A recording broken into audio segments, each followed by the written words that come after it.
Alright, there we go. Hello, hello. Good morning. Well, for me it's good morning anyway. Okay.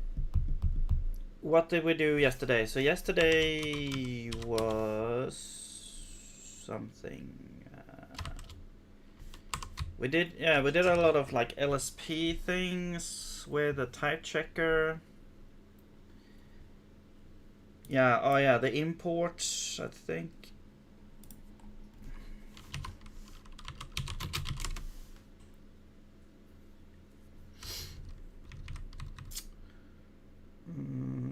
Oh yeah. Also, I did a little thing also in between.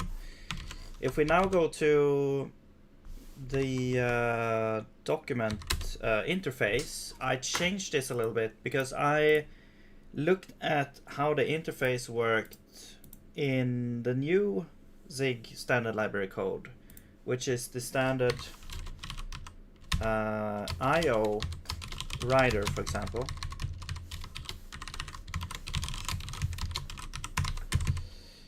How it works is basically this doesn't actually have a pointer to any opaque. It does have some, data that's like always required here for writers, but we can ignore that. Basically, you actually only just need a v table, because what's happening is that if we look at the functions here, now the v table, the first in the allocator, if we let's bring up the allocator actually. It's right here. So as you can see, allocator does have a pointer to an opaque still. Because I don't know if they are gonna change it or if it's like for backwards compatibility. Ironically, we talked about that yesterday. But anyway, here we can see the differences between the two styles of interfaces. So these vtable functions, they look almost the same, except for the first argument is a pointer to an anopaque, which is kind of like a void point. It can point to anything, and then you have to like cast it into the correct type. However, this one, you can see it takes a writer, which is the interface type. And how we do that, how we deal with that later is that let's go to allocating, for example. Can I go? No. There we go. Here's the allocating writer. So this is one implementation of the writer. And as you can see, it has the writer on it, which is called the writer. Which I realized that I kind of like more now that I've seen how interfaces works. Like this should be the way you're doing it, not having like interface, because you can potentially have more than one interface. But anyway, this is kind of like, this is where the writer actually lives. It lives on the allocating struct as a field, and then it has like, it has the v table here, and the v table is somewhere over here. So here's the v table, and if we go to allocating drain here. This one takes the writer, of course. It has to adhere to the same signature there. But how to get the allocating, like the actual implementation type? You use field parent pointer, which is kind of like almost a little bit magical. You are asserting at this point what type you are getting. So basically how it works is it will get out the struct surrounding the type you put in, or the pointer you put in. So it goes into the pointer and it kind of calculates, okay, where is the surrounding struct holding this pointer? And the field name is writer, and then it calculates based on the result type, which is the allocating pointer here. So if you do this, you have a result type, which is pointer allocating, or it's your implementation type, and then you do field parent pointer. You give the field of the name of the field in allocating in your implementation that has this pointer on it, and you provide that pointer, you will get the implementation out of it, and then you can use it. So this is the equivalent of, let's go to, let's see, we'll go to heap, and let's just go, let's check out the arena allocator here.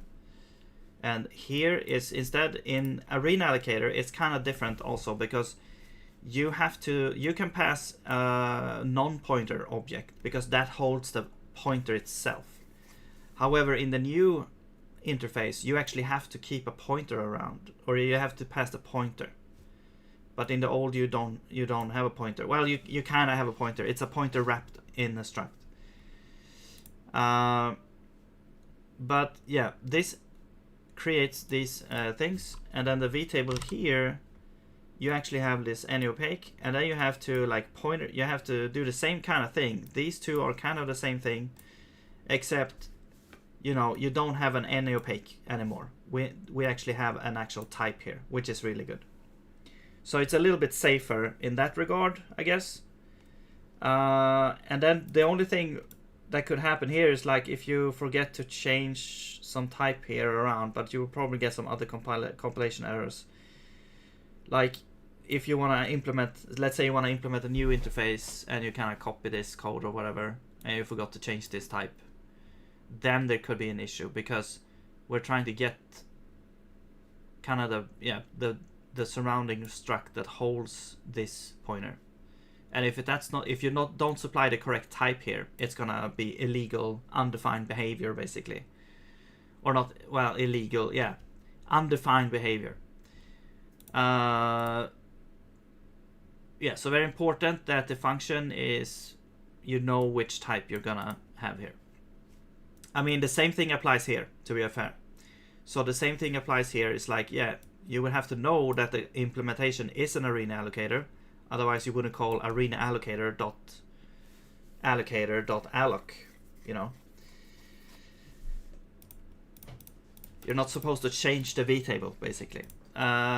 Okay, so that was what I wanted to show there. So now I changed the interface of document store because I felt like, yeah, it kind of makes sense. So, and I wanted to try it out. So basically now we don't have a pointer and opaque here anymore. And all of these functions now receive a document store instead of an any-opaque, which I feel it's a little bit nicer. It's like, it's good to get rid of that any-opaque, although we still have, we have to cross kind of like an undefined behavior barrier a little bit still, but at least it's more kind of more controlled, you could say. It's basically the same, but it's it makes me feel better, at least. And so now if you go to, like, for example, the front-end document store, you can see that here we have the document store stored on here as a field, and we also have the vtable here. And if we go to the vtable and we go to, for example, get source, we can see that now we get the document store in here instead. This is the interface type, and everything goes in through here. So get document store. This one will now be able to grab the implementation type by using the field parent pointer here. So, and we have to use the same interface name, and you can kind of wonder, okay, well, it's a string, that doesn't feel very safe. But if we actually remove that, there's gonna be some kind of error somewhere. Oops. Or not. Or yes, here we go. I was a bit worried there for a second, but yeah, there's a compiler which says that, hey, there's no field named document stow in there, so there is type safety here. And also, if you have this, one second. If you have this as another type, let's say, let's say this is like, I don't know, a U32 or something. Then you would get another issue, I believe. If we could get that to work, missing struct. Let's call this like, let's set this to 2 or something. I'll just put undefined here for now. Oh, we don't get an error.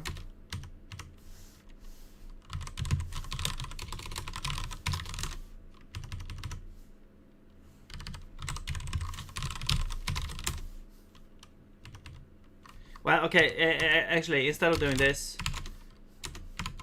oh no, I'm gonna go back and change and make like doc store is a U32. There we go. So now we don't have to like mess up the whole thing. Okay, so now we don't have any issues, right? There's an issue in another, but if we do like doc store, what's gonna happen? It's gonna complain that the type is wrong. So you get both the field exists error, but also, you know, it has to be the correct type as well. So it is pretty safe to do that. It's a way more safe than to just, you know, have an anopaque and do that. But however, the thing that can break is that if this pointer comes from something else than a front-end document store. So if it comes from the LSP document store, this is now this is illegal or undefined behavior. But basically it won't. If you're using the type correctly here, it won't happen. Like if you go ahead and you can go and change the vtable, but you know, why would you do that? I mean, unless you know what you're doing. I guess you can make your own like implementation and change it out, but that doesn't really make any sense. Anyway, because then you would just create the new type and yeah. This document store is basically nothing. It's basically just to hold a vtable. It's basically just to be able to share the interface, yeah, without having to pass this type around. You pass this type around instead. Okay, now let's go back. But also, kind of it doesn't really change much else. Well, it does change. The one thing that does change is that you need to pass a pointer to a document store now instead of just a document store interface, which is a little bit different, but it's basically the same as well because the old interface kept the pointer inside anyway. So, all right, let's continue. I started on creating the parser stuff for type expressions. So I started on that. Let's see, we have this parse maybe type expression, because right now it's like you can usually we can try to infer the type, and if we can't, there's going to be some kind of error. But we're trying to infer the type, so that's why we have this parse maybe type expression, which is going to be used in special in places. And this is kind of laying the groundwork for us to be able to eventually come around to having typed pipes, treating you know, executables as functions, basically treating functions as executables. You know, it's all going to be the same, and runic files are going to be functions as well. So this is laying the groundwork for that, because we need to know the types in order to have typed pipes, and then it's going to be integrated into the pipeline feature. And yeah, I think I think I'm gonna rework the pipeline stuff a little bit, because I'm gonna have to decide on which construct is gonna be kind of the generic thing, and I'm thinking it's gonna be the function type, because it's all functions. Like the functions are functions, of course. Executables can be kind of transformed into a function with, you know, some maths possibly. I'm just defining the type. That each executable has a specific type, and if we can support that type, then we could, you know, just transform executables into that type, into the function type with specific signature, and that it would just work. But then runic files will have also be able to be transformed into a function depending on their signature. So I think that runic files, executables, and functions, of course, are all going to be functions. So the function is going to be the kind of main general struct for that. So the pipelines are not going to be how they are now. They're going to be more like functions instead, like a pipeline of functions. And maybe the pipe operator is more like a binary operator instead of how it is now. So yeah, it's going to change a little bit to just make it more consistent with everything else. But before all that, we have this type expression stuff that we need to do. So let's get started on that. Now I've done a little thing. I've done something a little bit yesterday here, and basically we have maybe type expression. This is gonna get called, whenever we can provide some kind of type expression. And also I've been started on, let me just go through this first, because I'm talking about several things at the same time, and I need to work on that. So first we're picking the token. We're checking if we have an expression terminator, type expression terminator, which is basically like, okay, well, we didn't get a type, so we got something else, so then we just abort, and we didn't get a type, so we return null. However, if we have something like an identifier, we want to parse that as an identifier type expression, and then we can get like union, enum, struct error, bracket for arrays. We can have carets for promises, which is not my decision, but that's how the AI decided to do it. I'm not sure exactly how we're gonna do promises. They could also possibly just be a struct, to be honest, and not a built-in thing. I mean, the same goes for optionals, to be honest, but it could be kind of nice to have like built-in language features that deals with, promises and or futures or tasks or whatever you want to call it, like something that happens at some point in the future, which you want to get to. Although I'm kind of worried about the utility of this, because in Bash and this kind of language, you're more dealing with things like streams, but yeah, we're gonna see how useful this is. I think I'm gonna wait with promises until we have all the basic functions in place and stuff, and pipes and stuff. So, and then you have the optional, which I think is a very, very nice construct, which I do want to have in the language there, and errors, of course. Yes. So, and then there might be other stuff as well that I forgot about here. But then we also have the parenthesis. So if you encounter like a left parenthesis, then we do like an inner type parsing, and here we actually expect to find a type expression and not something else. Except, I guess, potentially this could, in this, I'm not sure if, like, it depends on the context. Like, it depends on where you parse this from. If you get a left parent, then you might expect some other expression in there, but I'm not sure.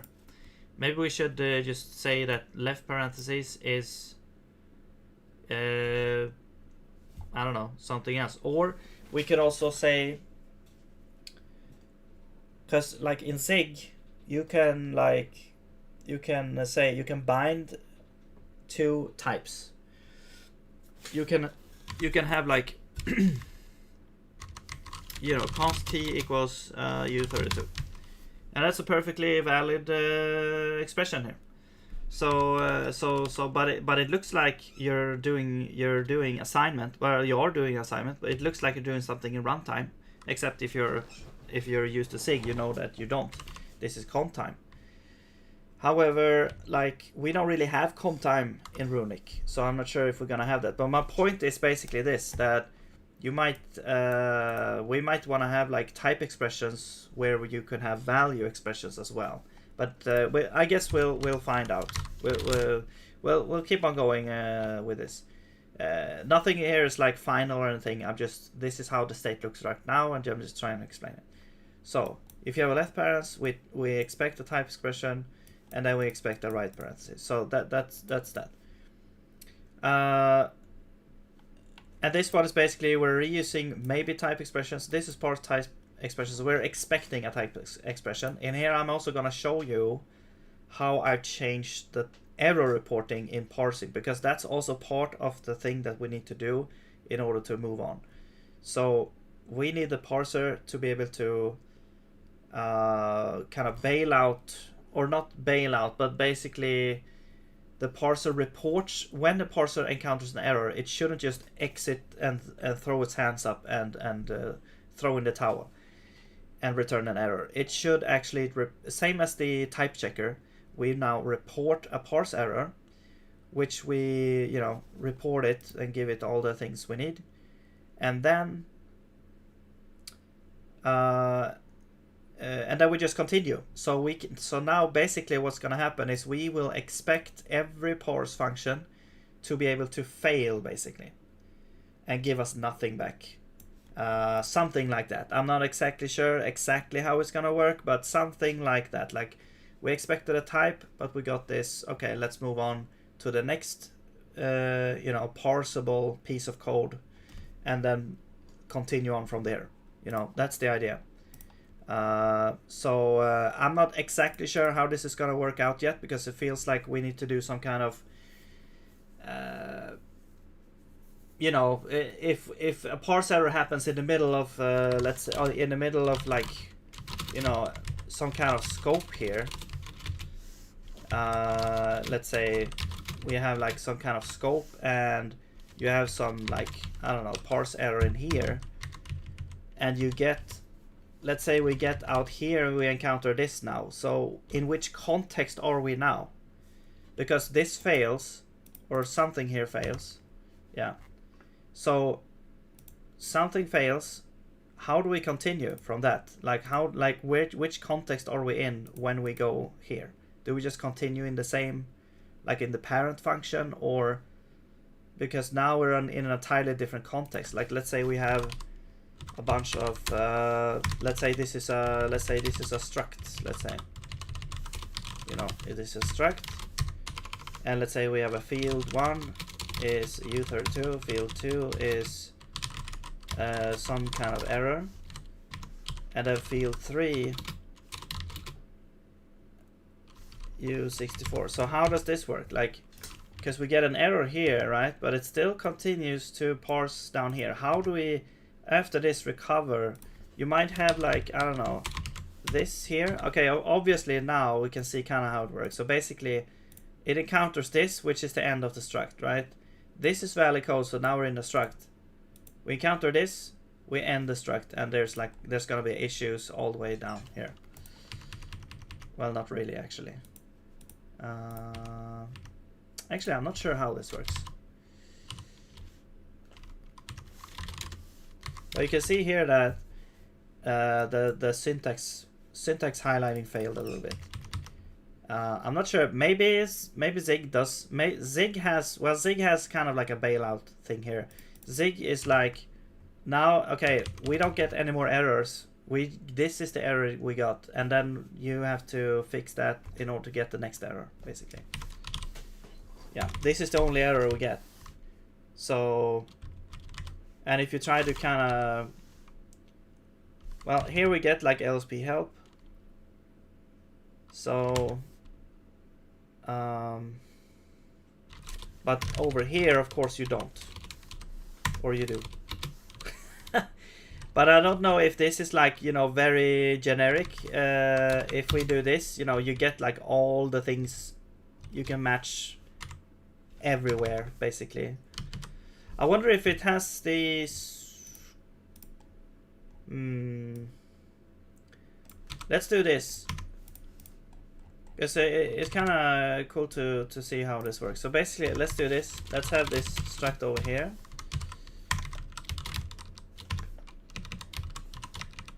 Okay, whatever, it's not important. Stop it. Okay, now we get this, right? And then what do we get here? Do we get all the, we actually do get these functions here. Although the signature looks a bit funky. It says like parser underscore. That's weird. Because there is a peak token function. Oh, I see. Maybe it's because it doesn't know. This is weird. How is this like produced? Yeah, but you can see that some kind of some. Oh, I see. It's picking the file name. Ah, the file name. I see. So basically, now this is the file name. I think. This is this self.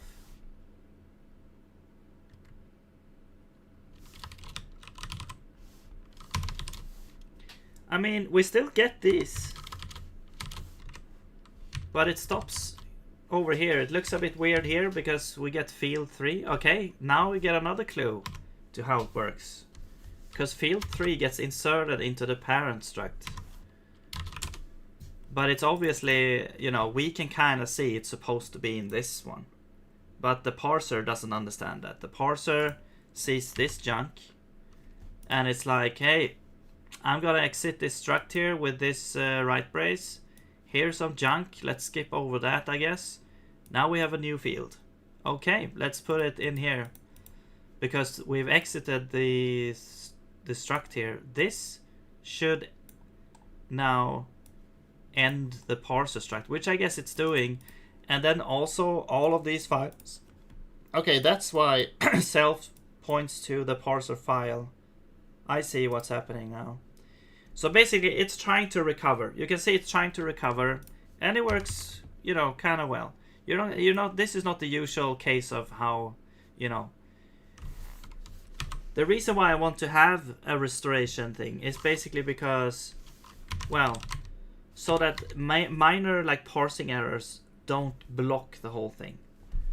So you don't get any help from the LSP for auto completion or anything. That's the idea at least. All right. With that out of the way, we have to. So that's the goal, to reach, you know, to reach that kind of functionality. Let's go back to parse type expression. All right. So what we have here now is we only have like the identifier type expression. This one is like, well, the AI kind of made this type expression like identifier thing, which is a named type. So it basically has a path. I was thinking first, oh, it's just it's an identifier, so it's just a name. But no, it made like this path thing, which is segmented. So path represents qualified identifiers such as error, dot file not found, dot error, dot not found. I would see this more like a member access expression that we can reuse and implement in the member access operation instead of having a special path thing just for types. So that's what I was. That's probably what I was gonna do, but this is how the AI did it, and yeah, I guess we could try to implement it. I mean, I guess this is a little bit easier because it's, well, I don't know if it's easier, but it's like it's more specific to types, I guess. It's more like focused on types. So everything here needs to be like a type, I guess, or I don't know.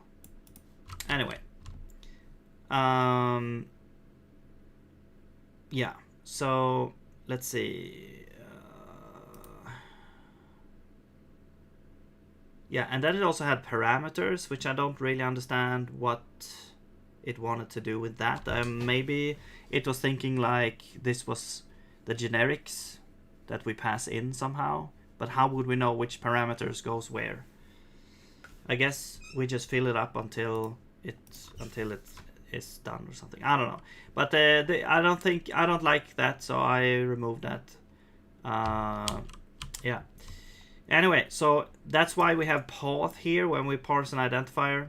So basically just parse a list dot separated with identifiers, and that's the path.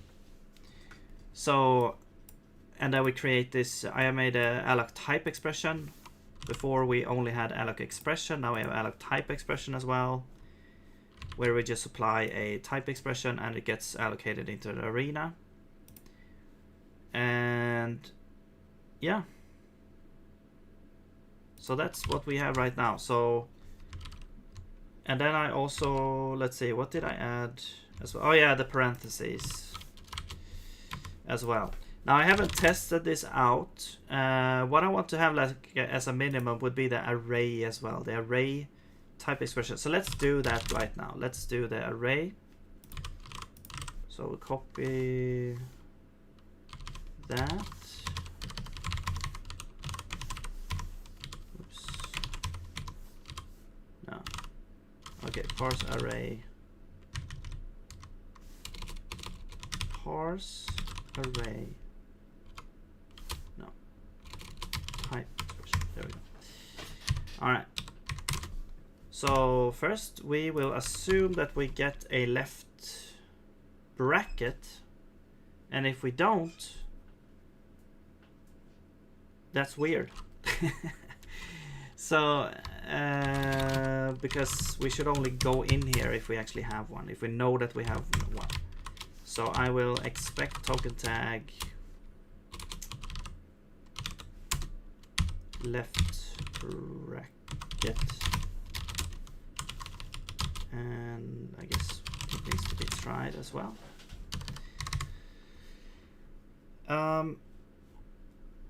Yeah, left bracket into here. And then at some point we would expect a right bracket as well. Okay. Now, not in here, but Zig has like the type expression is more like brackets and then the type here. So this is the array type. Some languages do, you know, inside here that you have like the thing inside. Otherwise, other has like this, other has this. There's all kinds of stuff. But I'm gonna do that Zig way because I'm having well, it's Zig syntax basically in the language. So that's what I'm gonna do. Hello, Nixify Dev. What's up? Welcome.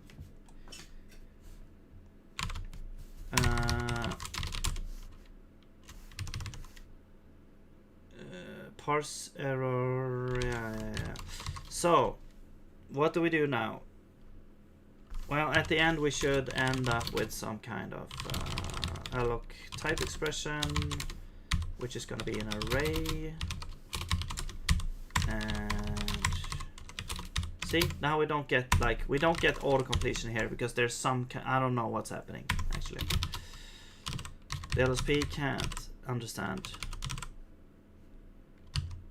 I'm not sure if it's the LSP or if it's actually Zig, to be honest. I'm not sure if LSP just wires up to Zig to get the completions, or I don't think so, because yeah, they don't have like an LSP functionality in the language itself. We can all thing tuning is array declaration. Yeah, okay. What's your own thing then?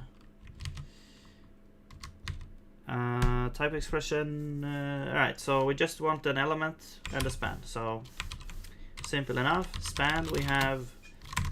Well, let's start here. So this would be the start. And that's not the end, actually. Yeah. So we expect right, left, and then right. There's never anything in between brackets.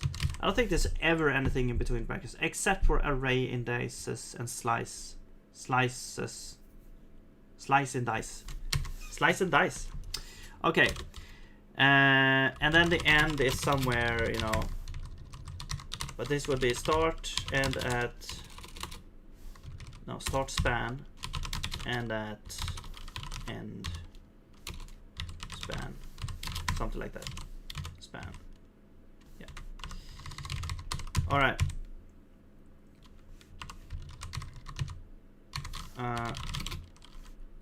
What do? We just want a type expression basically, so let's parse the type expression. So this would be you know, element parse type expression. So now we have to get a type expression, because you can't just have two brackets by themselves. Working on my game engine. Ah, okay, cool. In what kind of environment or like language? Yeah. And that's the end. Let's just get element span here. So I guess that's it. Of course we have to pass the element in there. There we go.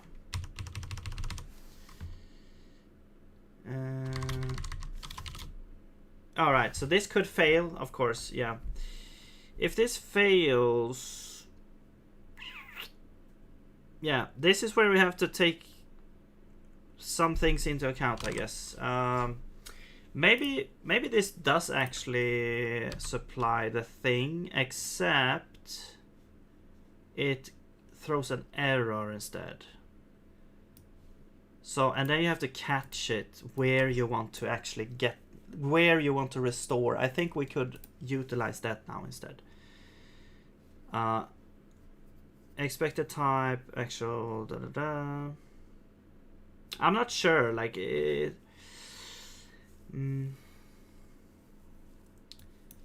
Right, this could be null. If it's null, we get an error, and we also report. So basically, we could do this here, like or else we report, and then we return the error. Well, this would be parse error expected type expression. But otherwise, we just return. Actually, we could just return this. Whoop. All right. Why do I do? Oh yeah, I need this because of the span. That's right. Okay. Working on the C++, an open source MMORPG framework, essentially, just chipping away at one day at a time. Oh, nice. Well, I wish you good luck on that. Sounds cool.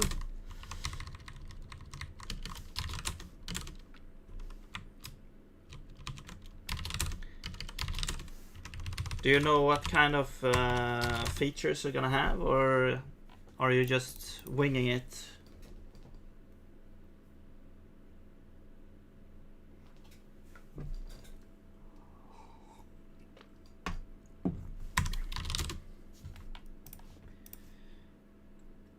Right. Okay. So now we have the parse array. Okay. Now I'm gonna go in here and fix all these issues. Switch must handle all possibilities. Yes. So we did add a bunch of what's it called? Token types. Token tag types.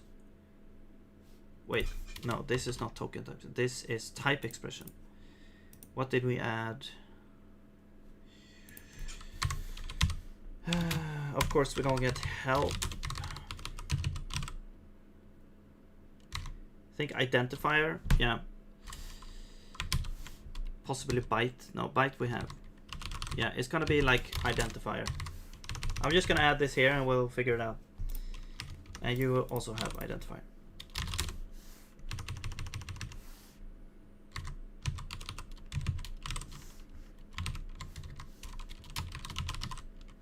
We already have that.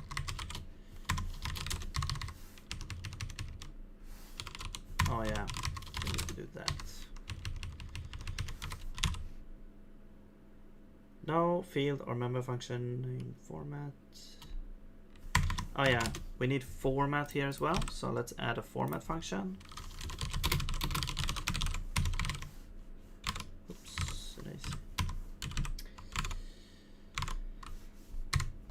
Base code able to offer systems would allow you to mimic something like wow one-to-one without directly creating the same technical depth the constraints they may have, but there's no sometimes beyond what we need to work use to work on our own scripting language. I see. So it's in a company, or are you like a group of people doing it in your spare time or something? Scripting language, but I really enjoy writing compilers, but it's too time intensive to get any meaningful work done on a framework at the same time. But now I can at least watch the compiler being written instead. Okay. It's a hobby project where we have a team of 2. The primary work on it, sometimes we have other contributors helping there and there. Okay, cool. Do you have a name? Is it like on GitHub, or is it only private?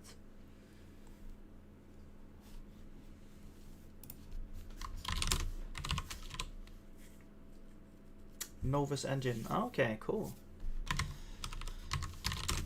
Awesome. Hope it goes well there. Let's see, this would be named. Oh, let's just use this. Alright, so this would be like. Well, let's just do this. Let's do try. We're gonna search that we have one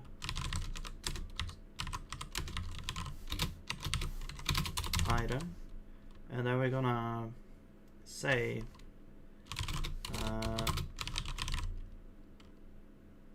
write all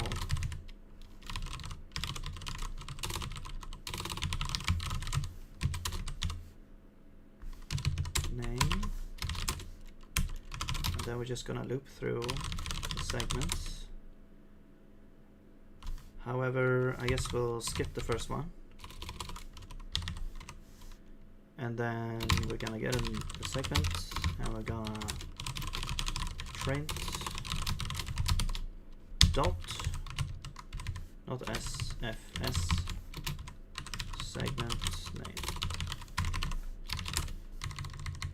That's the format. There we go.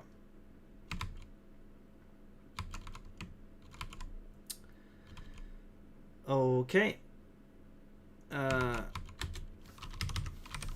No more errors. Great. As always, that should mean that it works.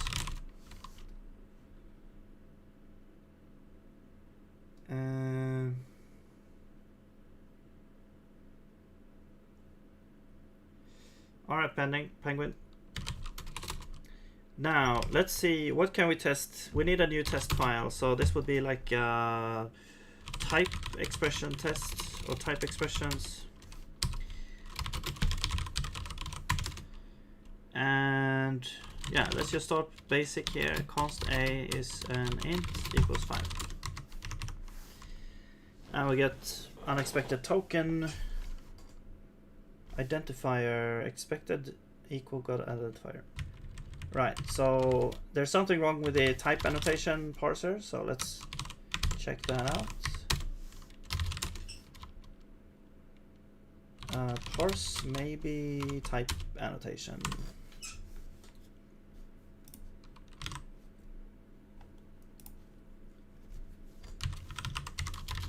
So we look at colon, consume it, and then we do parse maybe, no, parse type expression. If you have a colon, you should have a type expression. Parse type expression. There we go.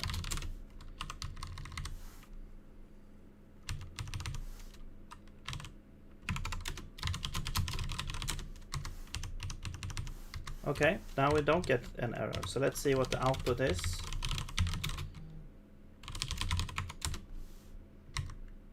No, not Zig, Runic. Okay. We get this binding here, but it, yeah, we're not showing the, I guess we're not showing the type, so.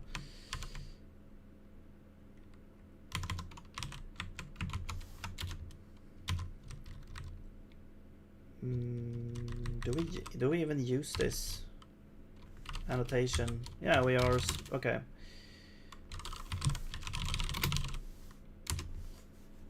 Let's do render binding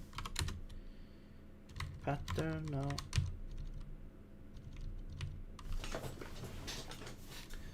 Mutable, binding pattern, expression. Let's do like type expression.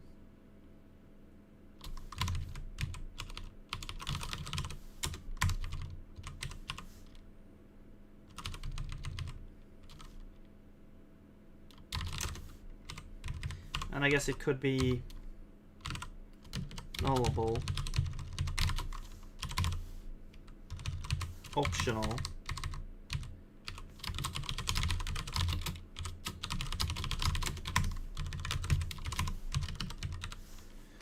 all right.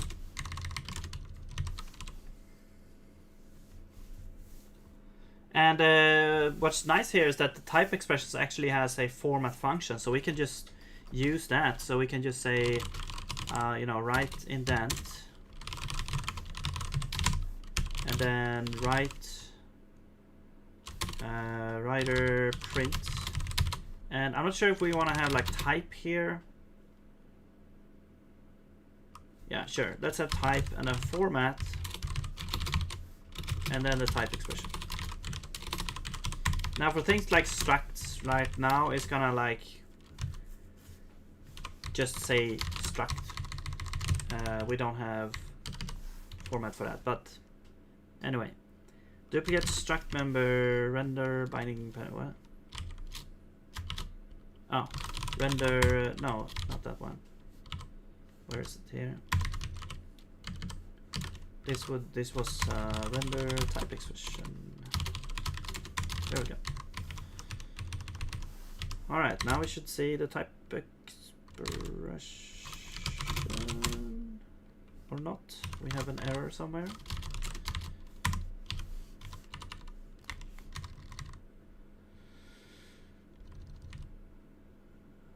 Oh, I see. Yeah, okay. If okay, null. There we go.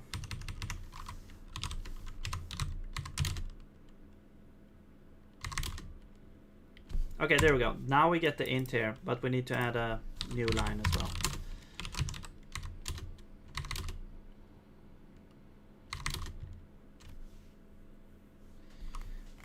Yeah, my zig-like started working here.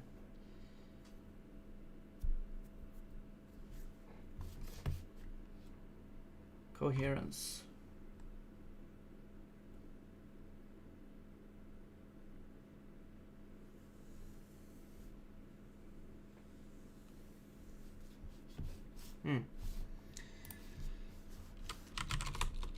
Cool. All right, so now we get the type is int, of course. That works great. Now if we were to say a lowercase, I don't think that's not going to be an error. No, it just says, yeah, the type is int, because the int could be potentially, but I'm not going to allow. I think what we're gonna do is we're gonna have a parse error if the last of the path segments is not like capitalized. Because let's say you import a module like this, or import module, and then you try to get a type from here, so module type. You know, I'm not sure what to call, like result or something. Now we're not probably not gonna be able to do this kind of thing because this requires, or can we actually? We can bind this. No, we can't. We can probably do this actually. Yeah, we can bind. We can do alias, type alias. I'm pretty sure. Okay, so you're binding that to a type in module. That means that, yeah, this has to be lowercase, but the type itself has to be uppercase. We also have size of type, int 32. I'm not sure. Since it's like a scripting language, it's not as important. Like the idea is that it's just gonna be more easy to use. So it's like it's not really supposed to be that you're gonna be able to like optimize things into oblivion. It's more the goal is to just have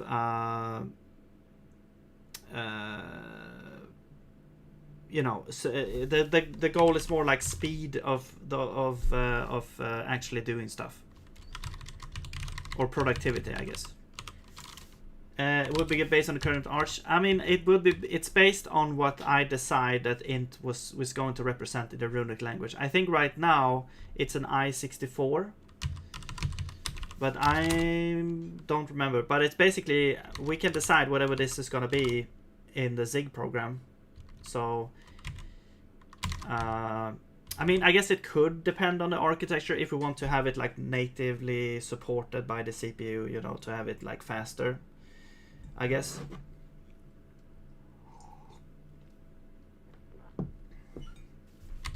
But I don't know, is 32-bit even, is that even out there right now? Like, are there CPUs right now that uses 32-bit still? I don't know.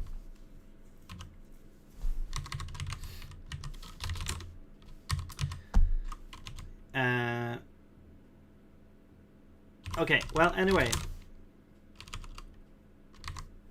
let's add that check there. So we have like parse this, and when we have the path, we want to check,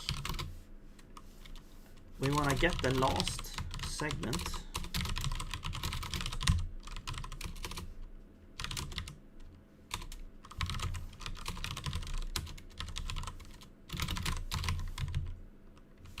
And of course, if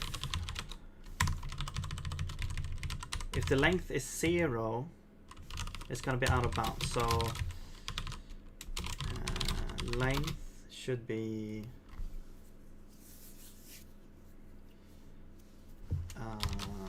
like, I'm not sure about the other architectures. Like, I'm very bad at like different CPUs and stuff. I just know about I just know about the, you know, whatever it's called, the what is it called, like IA-X86-64, something like that. I'm familiar with that a little bit, but not anything else. I don't know anything. Yo, Reggie Miller, what's up? Welcome. All right, so if we have more than 0, we do this. Otherwise, this is gonna be like null, which is possibly, yeah, that's gonna be like a parse error. It's kind of weird, because then we didn't get an identifier, right? Does this blow up in that case? I'm not sure. I guess we'll find out. So if we get that, we get null. If we get it, well, you can do also this. We wrap this thing in or else, and now this would be the actual segment. But it's like, it's kind of looks kind of weird, but whatever. You can also do like break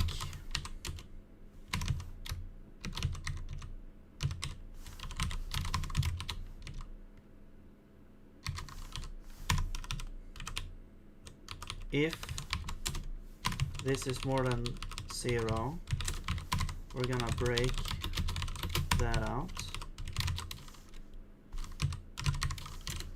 Otherwise, we will report an error, which will be something like expected type identifier or something like that. And then the span. The span is actually, we don't really know, because with this didn't consume anything, I don't think. We peaked.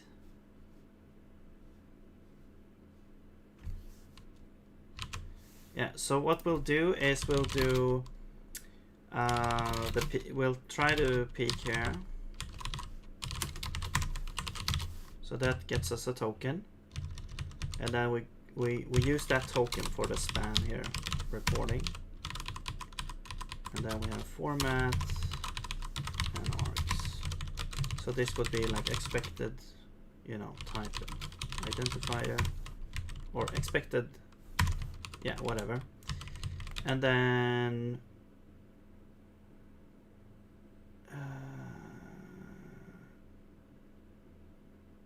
no, there's nothing to put there. So we report that. And then I guess we'll return the error as well. So we'll return, because we need to like handle this. I don't think we can handle this error here. We have to like handle it outside.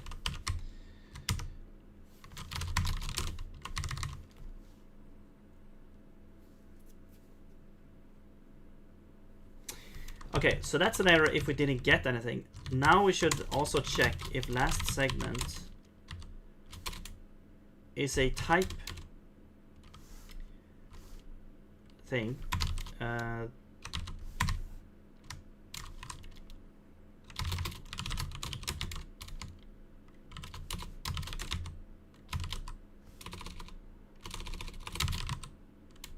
Wait, where is that defined? Path. Oh. It's a bunch of identifier, okay.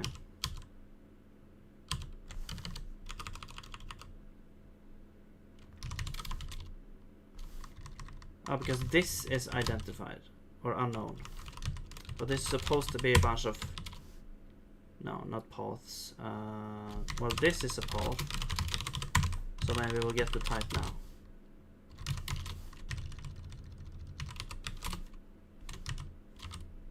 No. You are an identifier. Okay.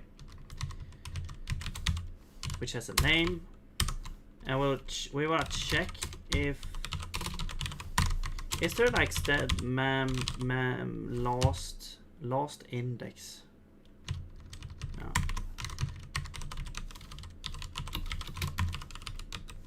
And I will do ASCII is lower. I'm not sure if this says, you know, very nice way of doing it, but I'm just gonna do it like this. If it's lower, then we'll throw an error called like expected type identifier, and then it's like, did you mean S? And then we'll create the uppercase version. Didn't I do this already somewhere? Here.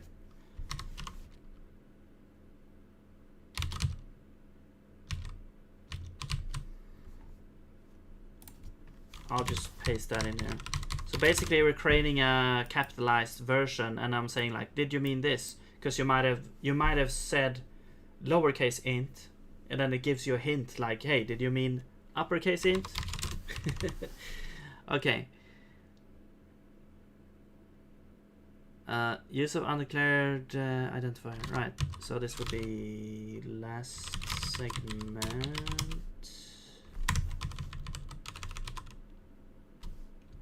Dot name.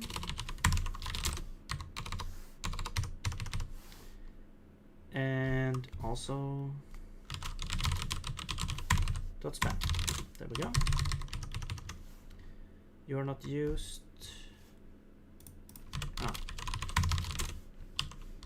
There we go. What am I doing? I'm working on a language, scripting language. Right now I'm working on like parsing type expressions and reporting errors found,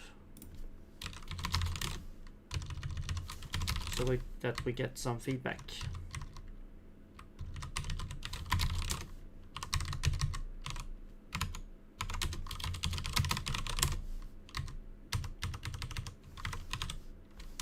Okay, are we getting, did we build?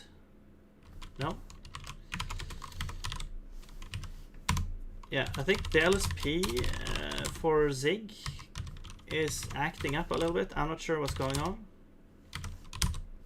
I usually get errors reported in the LSP, but now I don't for some reason. Front-end parser,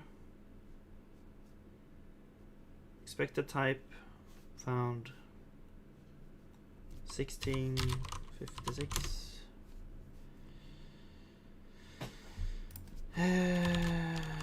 Parse list.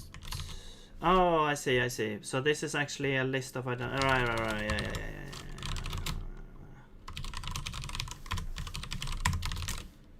There we go.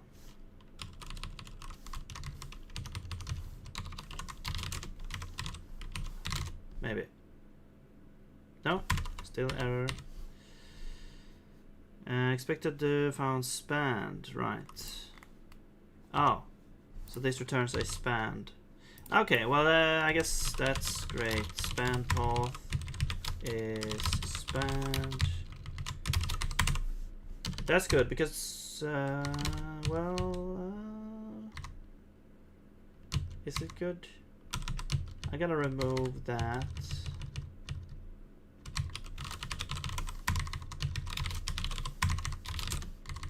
And then this would be span path payload.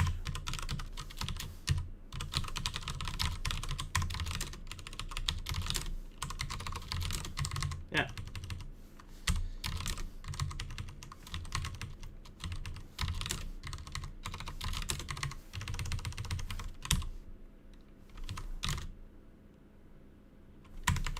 Still errors. Error units ignored. Yeah, for some reason the LSP just gives up on this file here. Okay, there we go. Let's go back here now. Okay, now we get something. Failed to parse script. Expected type identifier while parsing. Oh, that's not correct.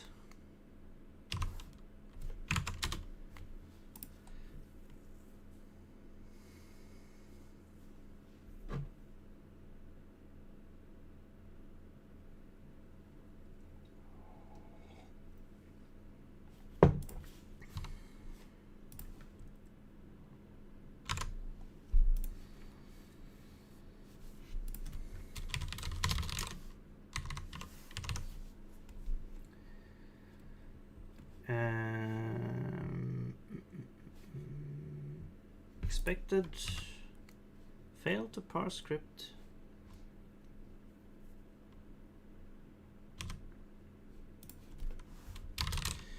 Okay, let's do this. Let's go to run script. Because okay, when we're parsing, we don't actually see the errors. If we go to how the type checker works, we can see that after we run the type checker, we get a result. If it's success, we do stuff. If it's an error, we get all the diagnostics and we do this. I want to do the same thing, but for the parser as well. So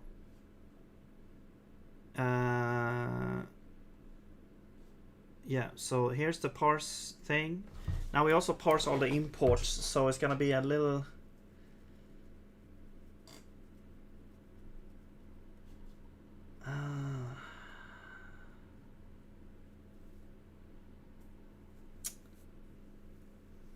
well, let's just start with this one. Let's do the same thing here. So this would be like parser result.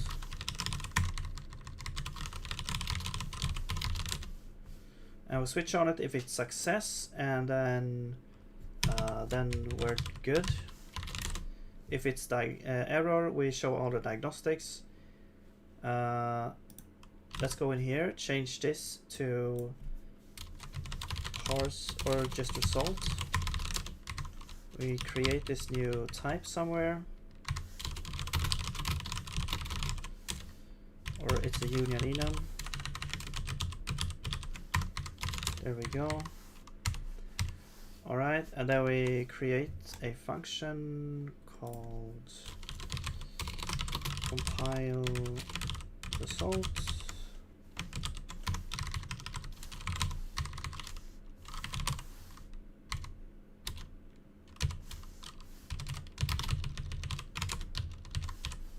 Basically doing the same thing, except this is a parser now, or I guess self. And we should really rename this to error, actually. Because that's the convention I have everywhere else, which works really well. It's like the error is always the local kind of error type.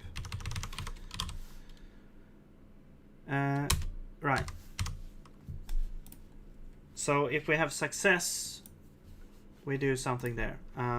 Let's grab the script AST from here. And we want to change the result type. Success is actually going to be script. And then this will be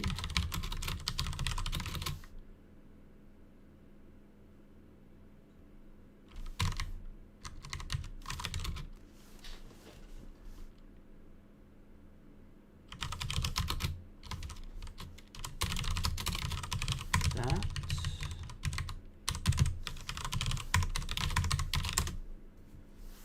I guess. Now where's the parse thing at? Here.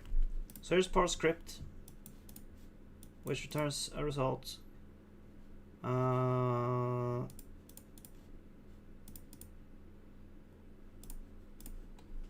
Let's do the same. Let's do like a parse script inner. Basically does the same thing,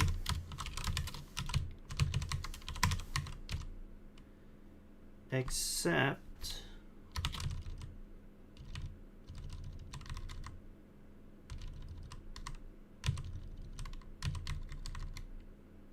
if anything goes wrong, we return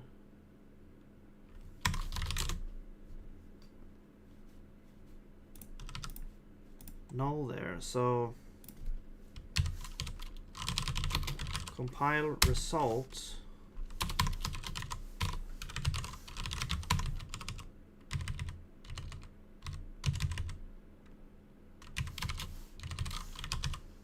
and the script is going to be try self parse inner path. If something goes wrong, we already kind of reported the error. Well, that's the idea anyways. If something goes wrong, we reported the error, and we will have a null here, null result.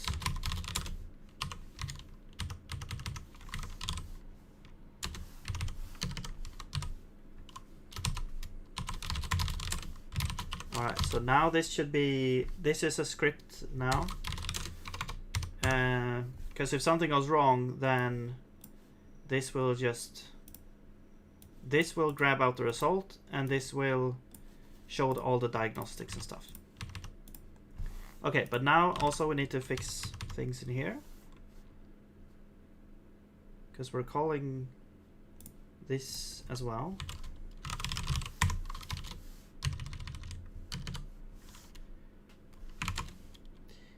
Yes, we kind of have to do the same thing here, I guess.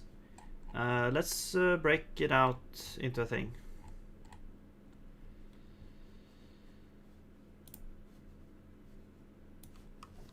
Let's break.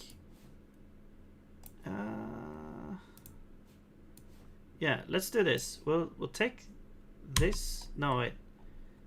This part.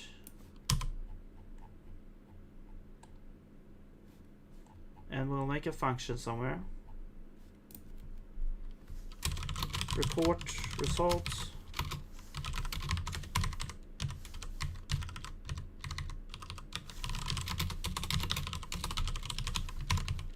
And the result type will be, okay, let's do some shenanigans here. This feels like an addict watching someone else doing the thing you're addicted to. I'm addicted myself. So we're all in this together here.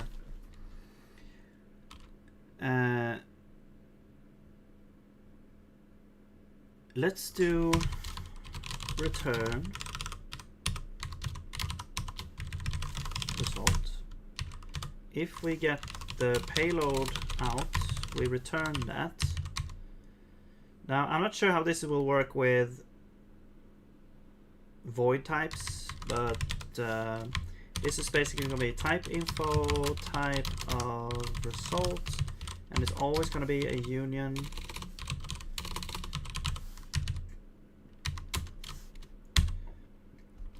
And we get the field. Actually, we could do like field info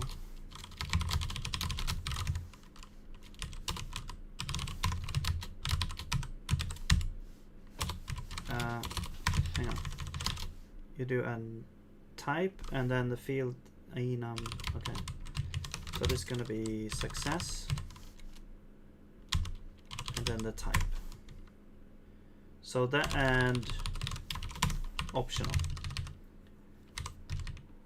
No, actually, this returns an exit code.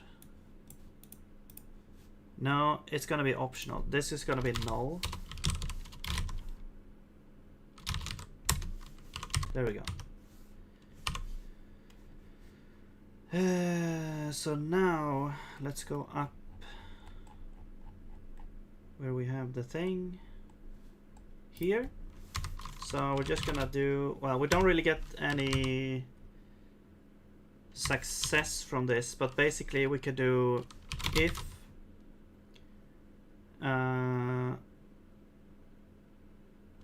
what did I call it? Something result, report result, type checker result, or I guess we could call it like process, maybe process result, because we're getting something out, maybe. Okay. If this is successful, we do this, and we check if we are supposed to only type check, then we return. Otherwise, we should get some kind of, we don't get an error. We have to return from process 1 because it failed. Okay, so now we can remove this.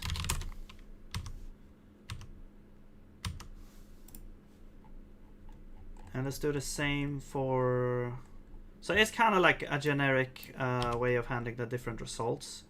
And we're kind of banking on the fact that their type won't really change much. So now you can say, but here we can actually say script AST is equal to process result, parser result, and then if we didn't get it, we will return from process 1.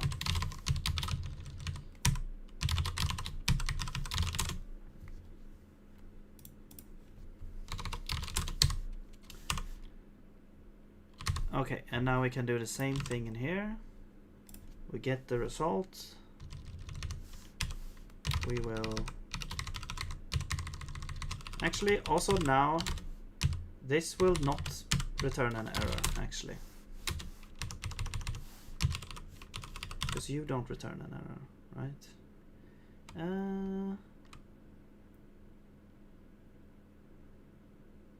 It's just the logs. I'm gonna remove the error type and I'm just gonna catch whatever. Okay.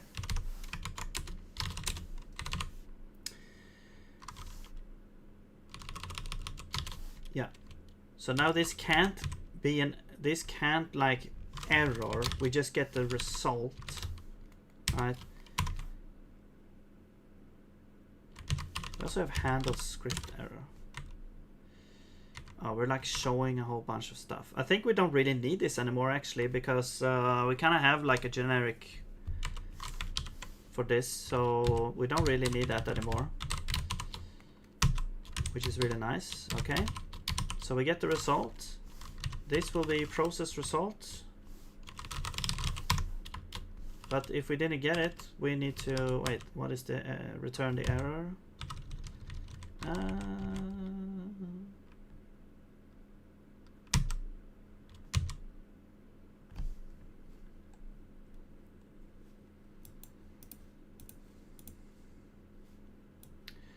Let's just do like exit code, I guess.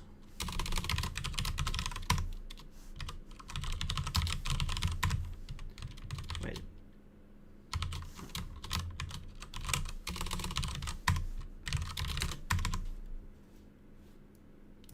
So we return from process 1.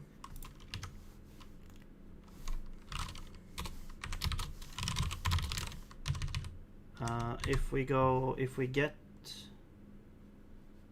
down here, we'll return success.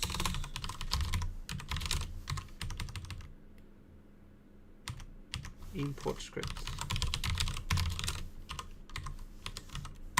Yeah, okay, sure. I've given into the snake case. I'm also used to a kebab case, or not kebab case, camel case everywhere. But the convention in Zig is use snake case for variables, identifiers, and camel case for functions. And it is actually a nice utility because of the shadowing stuff, because you can't shadow in Zig. So if you have a field named something and then you have a function named the same, you can now use, well, if you follow the convention, they wouldn't like conflict.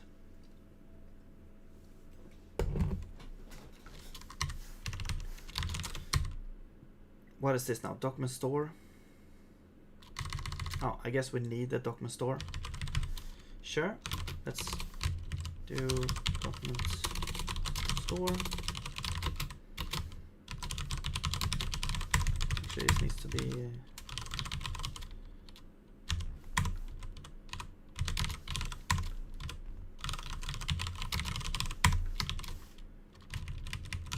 Where do we have it? Runic document store.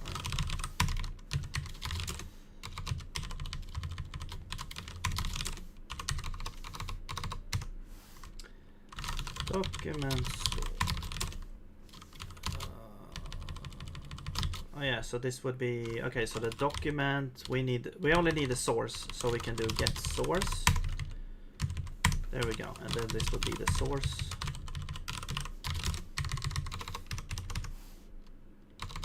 Welcome back, Penguin. Oh, and then we need a writer as well. Let's just pass in the writer here. And we'll change you to writer. There we go. Oh, allocator, what?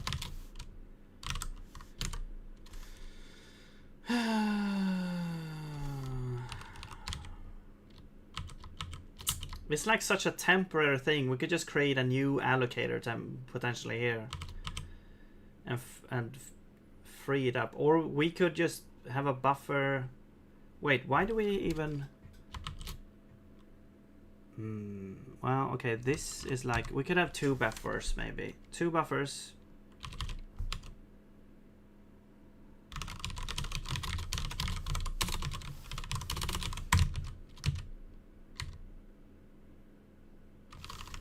But this doesn't support that. Is there an allocator that allocates into a buffer? I think so. There's keep allocator. Fixed buffer allocator. Is that like deprecator or something? No. Init. And the buffer is relative hot buffer. Yeah, this is like Really cool.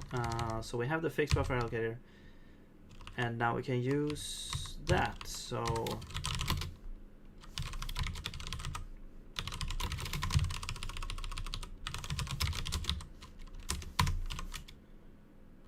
there we go. We don't even, yeah, this is, we don't need to deinitialize or anything. It's just a stack based thing. Actually, I wonder if there's like a built-in like stack allocator, stack fallback.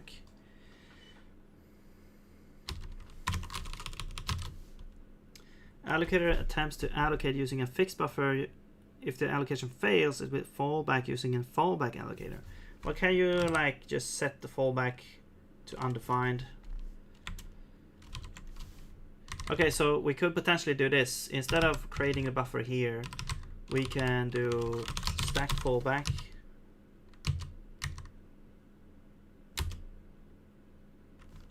Wait, what is the fallback allocator?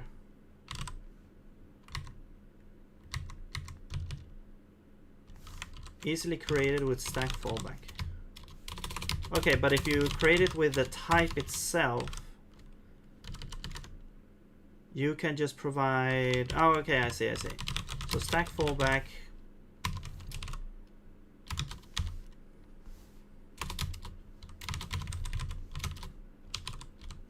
Undefined. Now, will it use the allocator somehow? No, it won't. Okay.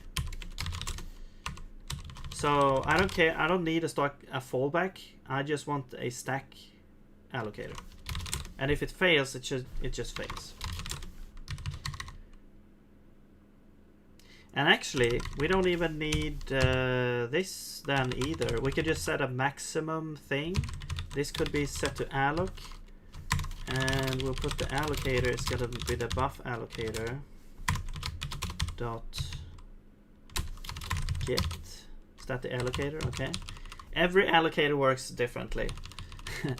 So now we can say allocator here instead.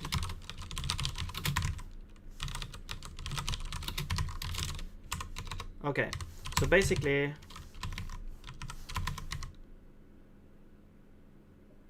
yeah, we need to free this as well.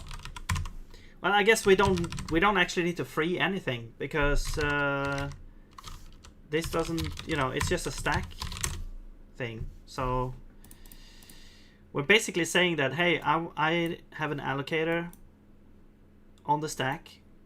Allocate 512, you know,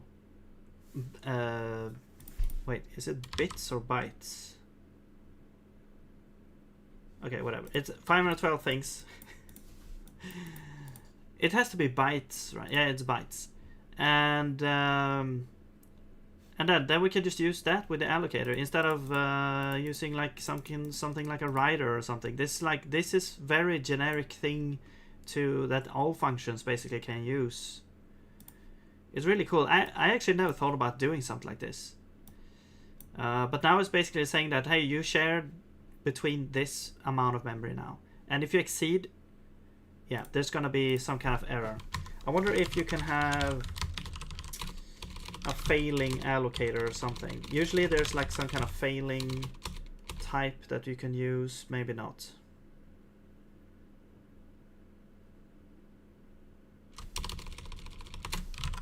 I'll just say undefined. So if it exceeds that, it's going to be some kind of undefined behavior. We can also try to increase this a little bit. Actually, you know what?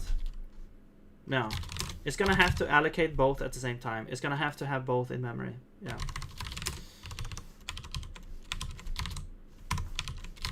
All right.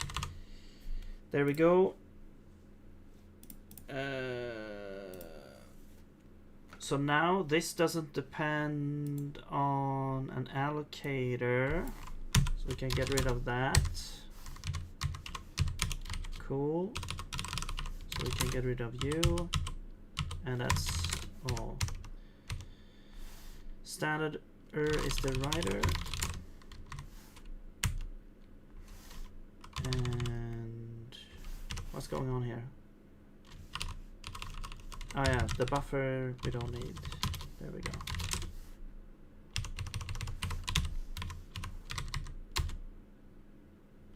No, still get some errors in the parser file.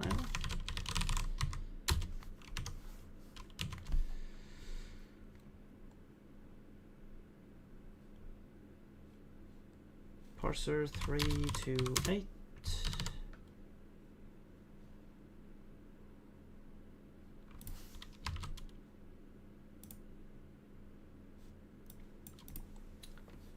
Return script.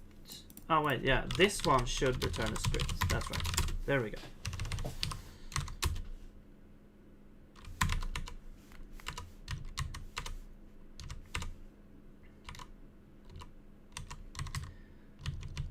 Parser 52. No, 50. Wait, run script 57.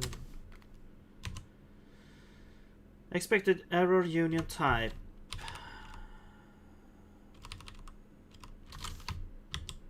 No, yeah, so this is not an error anymore. Where is this?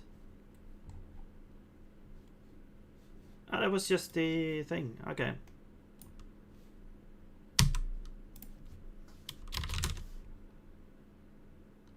All right.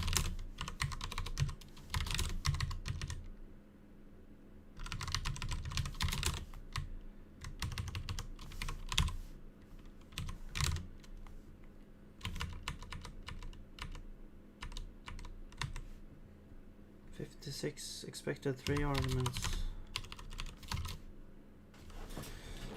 Okay, yeah. So you need a document store.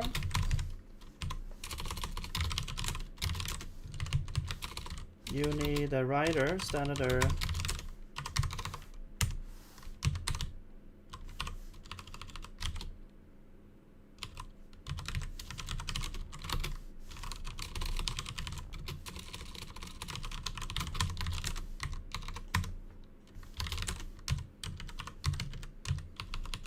And this is a little bit different. Actually, no, we need to know if this is successful. If it's successful, we are going to return if we only want to do a type check. That's right, yeah. All right. And over here, we have to provide document store and the writer. Actually, we have the document store, yeah. What about the writer?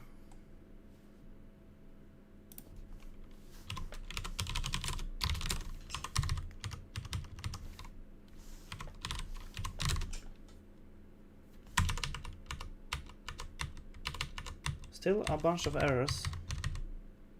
Expected that, found this. Right, so this would be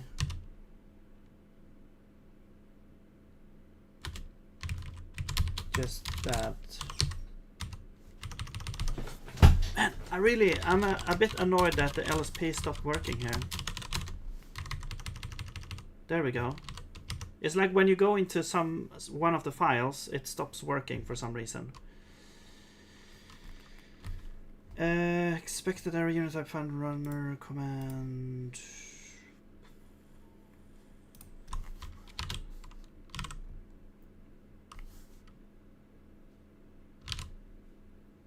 Right. So I guess we'll switch.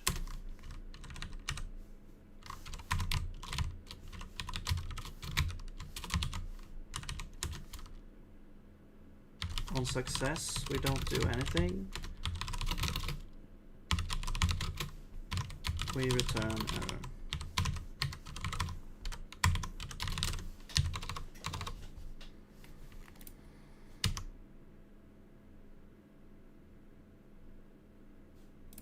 Oh.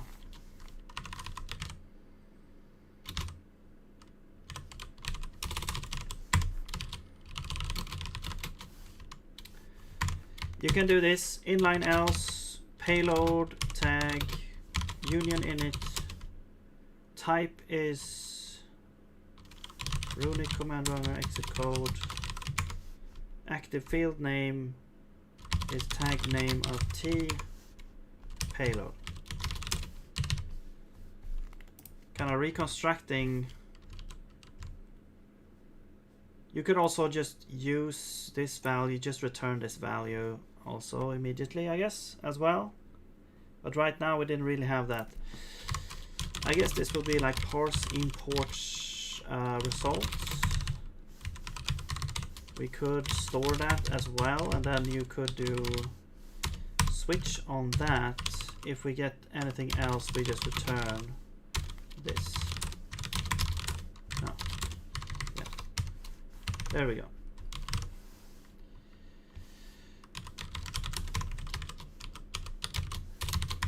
Now we have to supply the interface there.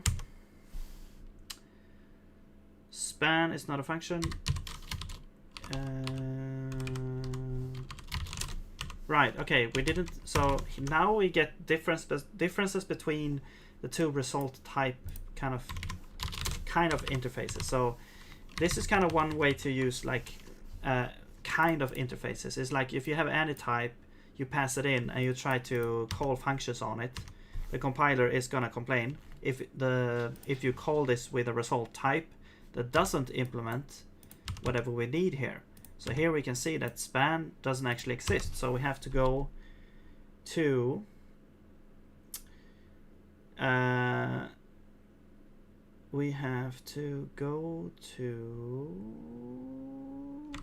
parser diagnostic. And you can see that we do have a span thing here. And I will actually just say, yeah, well, let's just create a function that returns the span, and this would be the diagnostic, and we just return self.span. So we can adhere to the kind of interface. Well, let's do this.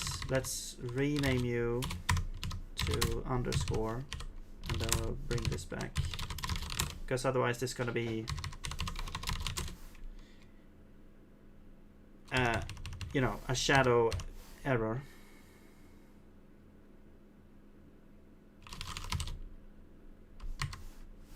Oh no, not try. We're catching it. There we go. Okay, now we get a bunch of errors in here. Good. Expected type, block found, block. Right. So if, yeah, I guess if we get a script, we return success with it. Otherwise, we return some kind of error, but we don't really have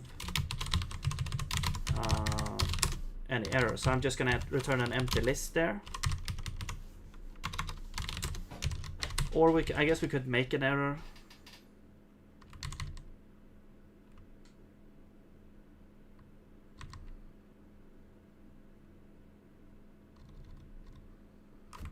Actually, also, we should still get. I just realized we should actually still get the script in the error. It's just that we get like diagnostics alongside, because we want a type check as well. The script needs to be passed along to the type checker after this, even if there's parser errors. I think, yeah, because yeah, that's the whole point of this. So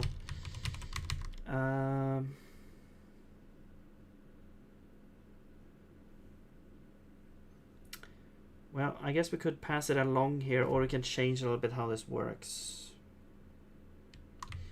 Well, I guess for now we'll just put this in this error type. So we'll have diagnostics, and then we'll also have the payload, which now is, you know, we don't know if we have it or not. So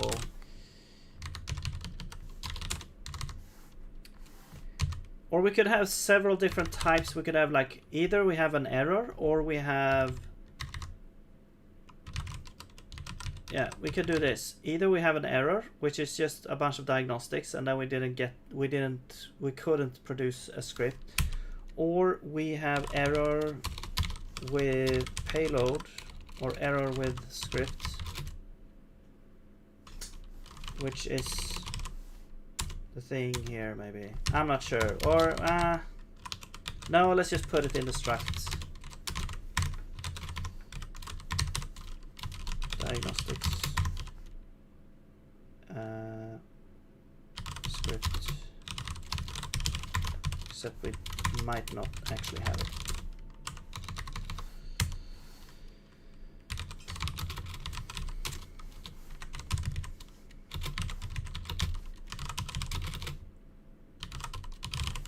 There we go. And if we have the script, we return success. Otherwise,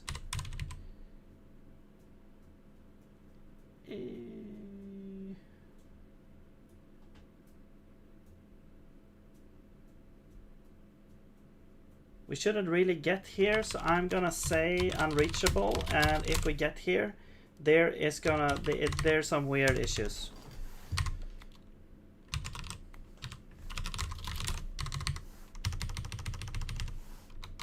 It's a compiler bug, basically. I guess we could do like panic. Shouldn't happen.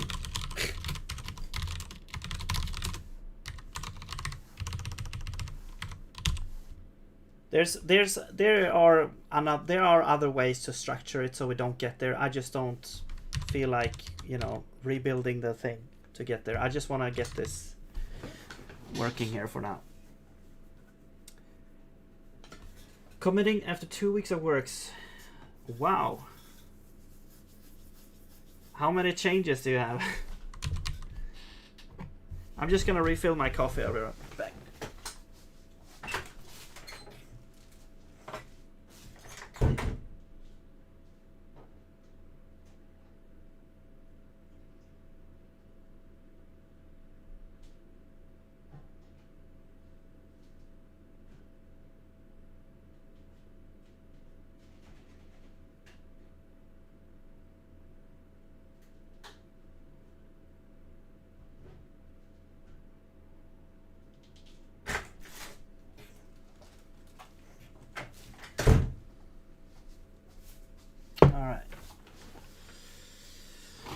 Okay.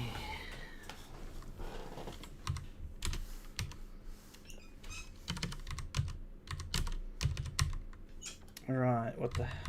Okay. Where is this?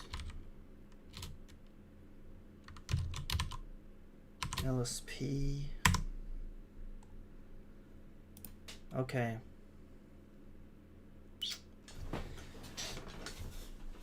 Yeah.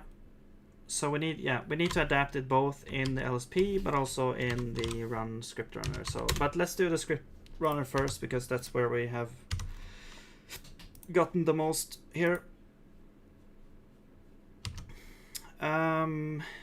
Okay. So this is a little bit different now. I'm gonna do this. I'm gonna say that this is the error struct, and we're gonna get the diagnostics. Like this. And now we have to supply this function in both the parser front end.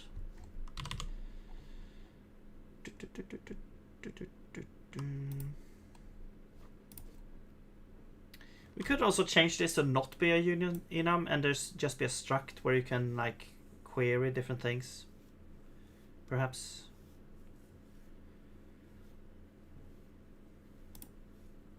I don't know. Anyway, let's have a function called diagnostics.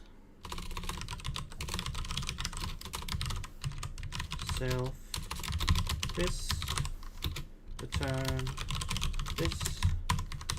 Shouldn't really be mutable, so let's call this. Let's just do underscore. Why not? In the beginning. We have underscore end here, underscore in the beginning here. Return self diagnostics.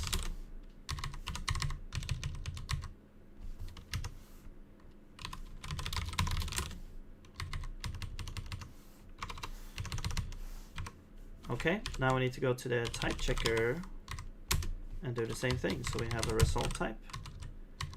And U will now be a wrapper where we have diagnostics and a function, and there we go.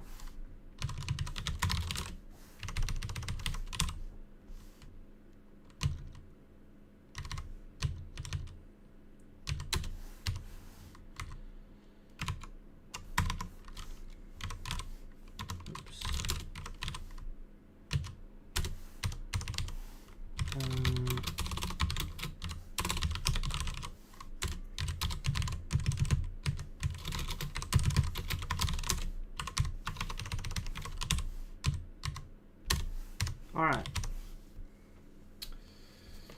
Hello, Blue. Welcome back. 7,700 lines. Alright, cool. I was expecting, I don't know what I was expecting actually. 2 weeks. Yeah, basically refactor the code generation system. Generated code excluded from above numbers. Okay. So actually probably like 2,000 more new lines. Rest is replacing where all system was used. Rerows probably are more accurate than refactored. It went from C++ into our Lua built system pipeline. Simplified a lot of things. Okay, cool.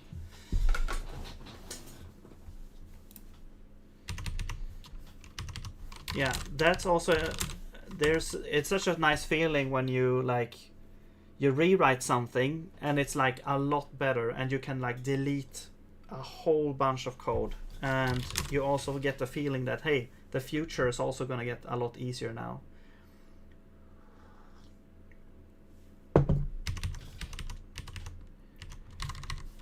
Okay, expected block found error.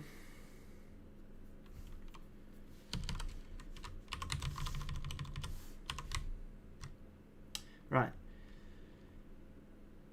Okay, so this could still... Let's do this instead. Let's do like catch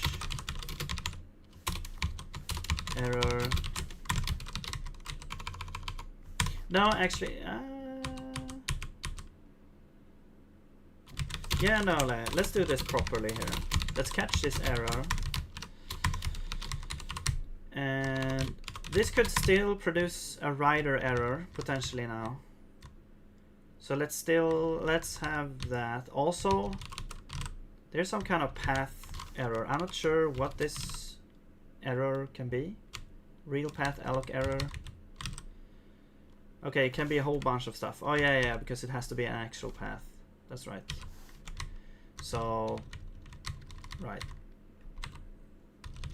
So we could actually fail here as well. I'm also gonna catch here, and probably don't even want to look at the error. And well, let's get the error, and then we'll do like writer print error logging file path. And then we produce the error there. Actually, it's a naming collision now, because this is...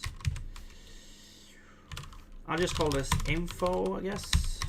Info. And...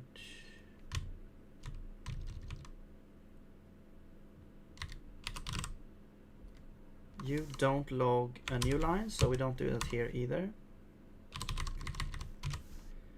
Here we don't even get the source, so we don't really, we can't, well, we do get severity and maybe the file name and stuff, but then we don't really, we can't log the actual source down here. So I'm actually gonna break here, and we'll break null. So now this could be, this is a nullable slice now, or an optional. And we're gonna say error getting document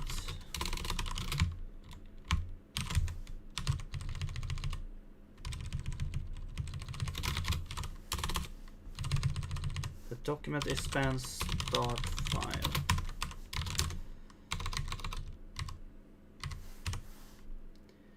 Severity.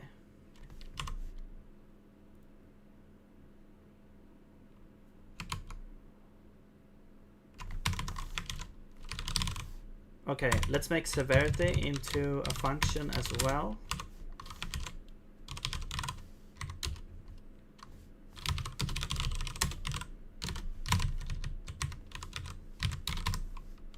No, let's rename. We will add a function severity. And this would return something.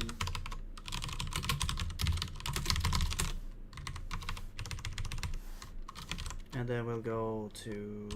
Now this might be a type issue actually, because the severities are not really the same. Although we could produce a string instead. Yeah, let's just produce a string. There we go.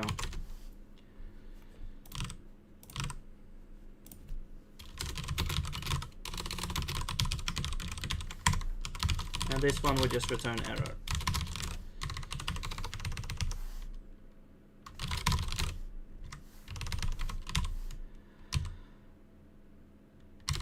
And right, and then we don't do tank. All system was super rigid. New one is fully modular. A lot of complexity removed, such a blessing. Right, awesome. Hello, blue. Hello, Ailb. Or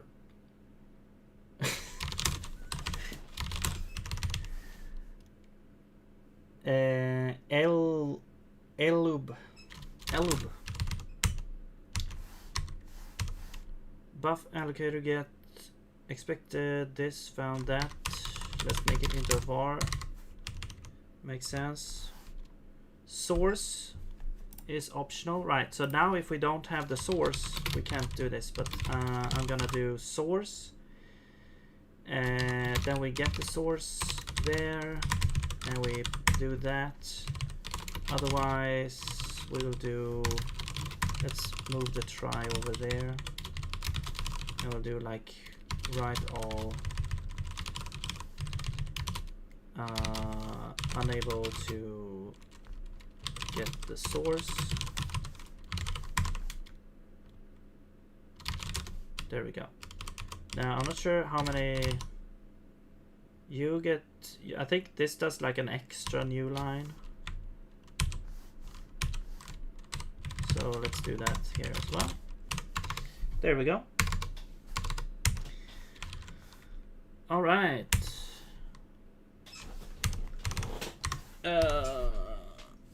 Okay, now what's happening here?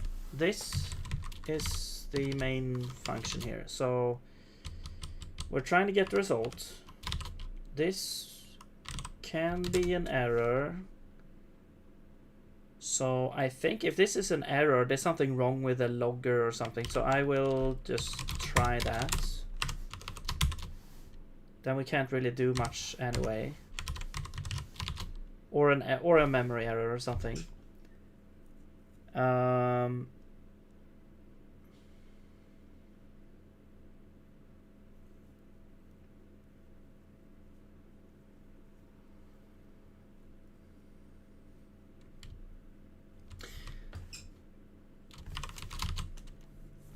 I just realized something. So basically, where we did the allocator thing here, I think I want to have a fallback here just in case. So basically, you know, you should have a fallback. So I'm just gonna do a fixed allocator,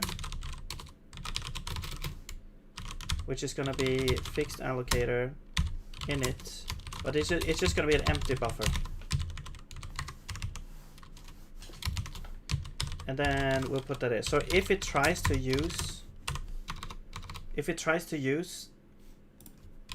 the backup, the fallback allocator, it's gonna be an automatic like error instead. So then we're gonna know more what error it is, because otherwise it's gonna be like undefined behavior. I'm pretty sure it's probably gonna have seg fault or general protection fault or something like that, but because it's trying to call a function on some weird invalid memory area and stuff.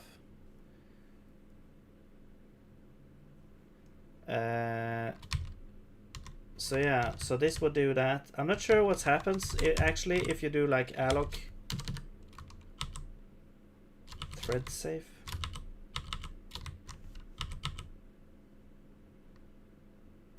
Where is this alloc at?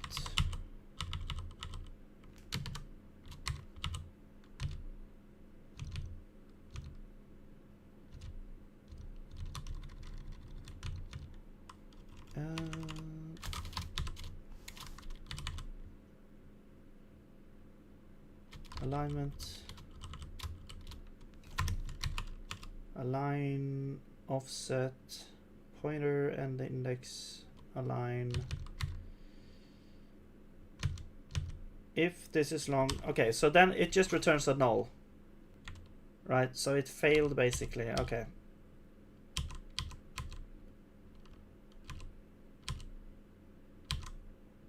And then I guess the allocator. This is weird. Why does it only why is it like just a nullable? I thought these had to return a error. Maybe you don't have to if you wait.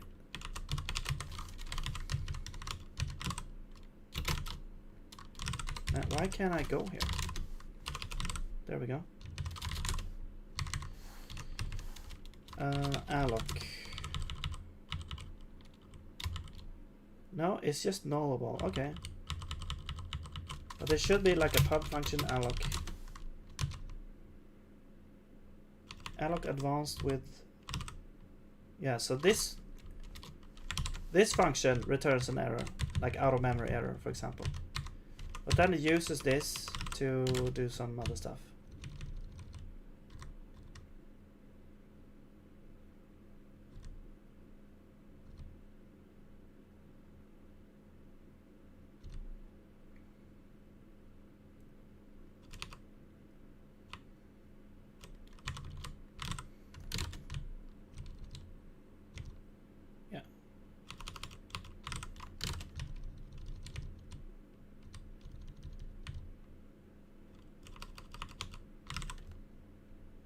Yeah, here it calls, and then you get a nullable, and then if or else we're out of memory. So you're gonna get an out of memory if that returns null. Okay, there we go. Case closed.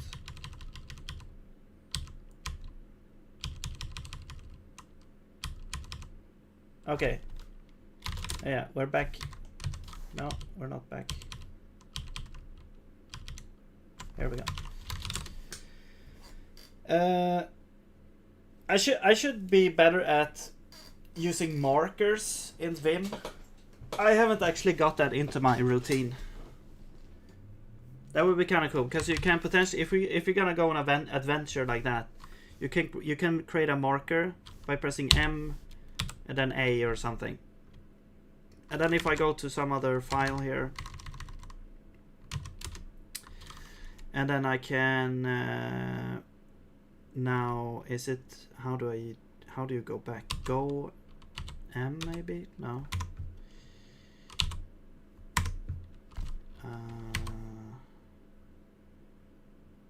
What is M? Set mark.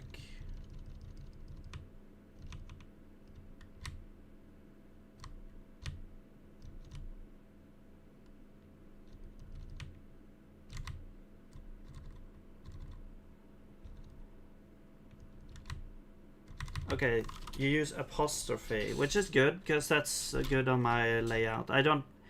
Oh, and then G apostrophe you can also use in the current buffer. I see. So G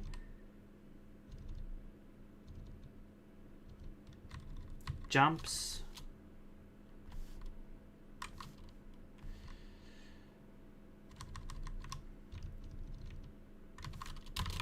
So can I jump to a... No.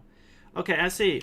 I think there's like local and global. So if you do lowercase a, it's just local here.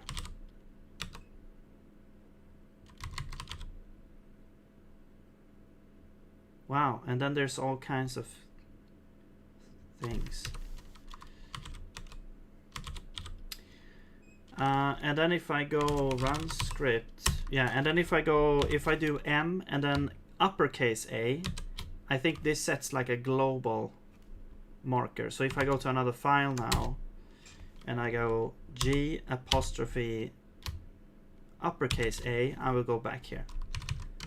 So the thing would be like marker capital A, and then I go somewhere deep in allocation land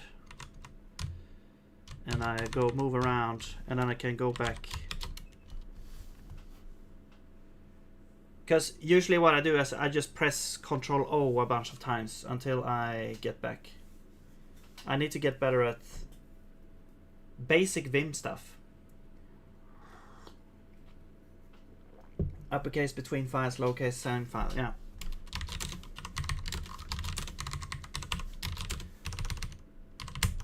Okay.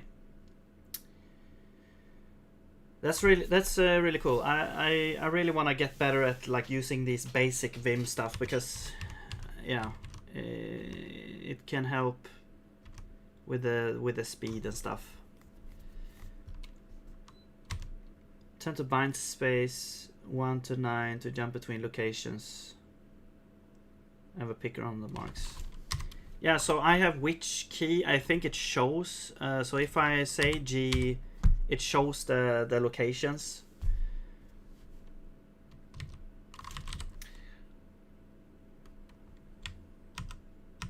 You can even like go up and down.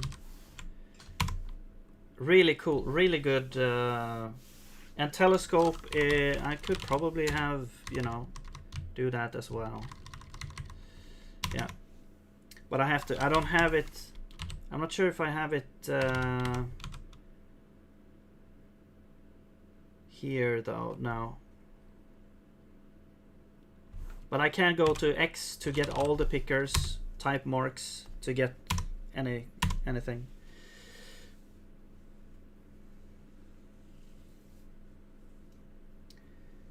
Not telescope. You say you use telescope. Do you mean something else? Do you mean you actually use a telescope to find where you should go? All right. So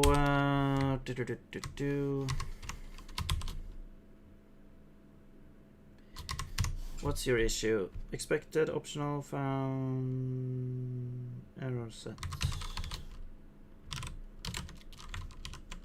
Alright, now we just need to try this, because if this goes wrong, yeah, again, we can't log anything anyway, so it's kind of pointless.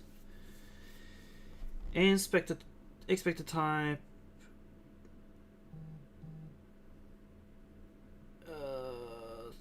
Stuff.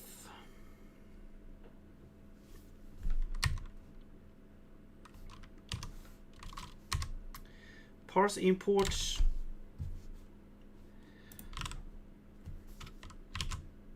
Yeah, out of memory error.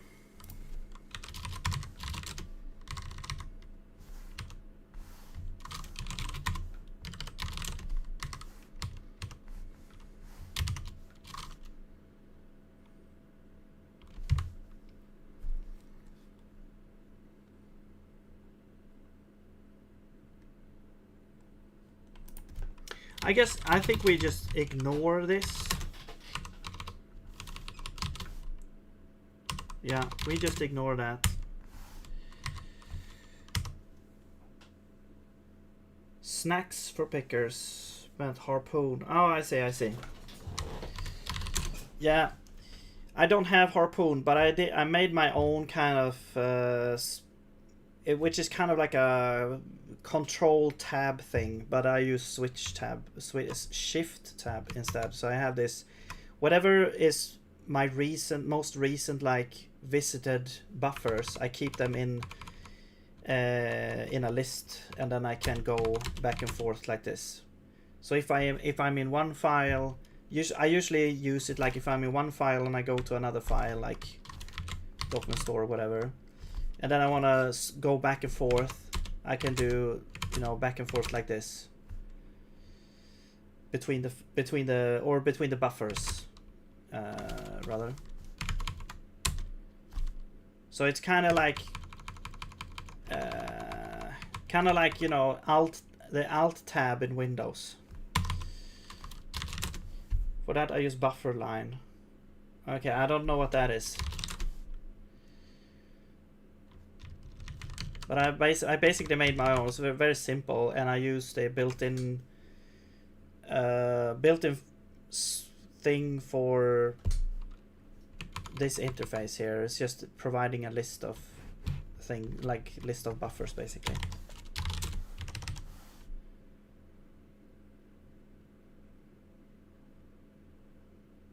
Switch on type.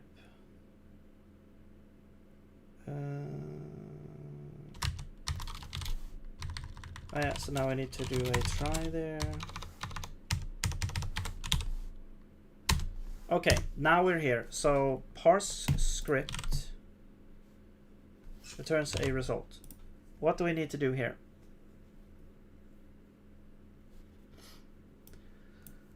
I think we just return the result actually instead of the script. Alright, we can actually add diagnostics directly here. Yeah, okay, so then we get the result.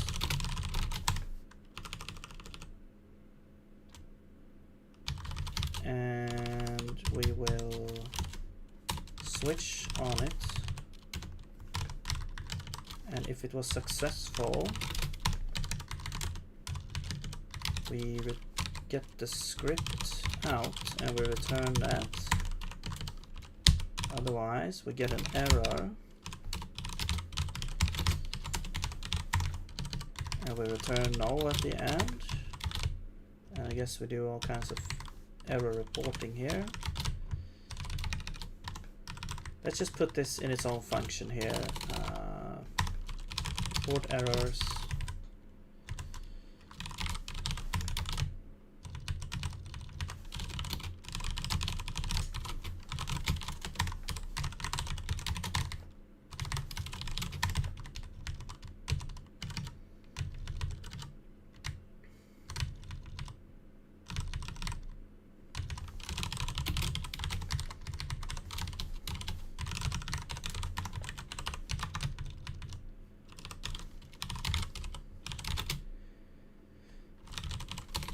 Don't really know the type. Well, we kind of do know the type because it's the parser. But let's do this to keep it agnostic, because we might want to do this for the type. No, the type checker is already done though. Well, that might change. No, that's already done. Yeah, we could actually try to reuse that, to be honest. Actually, there should be errors in here. Now here's the thing. Yeah, let's just use this. I think we'll move this to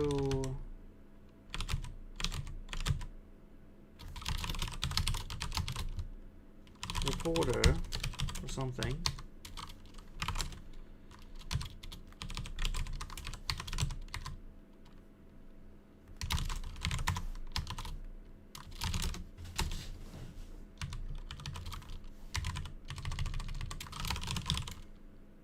Report result.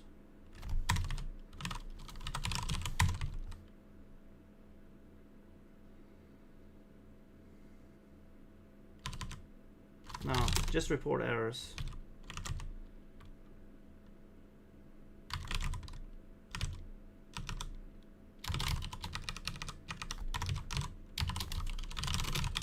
Diagnostics.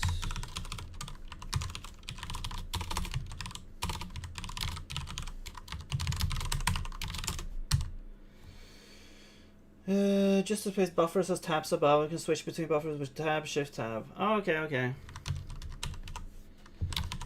Yeah, I don't mind. I don't like. I like it when it's. You know, I basically never look at this line here. I would basically probably be able to live without this. You can see. You can notice that I've disabled like line numbers. I've disabled error messages, like inline error messages. I don't want to have any sort of distractions. I even don't really like the git signs either. It is nice sometimes, but I don't like most of the time. I don't really care about this.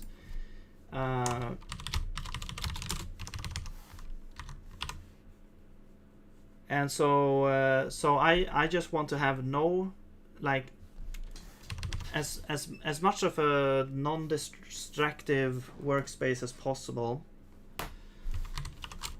Because, you know, when you have a bunch of red lines popping up in and out of existence as you type, that's super annoying.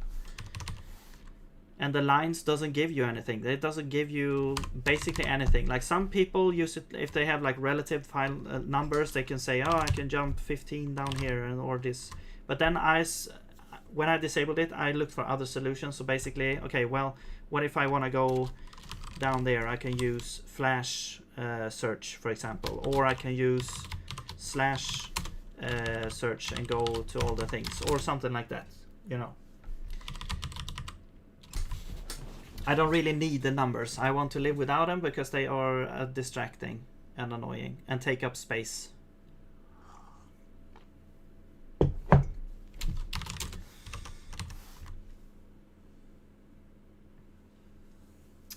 Workspace. Okay, documents. Actually, we just need a document store. We don't need a workspace.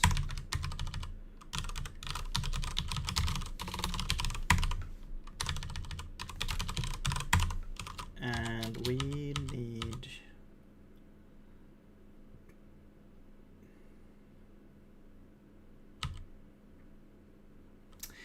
Oh, I see. We need to publish diagnostics to the document. I see, I see. Okay, so then we actually... Yeah, we kind of do need the workspace then.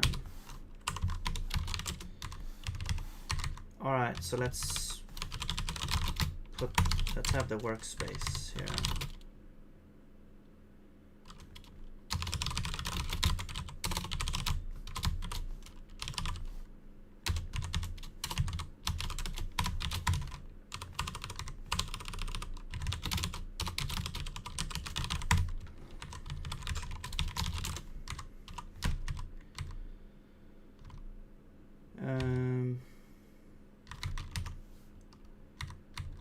Allocator should exist on the workspace, right? Yeah. Now is that's not an arena or anything? I'm not sure actually.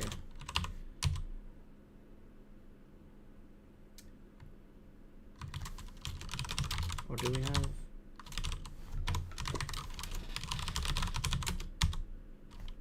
We have allocator here. Do we have an arena? Let's use the document store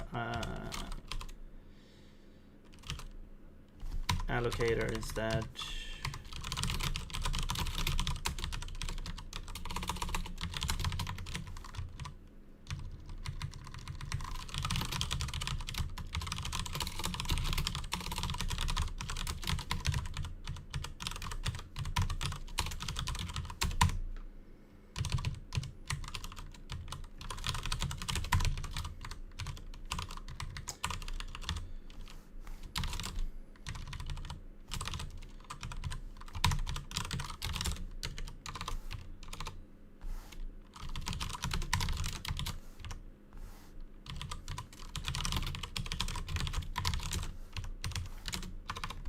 Alright, there we go. Now we got that. It should be public. Whoops. What happened? It also doesn't help that I have basically fat fingers or something, because I always type like I always hit like buttons next to the button that I'm trying to hit. And sometimes you activate some kind of magical spell in Vim that will like delete your whole Git repository or something. Parse script. Yes, so you are now a result. Very good. And we report errors. Let us bring that in. Reporter.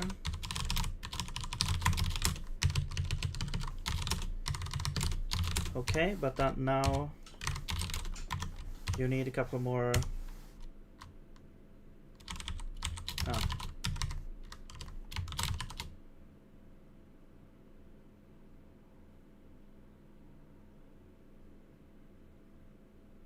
Wait, this looks a lot different.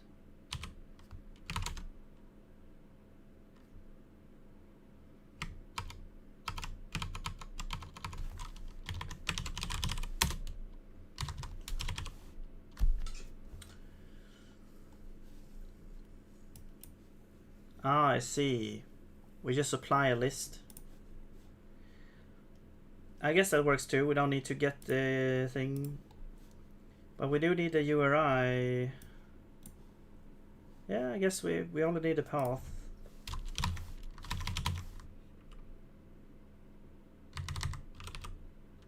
Okay, sure. Let's get the diagnostics list in here instead.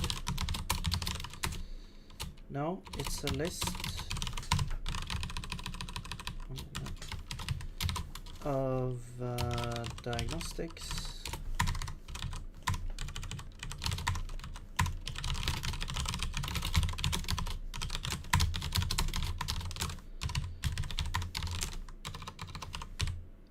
We do need an allocator actually.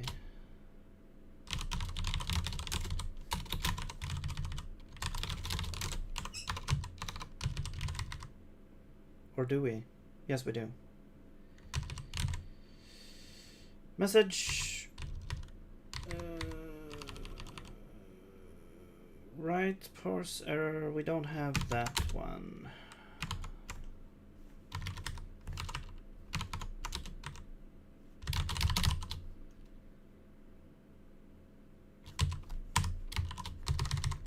I guess we'll make this public and we can import it if we need. But what kind of thing is this? This is like we get a parser and the writer. What do we actually do here? Ah, I see. If we have like the unexpected. So this is like the old system where we would keep like a list of unexpected tokens, or we get like the unexpected token thing is set if we get an unexpected token. And then we have a list of expected tokens that we then show. But this is not really how we're gonna do it now. So now instead we have a list of diagnostics that we just send through. So it's a lot easier because, yeah, we have this generic structure instead that we send. So,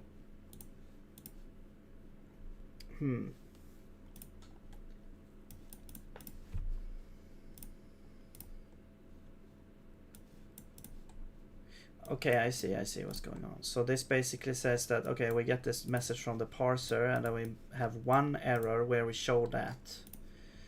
Yes. But here we actually have, we go through all diagnostics. We get the URI because they could potentially come from different different things. So actually, this is probably the more correct thing here. And then we get the message, we have the span, we have the severity, which we don't need to do this anymore. There we go. And then we have the URI from span start file, resolve URI, yes. And we get the document. All right. Which we should get. I guess if we don't have it, no, that's like an LSP issue. Yeah. We should really have a handler for that, but it shouldn't happen because we've just tried to parse it, or but whatever, it's gonna crash and burn and we're gonna find it anyway. So because this is the line it's gonna crash on, so we're gonna be able to see it because of the safety railings of Zig. And yeah, so we can trash this one. I just wanted to see what the differences were. Okay, and then we go to parser and we have report errors. Now we can actually, we will just say delete. We will get it from here and we will use it on the error info. And actually, like the result type should probably be, it should probably be common. Like it should probably be like a share type instead of result for each different thing. But anyway, now we can easily fix it because we're kind of handling both at the same time. And they are kind of adhering to some sort of interface as well. Actually, you need workspace instead now.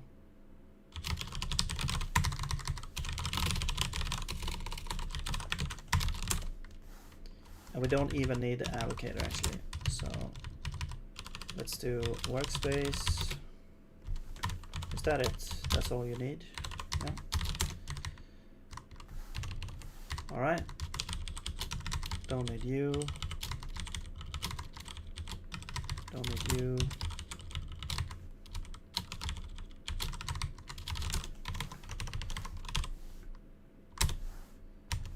Okay. Parse file needs, what is self? Document. Workspace. Do we have workspace here? We have document store, which should have workspace on it, actually.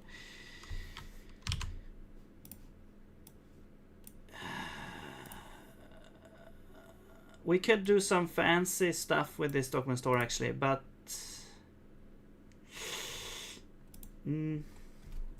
yeah, what you could do, we can actually get workspace on here, even though we don't have there's no workspace in here.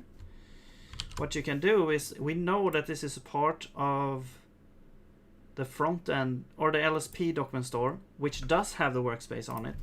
So we can get the LSP doc store, which is going to be LSP document store. And then this is going to be field parent pointer document store, and the pointer is document store.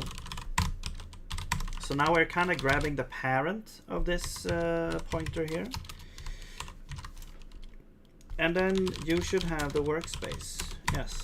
So now we can pass that in here. So you will be workspace. A little bit iffy, but you know, all this document store, it can't exist on anything else at this point. Like, this is only called within the LSP, and the LSP only has this implementation of the document store. So yeah, it should work. But we're kind of assuming that this document store exists on a struct of this type. So that's why we can do this, which is really cool. I think I really like that feature. But it's also a little bit like, you know, whenever you use it, you have to make sure that that's actually what's going to happen. Okay. And the parser is populated, and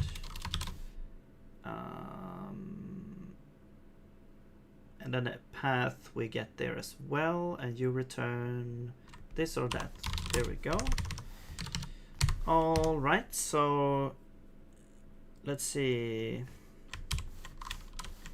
Also, like, if this, no, yeah, so if this returns null, we don't actually have a script to do anything with, so it's fine that we return here before we collect the symbols, because there's nothing to collect from, basically. Unless we do some string matching, but we're not going to do that here. Result, unused local report type checker. Oh yeah, so this is where I removed a bunch of code. So Let's do switch on result, and we'll basically do the same thing here. Now for success, we don't get anything. Wait. Right. Yeah, we don't get the thing, and then we return. Okay. So success, we don't really do anything, I guess. And then for errors, we do report errors. And we have the workspace here, so that's good. Now we need this thing. There we go. No field name severity. Right, this is a function.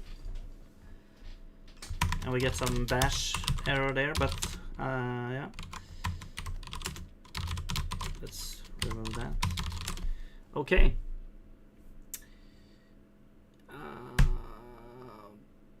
All right, so let's see if we build now. Yes, we do. Cool. So let's go to type expression. And of course, there's no error. Let's see if we can print this AST. We can't, because it says expected type identifier. Did you mean int? Okay, I can see how. So basically, why don't we get this in the LSP now? If we go and see here, what's happening here?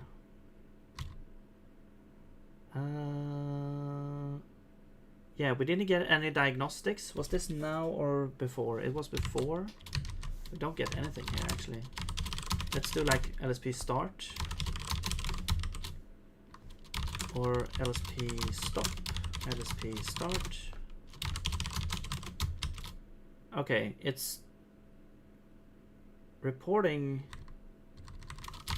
a thing. Okay, there we go. We do get the thing. Okay, but it's, you know, it's not implemented correctly because it does say int. So with capital letters. So let's fix that. That would be in the parser. Parse type identifier. It's not this one though. This isn't used actually. It's the parse identifier type expression. Here's like if we get the last segment, and then we're checking if is lower. Wait, how does this work actually? This shouldn't work.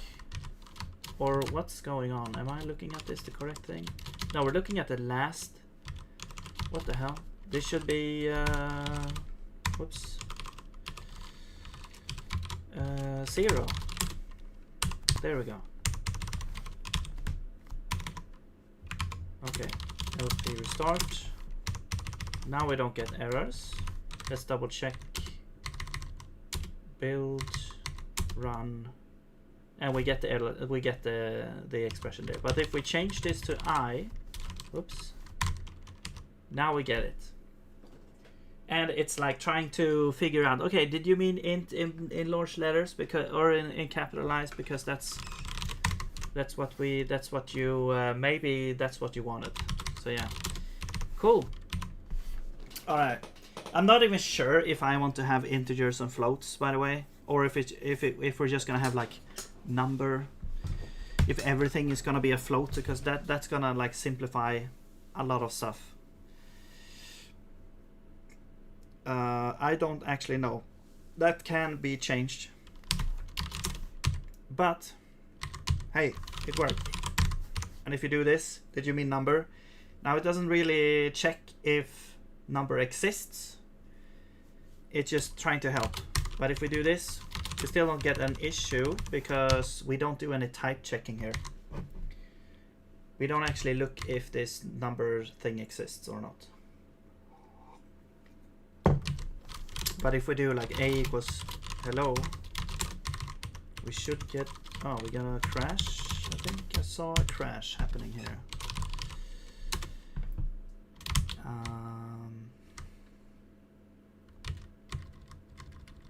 Parse file, compile result shouldn't happen. Oh. Wait. We got shouldn't happen. Oh yeah. I mean, this happens basically if we didn't like. Right now we are currently. Okay, let's go to parse script. So basically, when we're parsing a script, we call this function, and this could yield an error or a script, right? So if it's an error, we put it into null. So, but basically, we could still get an error without any diagnostics. We could also get a,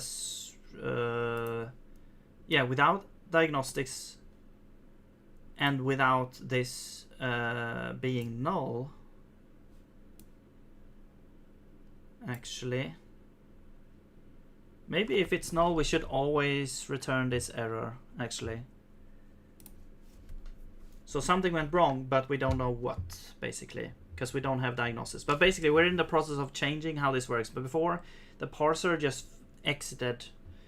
Now I actually want to like try to just report the parse errors that make sense and move on and try to parse the entire file anyway, to try and build a coherent, valid AST that the type checker can then use to be able to help, you know, with the LSP to be able to give you like auto completions and all that. Even if you have parse errors somewhere else or parse errors somewhere, we should still be able to produce some sort of auto completion and stuff and help with things. So that's what we're doing right now, but we're just in the beginning of that, and this diagnostics thing is kind of battling the current system where we just try everywhere, and any error will bubble up and just abort the whole parser. But we're trying instead now to produce a bunch of diagnostics instead, so, and then keep on going. And that's the whole thing, because that's I think that can be quite complex. At least that's how it feels like right now. This is like untreaded ground for me here. So, but it's gonna be really nice if we can get it working to a nice state, because then we will get very good like help from the LSP basically, or potentially anyway. Okay. But what do we do? Like if this is null, should we just return the error? Yeah, probably, right? So if we have diagnostics, we return an error. Or if we didn't have a script, I guess we'll return an error anyway here with like, let's do this. See? The LSP doesn't know what to do when there's like a parse error down here. I can't actually go to definition here because the LSP is like, hey, I don't know what's going on. Leave me alone. There's a parse error down here. Okay, but if I remove it, now I can go here. So that's what I want to not happen in the LSP. Because you should still be able to see this because we know where it is. And it should work, but it's not always that you can make it work though. But for most things, we should be able to get it work. Like most common things, I should say, that could happen like that. Okay, so I want to do a initialize function. So I want to do like just init, and we get like diagnostics and a script, and this would return a this.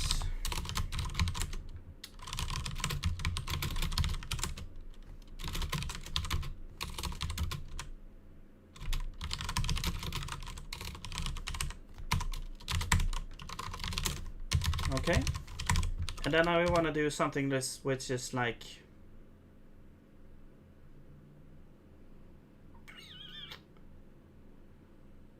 no diagnostics or something like that, empty diagnostics. I'm not sure what to call it.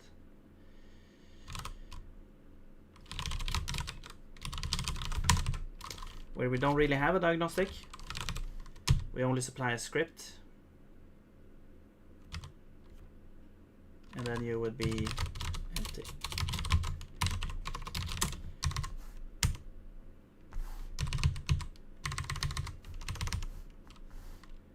And this local. Okay, let's call you that then. Alright, so now, wait, what's this? Ah, I see. So now we say like, okay, well, this is gonna be an error.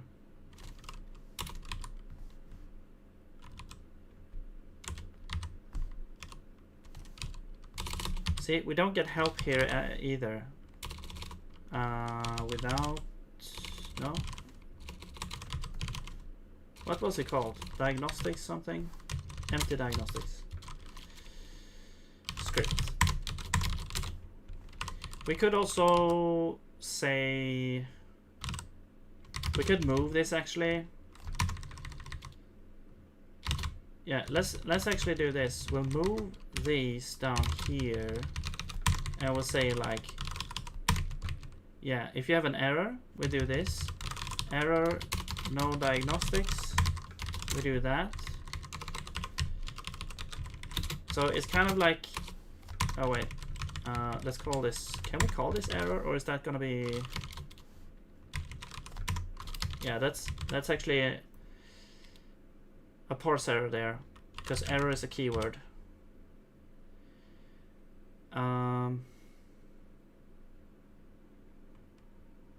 I guess error diagnostics. No diagnostics. And no, wait. No, yeah, there's gonna be this, but there's also gonna be this one. There we go. And then you are the same, but different. Or success is just gonna be a script, so, but we can actually do success. Let's just call this, I guess we could call this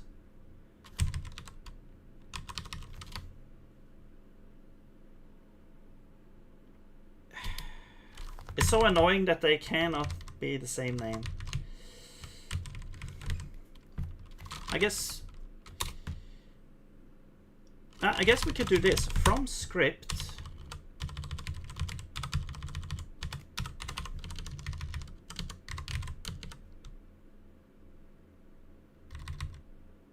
Yeah, because if it's null, it's not gonna be a success.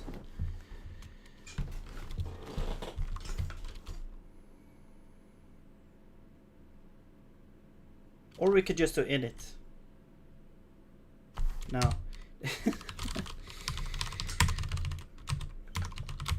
So basically, if we have a script, we return success. Otherwise, we return error, no diagnostics with the script.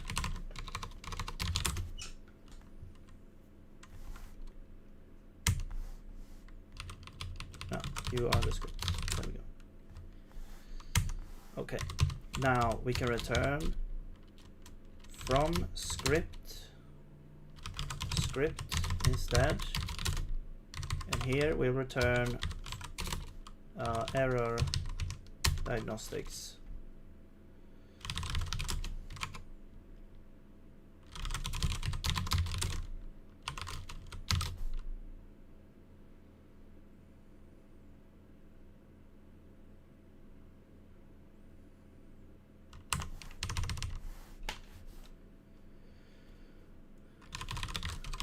Items.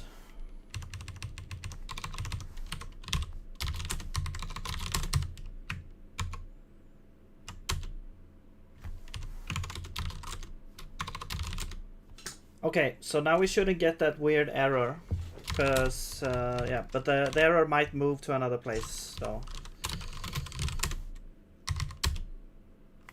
Okay, so, well, we didn't get an error here, so maybe I'm not sure how it happened. Let's restart. Let's check if it works. No, let's do stop. Start. There we go. I will change you to number.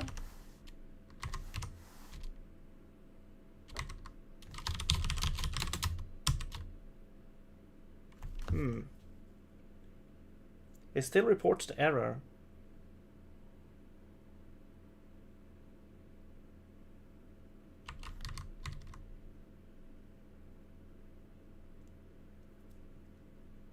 So we had this problem before where, you know, a document like the LSP would report the error, but then you have to clear it as well. Like next time the LSP client sends like, hey, this document has updated, so I need new information.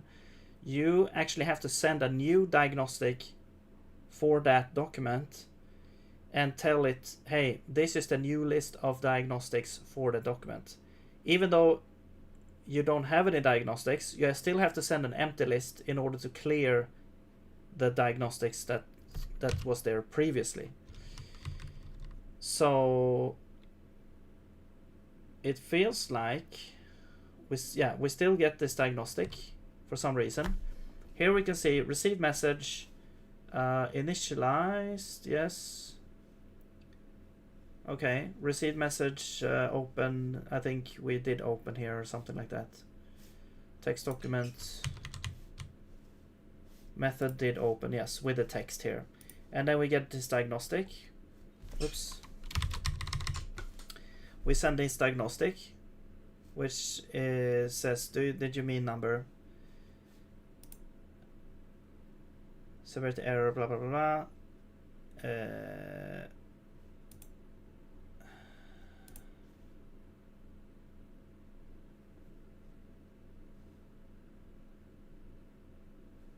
Right, and then we repeat that. Okay, but then it didn't send, like the client should send an update, like document updated now.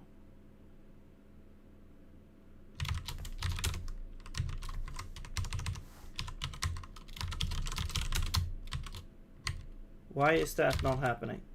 Did the executable crash or something?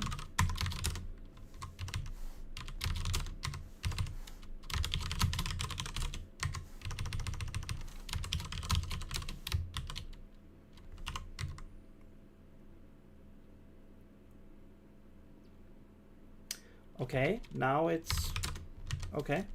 Let's see if we get the same.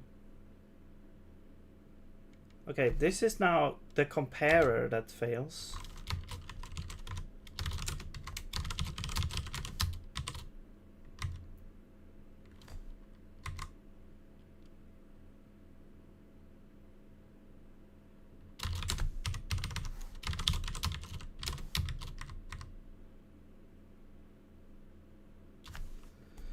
Receive the message.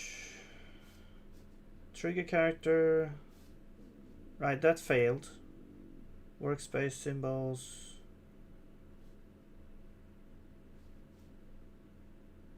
Right, sent JSON is incomplete. Yeah, we don't have auto completion. We don't have like completion handler working yet. So import. We're trying to, like, if you have like an import and then a quote, we actually have complete for that. So if you, for example, type import, you can see you can import something. And then if we do this, then we should get completion here. No? That's weird. Okay. So there's something weird going on there. What if we do this and then... No, now it stopped working all of a sudden. So there are a lot of stuff left to do with the LSP here. Let's just see if we can get this working again. Okay, import.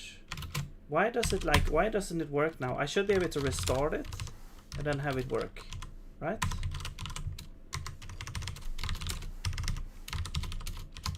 stop, start. Okay, it works, but the completion thing does not work.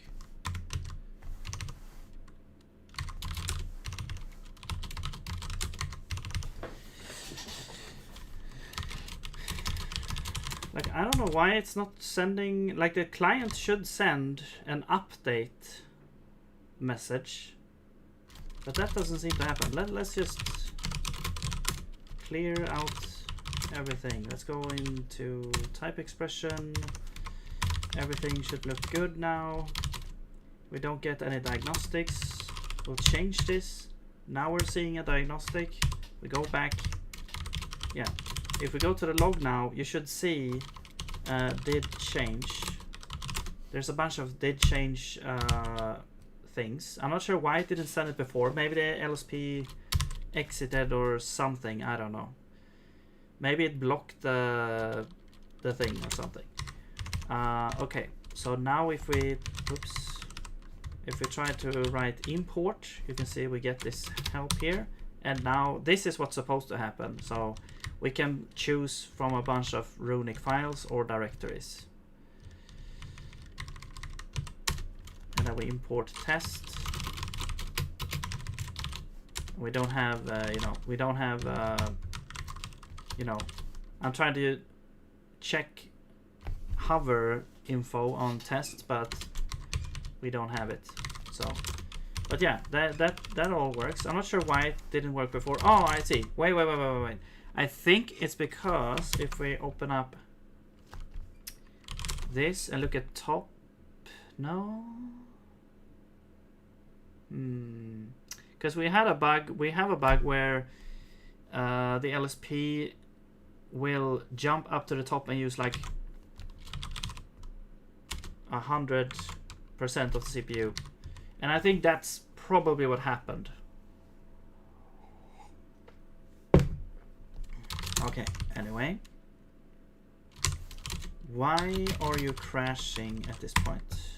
You don't crash. Okay, so I don't know what happens there. I've tried to fix it with some guesses, but apparently there's still some issues there. Okay, anyway, so now let's see. We have yeah, so basically now we get a type error because this is a number or an int.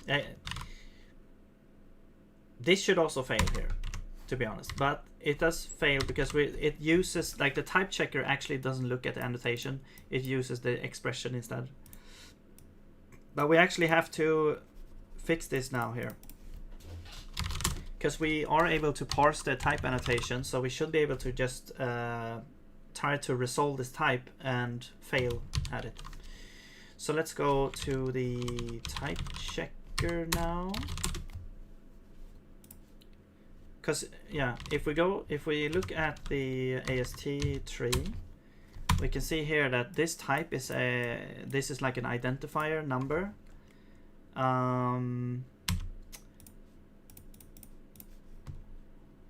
That doesn't exist really. So also I think I wanna change the scope. Then I want to have, like, you know, this is the kind of thing where we keep all the type information in.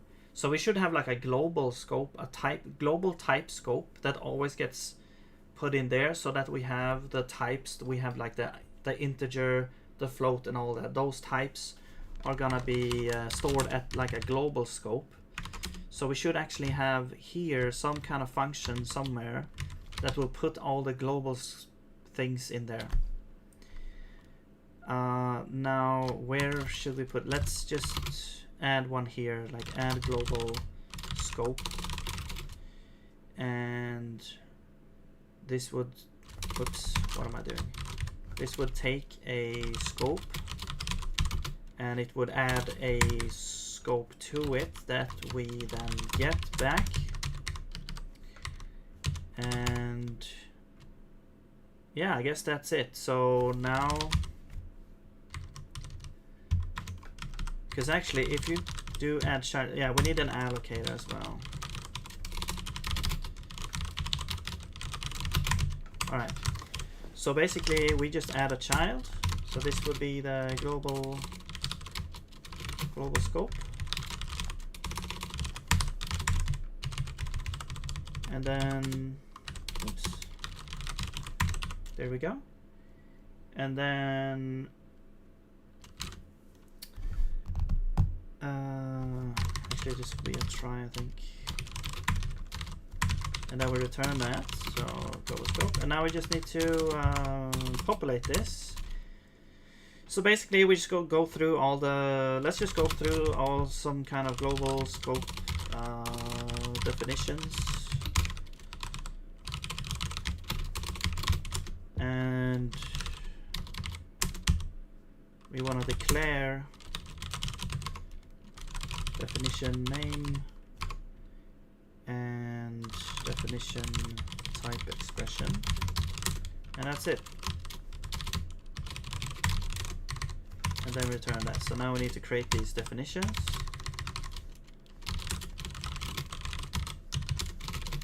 And it's just going to be basically a list of things. So let's make this list, and let's make a definition type that will have the name and the type expression, and then let's make an init function just for convenience.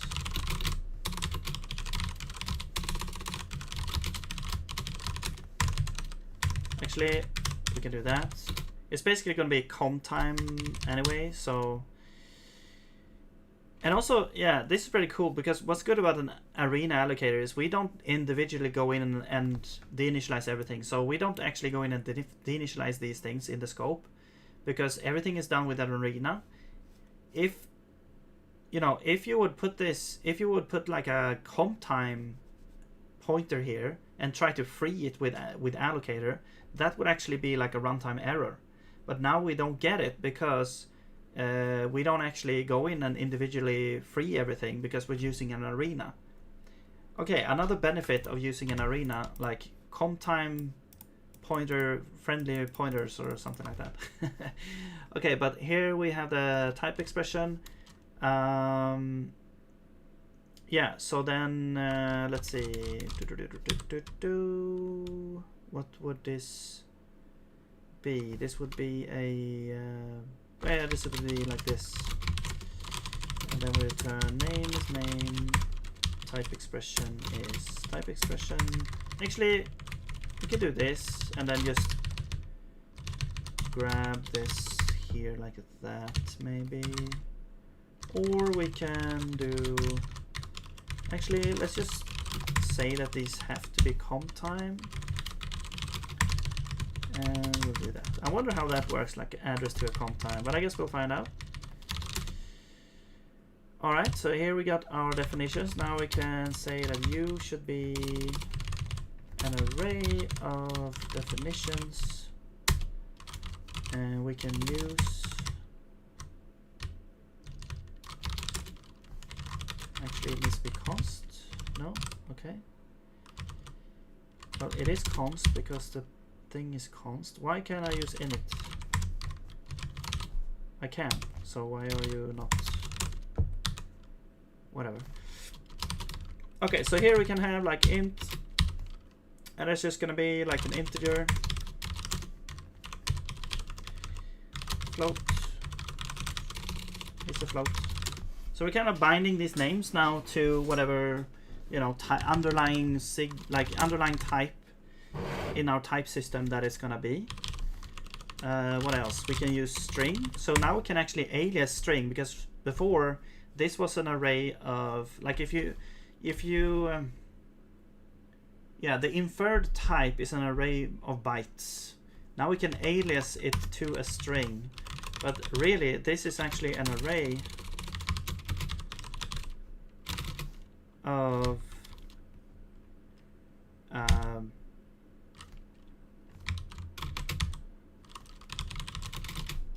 bytes.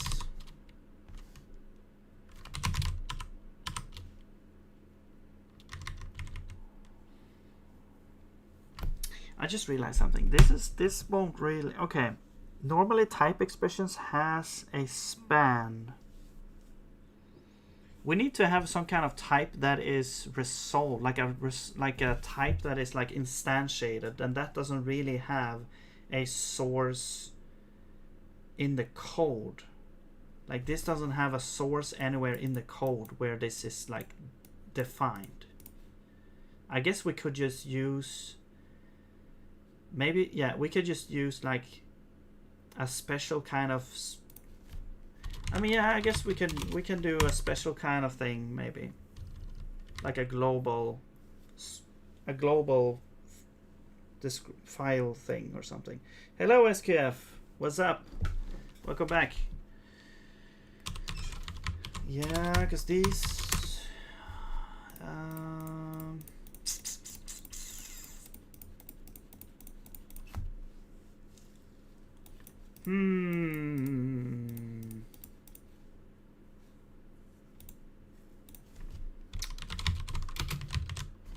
even the integer needs a span. Like that it needs a span.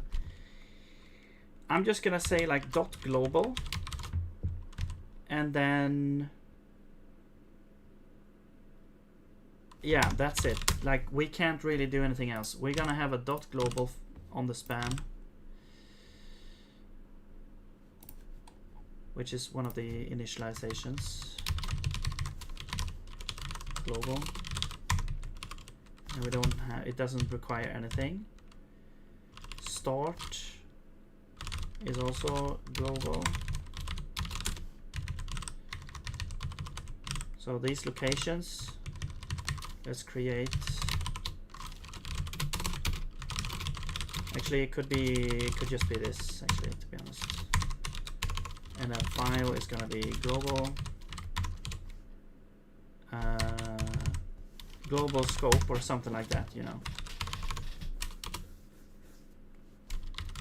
Column 0, line 0.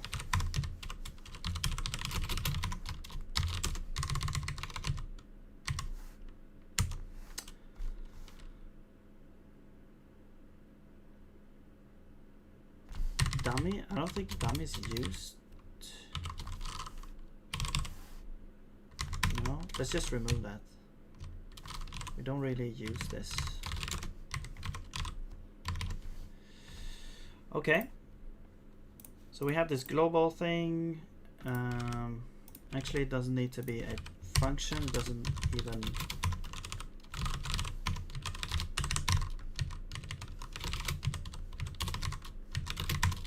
Take any parameters. So let's just do this.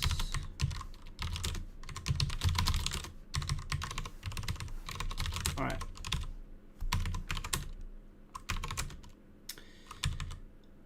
Yeah, span is global. Integer. Okay. Well, except it's a function, or I mean, it's just a thing there.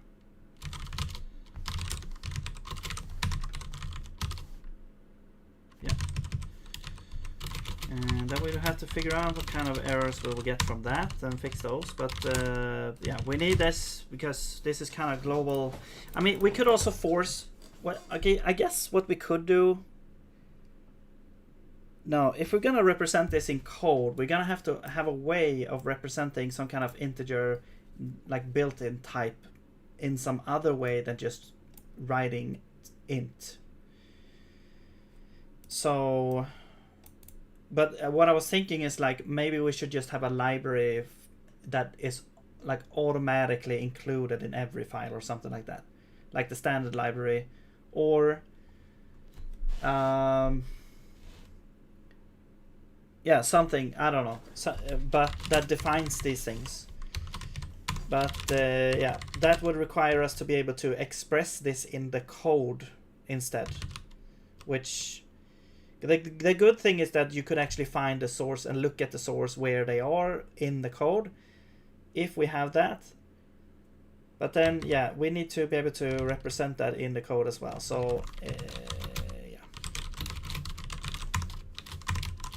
Let's do it like this for now. This is the easy way out right now. So we'll have like int, float, and string. I guess we'll have like bool. I'm not sure if I'm gonna call it bool or boolean. I don't know. What do you think? Yo SQF, do you have a preference like bool or boolean?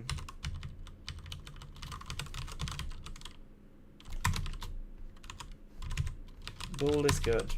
It's shorter, so.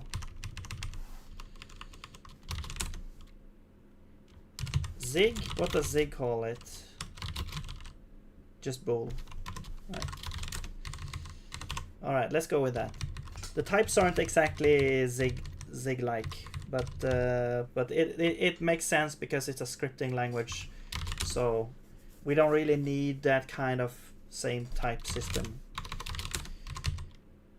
And then we have byte as well because of the string thing. So we kind of have 3 different numbers: bytes, ints, and floats. But bytes is kind of like a character, or it's also it's a byte.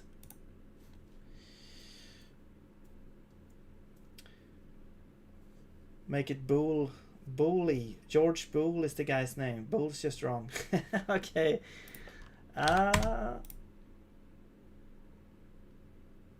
Why not? I mean, you will get LSP help. I could say like, okay, well, we could make a special. We could make it's nice also that it's like capital B. We could make a special, you know, special case. If someone types bool with just bool or boolean, we can have a special message that says that, hey, did you mean bool? With E. I like it. I like it a lot. No, I want it that way. That's, I mean, it kind of goes against, you know, the common terminology of programming. But then again, it's named after this bool guy, so why not? I'm gonna keep it in, and then later there's gonna be a breaking change. Or maybe you can choose. You can choose if you want to call it bool with BOOL or BOOLE or even boolean. So it's up to you. Actually, I could create the aliases right here. There you go. Problem solved. We allow everything. Should we allow this as well?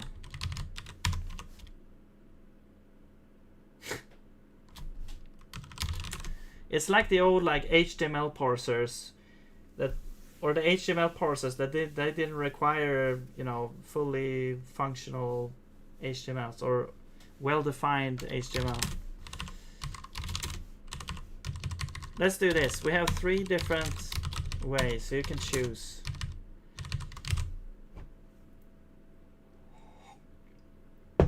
It's also like Vim stuff. If you don't have to type help, you just type HE, for example.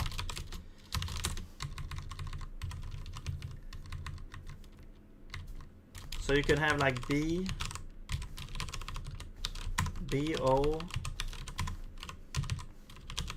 There you go. What about that? No. Boo. Okay. Let's just do that for fun. We'll probably fix it later. There's gonna be a break and change later that's like, we're removing everything except bool, or everything except boolean, or something like that.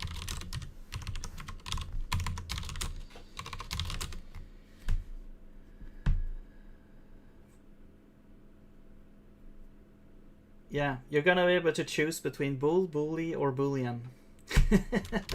And then you're like, well, what's happening? Okay. Okay, let's start here. So we'll have a bunch of these things. Now let's go up to type check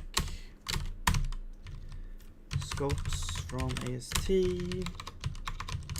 and we create a scope and we initialize it, and we also have the global scope which is add global scope to the scope, and then we use the global scope instead.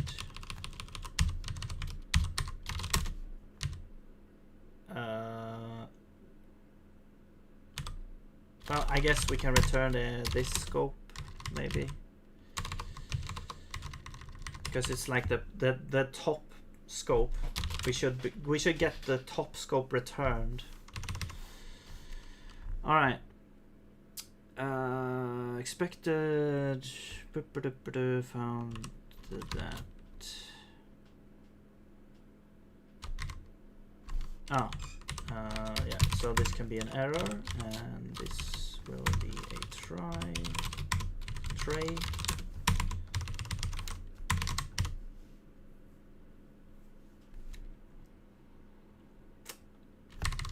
Right, you are definitely a const, but that will kind of mess this up here. Yeah, the type expressions doesn't really need to be mutable, to be honest. Like they are not gonna change. I'm just gonna go in here and change all these to constants, because it doesn't make sense that they would be able to change. I don't think. So I'm just gonna put them as constants. There we go. And we have some more stuff over here. These ones also doesn't make sense. Everything needs to be that.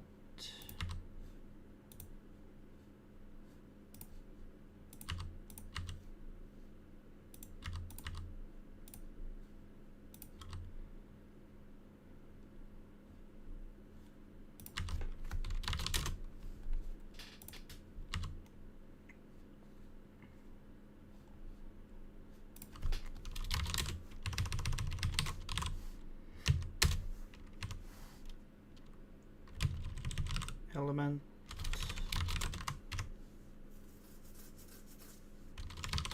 Oh, I see. The byte.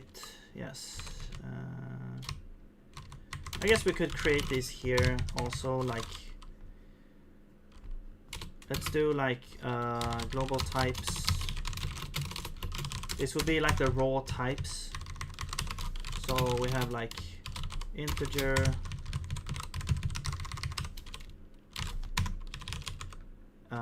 Float, bool, en, sorry, byte,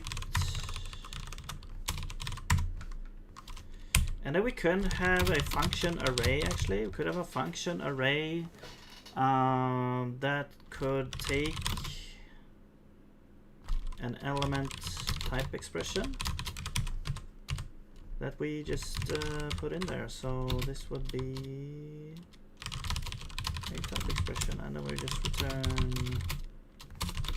array element is element, span is global, and now you are global types int float bool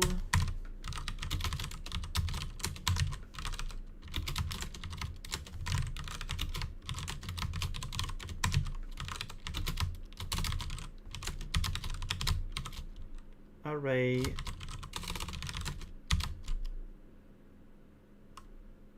byte. There we go.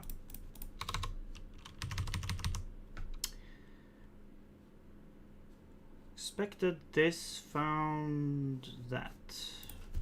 Right. Fine.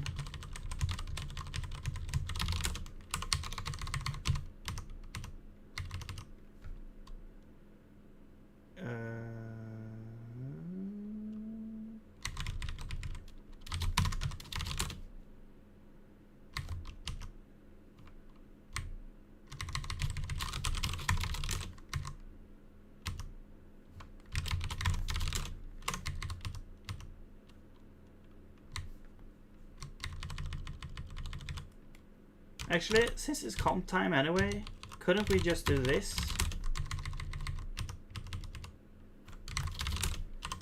And then have the compiler like crash and burn if this pointer somehow doesn't exist later. That's gonna be interesting. Double and long int. No. There's just gonna be like, I even contemplating to collapse all the numbers into a number, just a number, except for byte, because we do need to reason about a kind of like a string with that's an array of bytes. So basically we could have like bytes, or it's gonna be just a 64-bit floating number or something like that.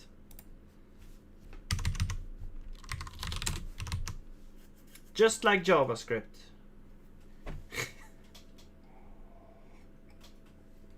Because this is a scripting language, it's not a compiled language. It could be compiled. You could make a compiler for it as well, but I don't really see the point. I guess if you wanted to make it more optimized, but then it's like, okay, but just write it in some other language and compile it. I don't know. Anyway, expected type, found that. Right. Yeah. So you still want a non-const, so let's change that. And you should also be a const.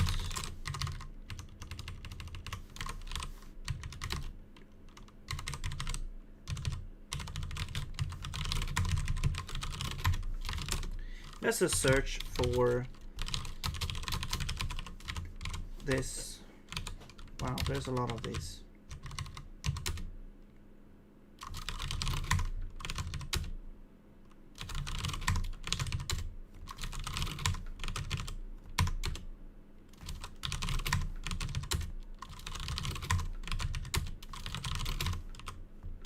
I know I don't have to, I can just do this. Also, I can use substitution, but I want to see which change I'm doing.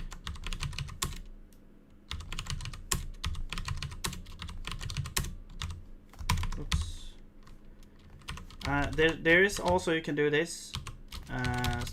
Search for AST type expression. And then you can replace it with star const AST type expression. And then if you do GC, like G for multi, in each line you can have several matches. But then C is like, okay, do you want to do this on this line? So here's like yes, yes, yes, yes, yes, yes, yes, yes, yes, probably everywhere. There we go. Pretty useful. Okay, so do we have it now?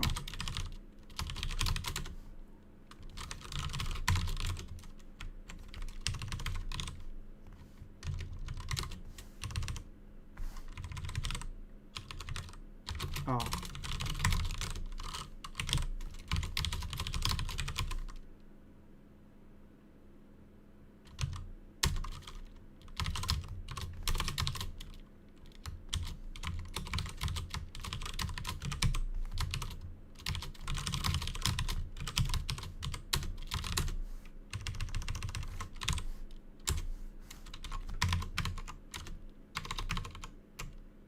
Where were we? Parser? No? No, the type checker scope and stuff. That's right. Okay, so we don't have any errors. Okay. So now we should have the global scope, but we don't really do anything with it though. We just have it now. So now what we want to do is when we want to resolve a type, like when we find this type thing. So let's say we are running this binding declaration,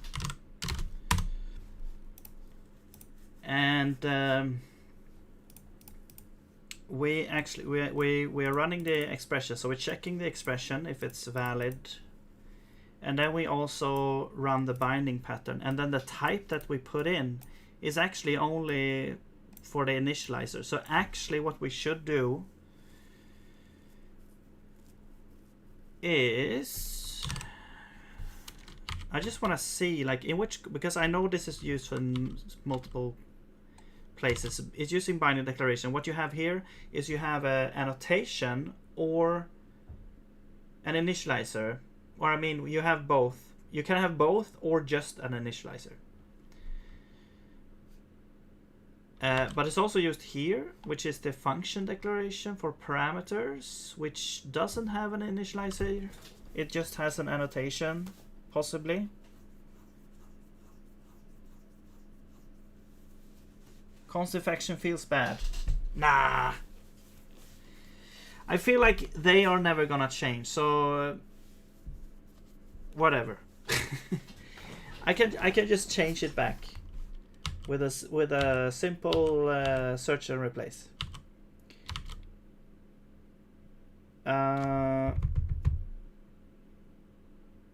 Okay, parameters actually, they could have a default value, but most often doesn't have it. So do we require a annotation of parameters? I don't think so, because they are supposed to be able to be inferred, but if they can't be inferred, then there's going to be issues. Do we require on parameters? I guess we could try to not require it first, and then if it's like too difficult, we can just decide to, hey, you have to annotate parameters, maybe. Not sure. Yeah, let's just do that. But what I was thinking is like if we should change this function to receive two types, or maybe even several types that are like in order, where it's like if the first type exists, then we try to use that. If it doesn't exist, we try to use the next one, and so on, to infer the actual type. But that seems weird. We can just as well do it right here. So either we have the initializer and we resolve that type. We can have so let's do like the type expression for this binding. It's gonna be either everything should not be a constant, but but the thing is like it's initialized once and then it's never changed, and that's what a constant is. So, and it's not like it can change unless we introduce comp time, you know, that you can like change things on the type in comp time or something like that. But we don't. I'm probably not gonna have that. So the types themselves, they won't ever change.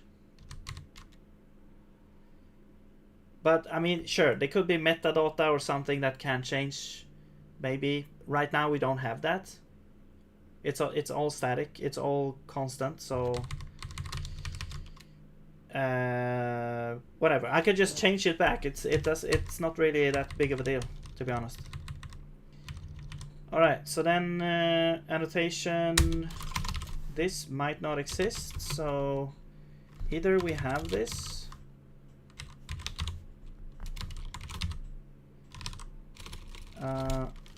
Or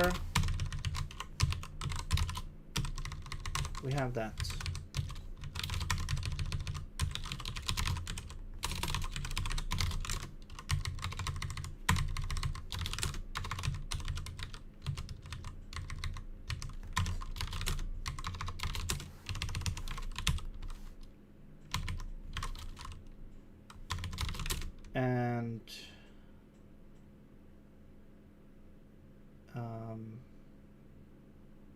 And yeah, so now we're taking that into account,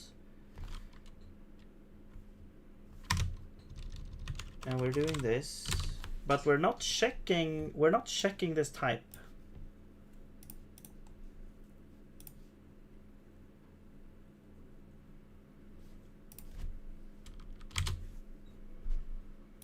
we're declaring it, but we're not checking the type expression. So we should have like run type expression or something. We don't really have that actually.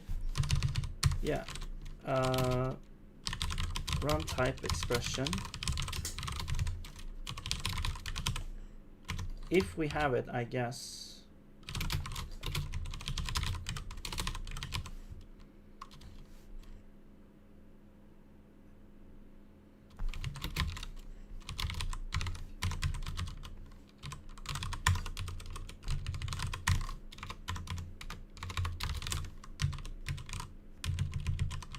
Let's call it T.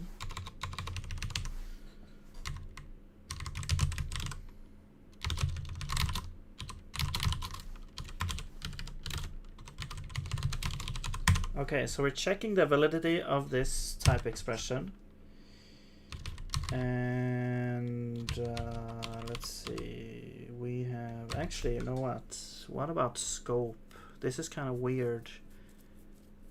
This is part of like the lazy type thing, I think. Because the thing is, like, this happens in this context right here, like this scope right here. And the type expression is like this annotation has a specific location. It happens in this scope. So we should attach that information here. But also, like, this type expression, like, if we want to check that later, let's say it's an identifier, for example. We want to check that later when we have more information, maybe. Then it's like, okay, should we do it in this scope or in the other scope? I guess we do it in the other scope, to be honest. Yeah, we also need the scope here. And the expression, which is a constant. Of course.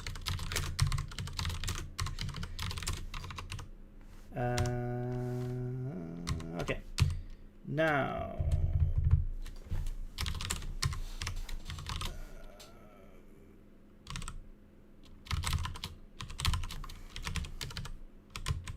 Let's just add this here, type expression,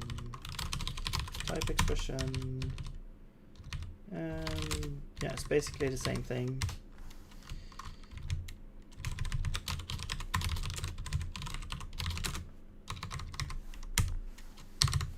All right.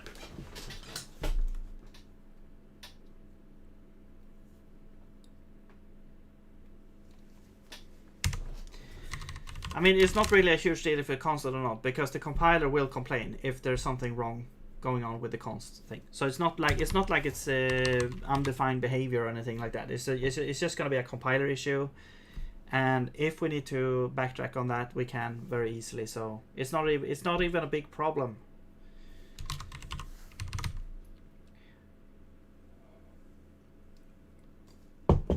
I feel like the guy in Office Space that has to put TPS reports. No, it's fine. No field name literal in blah, blah, blah, blah. That's right, because we don't. That doesn't exist. What about now? Range. Okay, let's just remove everything. Boom. Let's also make transported type expression.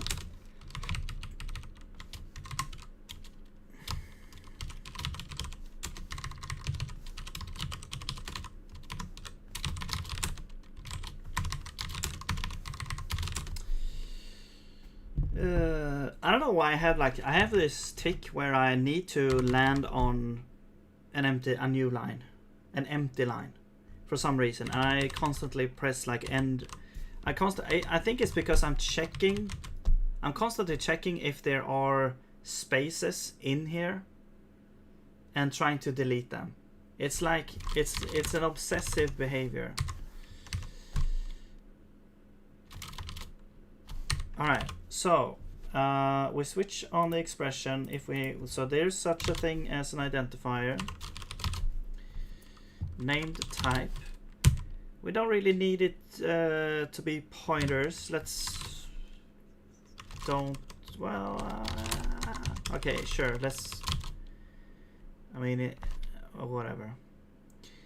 And then we do like run identifier. So this will basically be more like run type identifier or identifier type.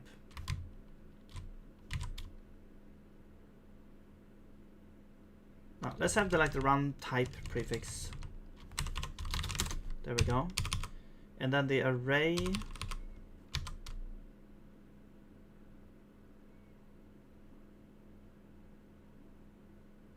You know what, actually, the identifier is like, it actually, okay, the type expressions, they're kind of bound to the scope where they are defined, where they are like expressed.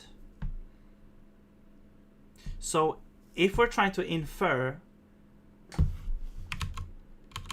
like when we infer here, so let's say this. Let's say we create a subscope. We create a my string equals string, let's say, and then we create like, you know, b is my string equals to this is a string or whatever, right? And then we set a equals b. Okay. Now, when we infer. Well, actually, let's see if we can. I mean, let's just play with the idea. If you had a function here that returns, oh, well, what would it return actually? It can't return this because this is not in scope. Well, okay. Let's just say that there's some way of getting b out of this thing here. So in Zig you would have like a break. We could do like const b equals this, and you would break b out of this. So now, see you later, penguin. Now this b is this type in, that's from in here, right? And now, what if you set a to b? And let's say that a, we don't know the type, so we let's say a is from somewhere else. We don't actually know what a is. Let's just say that a is something. Now, when we define a const like this, I actually want to force a. I want to force this to be have an initializer, but let's just play with the idea that we have some kind of a that doesn't have. Well, actually, you know what? We could just say, we could just do this. We say a equals b, but we don't know what, we don't say what the type is. So we have to figure out what type is b. Okay? Now in this scenario, which is kind of convoluted here, but it demonstrates this issue here. So b has a type. Where do we get the type? Well, b has a type expression. The type expression is this expression, which is just an identifier that says my string, right? But it's in this scope where that is kind of valid. You know, it's not valid anywhere else really at this point. So when we try to like evaluate what type this has, it's gonna say, well, I have an identifier called my string. Well, I guess this kind of depends on how we evaluate the types, because we could have evaluated it back to a string. I don't know. I think it's nice if we could actually use the alias name, just so we can see that, okay, well, that's called my string, okay. Maybe we could keep the alias around, and then the actual underlying type could get resolved as well.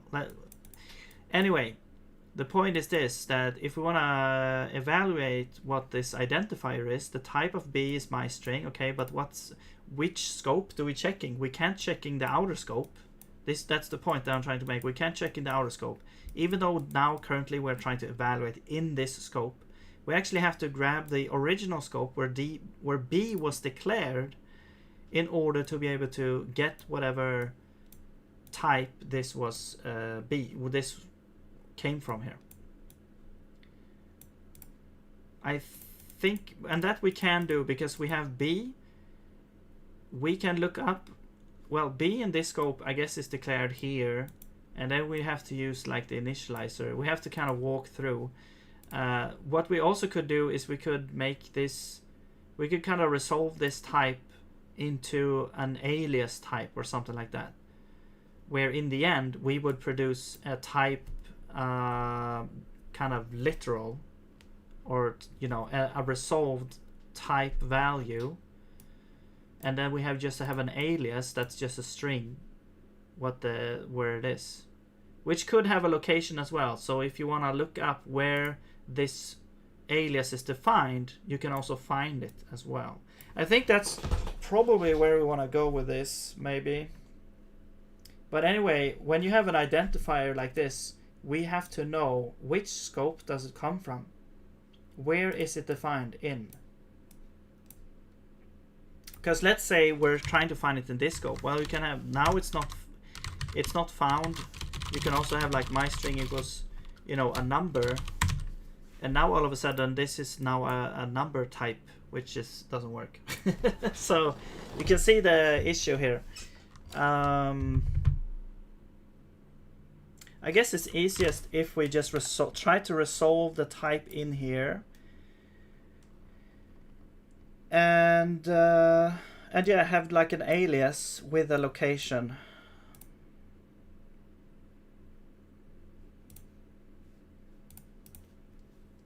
I guess that's what the identifier could be. The identifier could be like, yeah, it has a name and then it has location, which we already have with the identifier. And then it should also have like the underlying type in itself as well. So the type but what would this expression be then? I guess when we get this, we have to resolve it on the spot.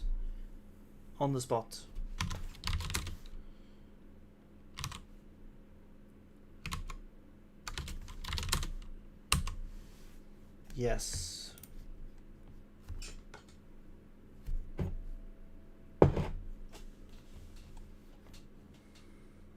Now this just validates the type expression. This just says that, okay, well, my string wasn't found, for example. Like if this wasn't defined, my string isn't defined, so it should report the not found whatever error there. It doesn't actually like resolve it. It just checks if it's valid or not.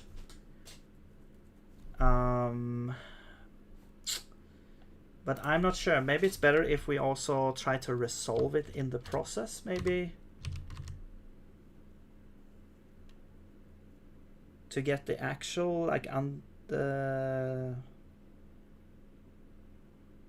type that it refers to. Yeah, the declaration of the type, basically.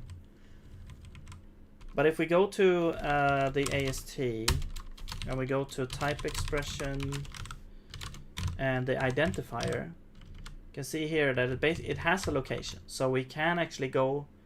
But this location is different though. It's like the location of where this is defined and not the actual binding declaration. And also it could have, you can like do member access here as well. So this is not really the place to keep the location of the thing. So we actually need a separate, we need like, okay, so maybe we do need like an alias. Aliased type.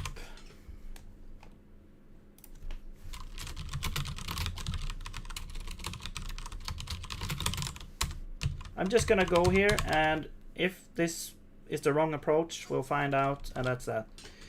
So let's have like this would be the alias name.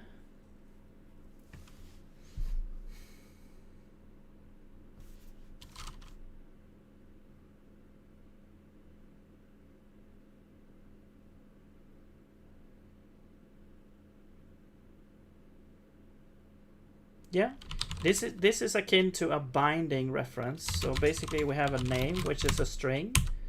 We have, I mean, we could store it, we could store the location as a span. Potentially later we can actually look up the scope depending on the span.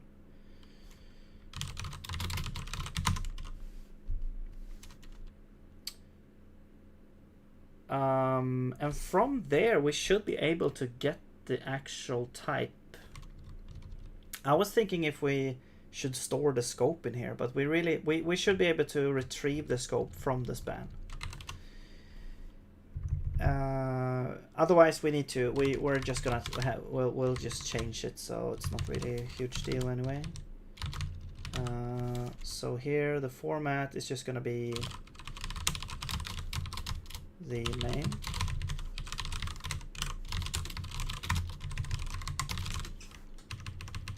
Alright, so that's our alias type. And now what's this? Run member. This doesn't really make sense. You're not doing this. I don't think, yeah, I'm just gonna put it here.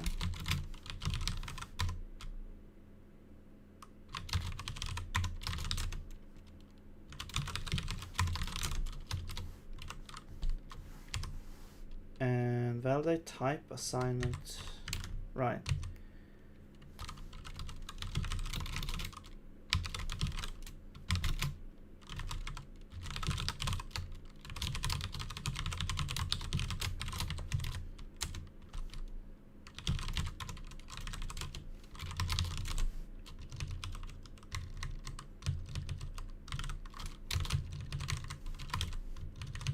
I'll just try and figure out what we need to do here.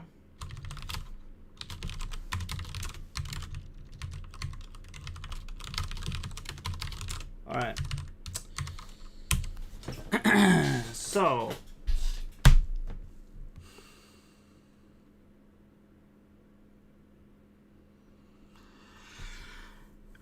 I think what we need to do, we need to grab the actual type from the alias. We need to resolve the alias type. And then, so we need to like grab the actual type. And there's probably going to be something like resolve alias type. And then, because it's a try as well. And then if we, and then we just run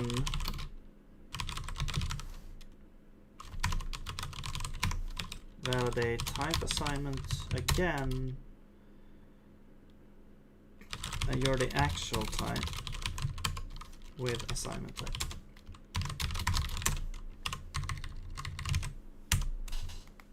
Now I'm not sure if I'm mixing, it feels like I'm mixing two worlds here, like the type expression and the type value, because in like normals, like when you kind of compile things, you always have like an expression that is gonna be evaluated into a value, right? And the same kind of thing applies here in the type world as well, where you have a type expression that should evaluate into some kind of type value. But here it's like I'm using type expression as both expressions but also values as well. So it might make sense if we like separate those two concepts to make it, maybe it's gonna make it easier to reason about, to separate the worlds, I think.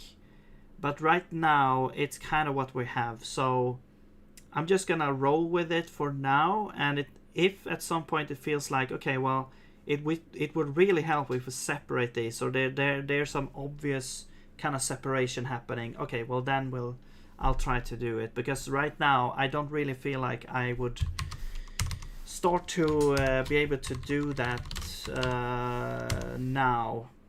I could start to think about it, but I just don't want to have to try to resolve it. I'm trying to resolve this issue now, and we'll probably have to do that later, or not have to, but probably it would be a good thing to separate those two worlds to get to be able to talk about type expression contra type values, because they are a little bit different as well. Like type values are kind of like,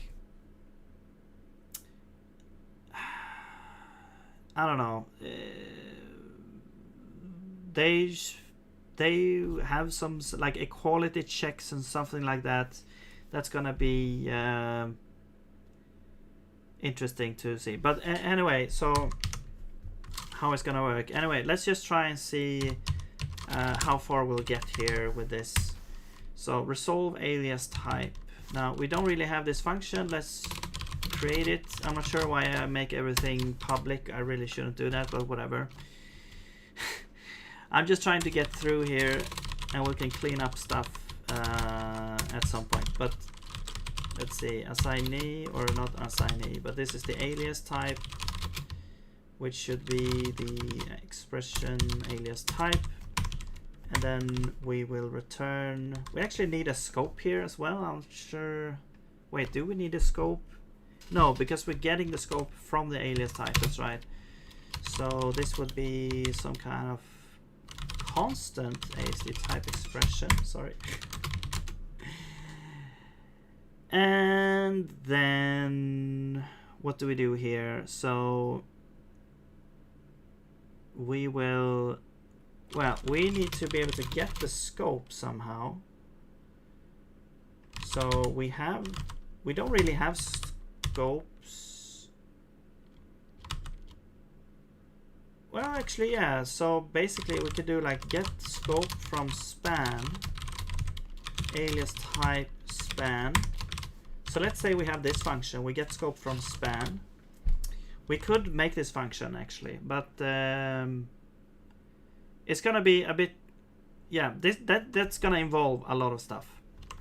So I'm not gonna go there right now, but let's say we have it.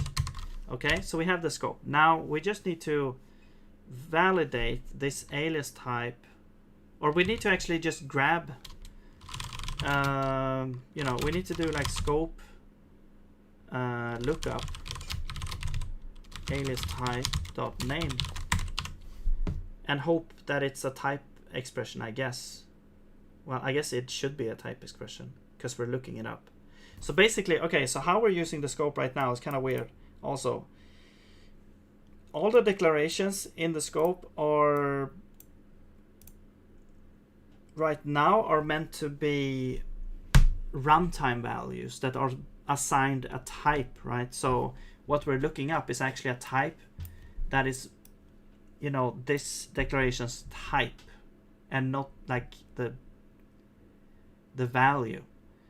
But now it's kind of, we're looking up an alias type, which we don't really have right now. We don't really have that.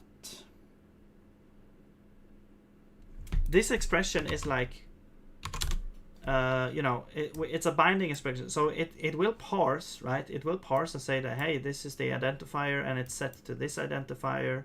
It doesn't have a type annotation.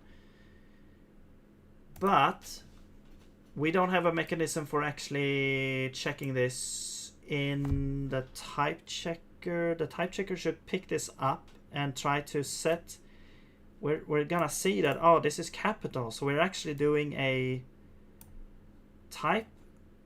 We're trying to set this to a type, right? So this has to be a type and this has to be a type.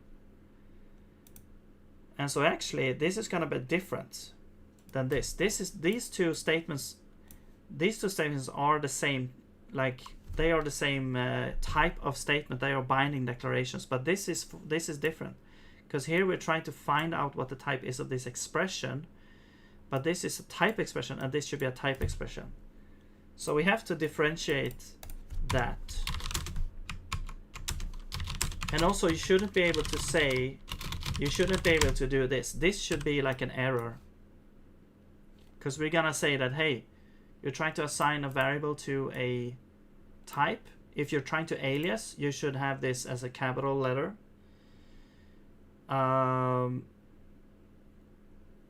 If you're trying to do something else, you can't. Or I don't know what the message would be. But basically, yeah. So this shouldn't be possible having, because this lowercase denotes values while uppercase denotes types. All right. So this lookup, it should be possible. Like but then we should have like the lookup. Yeah, the lookup always, in this case, always has a type expression returned. So this should actually work. It's just that when we declare the variables, we have to make sure that we're kind of doing the right thing, depending on if they are type expressions or normal expressions. Actually, you know what? They are not the same kind of expression, because I mean, unless we wrap this in a normal expression, which we shouldn't, I don't think so. We should actually make this into a separate kind of, this should be a parse error, and this should parse into like a type binding declaration, actually. Yeah. Yeah. Because the type is different. The type of this expression is a type expression, not a normal expression.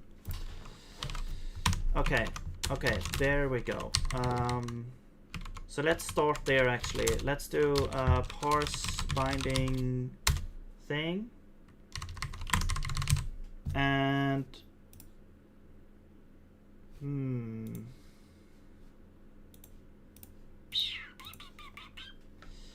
wait, where am I? There we go. Parse binding. Right. And it should also always be const. We're parsing a binding pattern. Does it make sense to bind a type to a discard?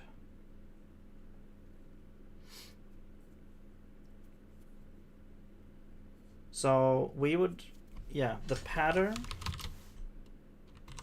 has to be like an identifier.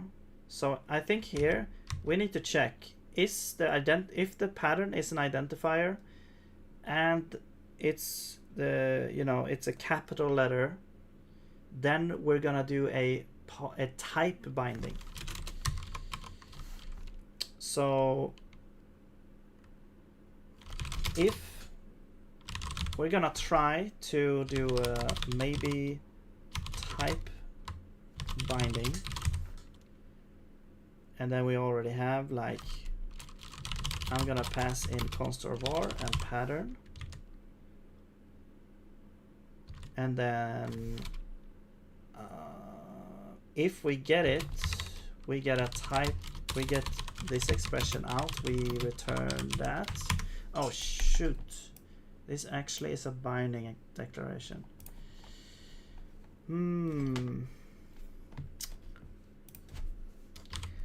I mean, couldn't we like change it?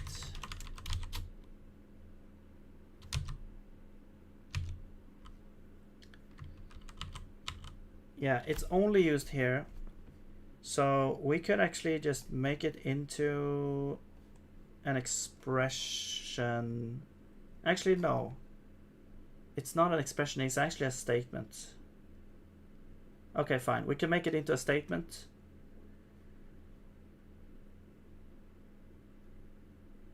And we could also make a whole separate thing. We could also make,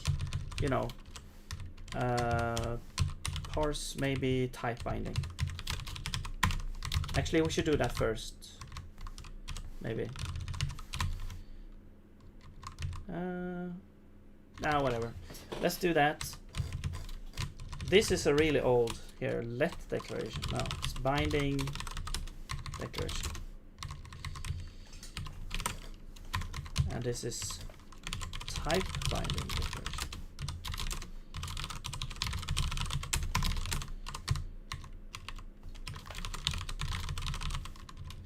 Maybe type binding. binding.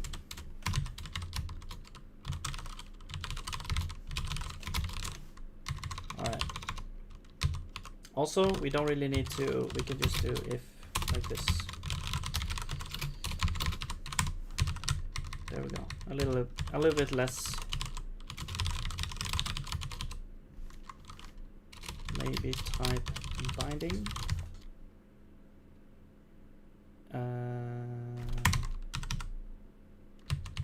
Yeah.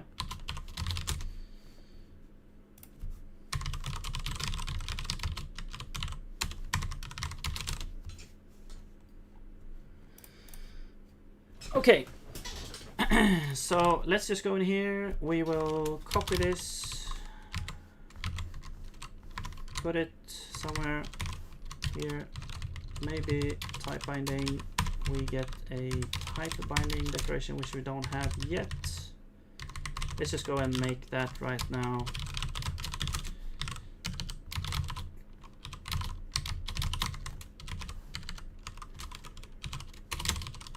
Oops.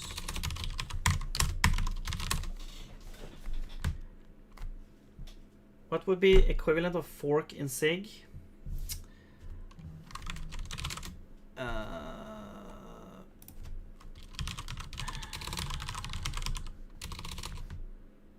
You can do child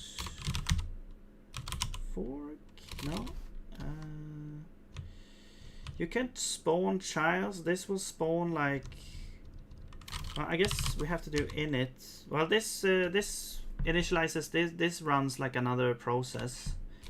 I'm not sure actually. Is there something like thread? Maybe there's like thread fork. No. Spawn. You can spawn a thread. This would, though, you would require to put a function there that it's gonna run.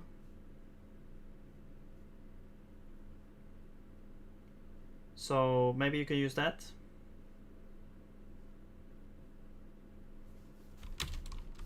So you have some kind of config. You provide a function, and then arguments to the function. So standard thread spawn. And then if you want to wait on it, you can do join.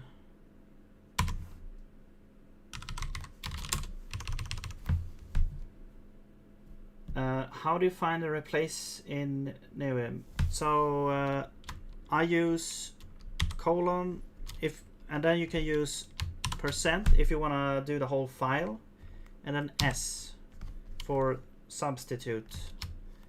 And then you put some kind of character here. Usually I put a / because that's like, you know, regex usual thing, but you can actually put any character in there, but this denotes like the terminator of the thing. So basically if you say I want to replace main with master or something, and then you can see that this will become the delimiter here, this character here, /.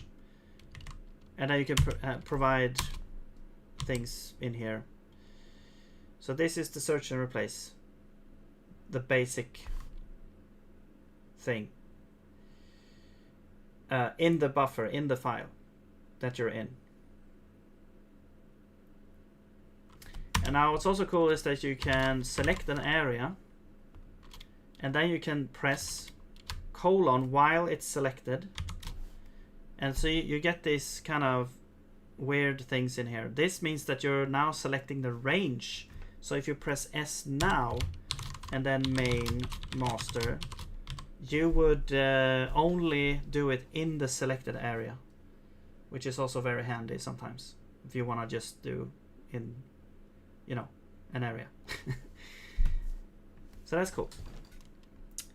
And that's basically the extent of my knowledge about search and replace. What you can also do is if you add a C here and press enter, it would ask you if you want to replace at each step of the way. So you can press let's say yes, I want to replace yes, and then no, skip that, no, skip that. So that's also something you can do with that. All right. Now I'm not sure if there's probably also a way to kind of search and replace everything, like in every file or something like that. But what I use is to find something, I have this live grep thing. So, but it's not really search and replace though. But I guess there's like you can use like utilities for that, like the I think the sed command, SED, has, you can search and replace. You use that somehow. I'm not that well versed in that, but you know, you can do something with that. Look that up, and maybe if that's what you want to do. If you just want to do one file, you can do it in Vim pretty easily. But if you want to do it in like all the files in a like recursively in a directory or something, then you could use like sed SED, but I don't really know exactly how that would how that works. But anyway, it's not really a usual thing to do. Well, it just feels like if you're like auto replacing everything in recursively in a directory, there feels like there's so many things that could go wrong. But yeah. Anyway, what are we doing here? Parser? No. AST. So the binding declaration, there's no way to have it mutable, so I'm just gonna say no to that. We have a span. We have an initializer. The initializer is actually a type expression. Annotation is also we don't have. So we have a pattern, or we don't actually. We have an identifier. That's what we have. So we have an identifier, and yeah, that's it. We have an identifier and we have an initializer. Actually, we probably only have like a name, to be honest, because we have the span. Well, I guess the span is the whole thing. Let's just name this identifier instead.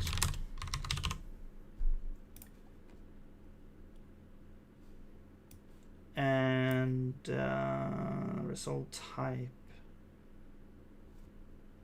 We don't really do that on declarations. I'm just gonna say no here.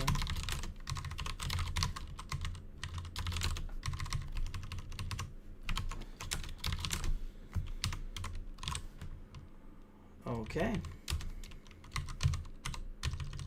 And then we can go here and we can say type binding. And now all of a sudden we have that. And now we should get a bunch of errors somewhere. Binding. What is this? Populate stack statement. What is this? Oh, this is the expression walker. Right. What do we do with that? We don't really have expressions in the type binding. I'm just gonna say you're nothing. In Neovim, the sed command is not directly available, but you can use substitute command s to perform and find replace action similar to z. This command allows you to modify text within the file efficiently. Yes. Okay. So, but yeah, sed. No. Okay. Are you using ChatGPT or something? I mean, the sed. What I meant with sed was it's usually like an executable that's available on Linux distributions. You can like read about sed like this. Oh, duck AI. Okay. Well. Same shit, different name, I guess. I don't know. I've never heard about Duck AI.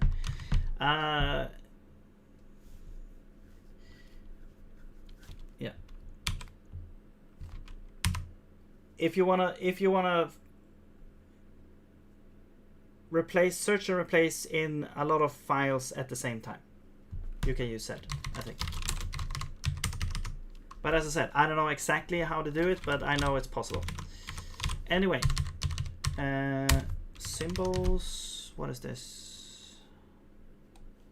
Collect symbols, right? So we would want to collect symbols at some point, I guess. But for now, I'm just gonna do this. To do implement question mark. We have so many to-dos. I have a to-do finder, a to-do picker that I made. I made this quick fix with CDO.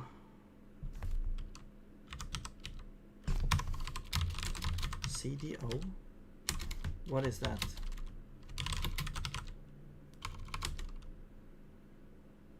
Execute command in each valid entry. Oh.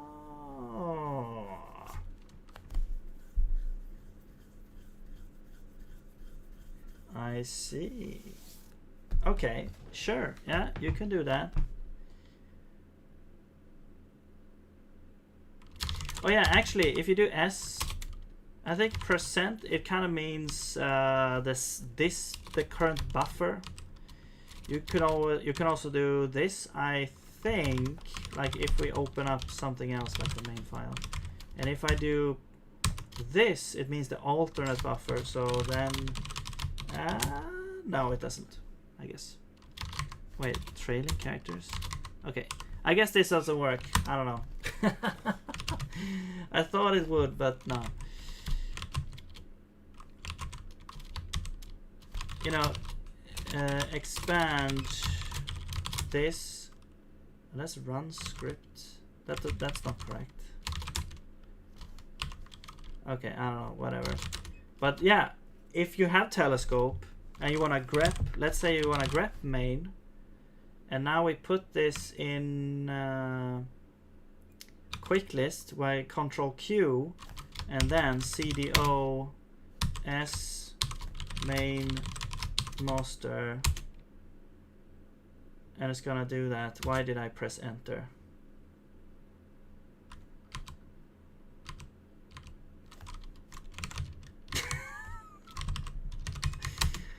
Oh my god. Hang on. Go back. Okay, now I should use CDO. Is there like undo? Okay, good. Oh no.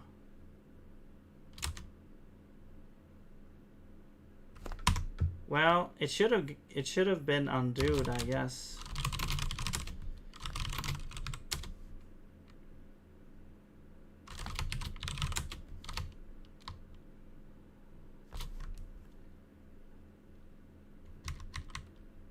Okay, that was stupid. Yeah, I have to go through that later. I'm not gonna do it right now. We shouldn't really have things called master anyways. No, we don't have things called master, so I'm just gonna do master main. There we go.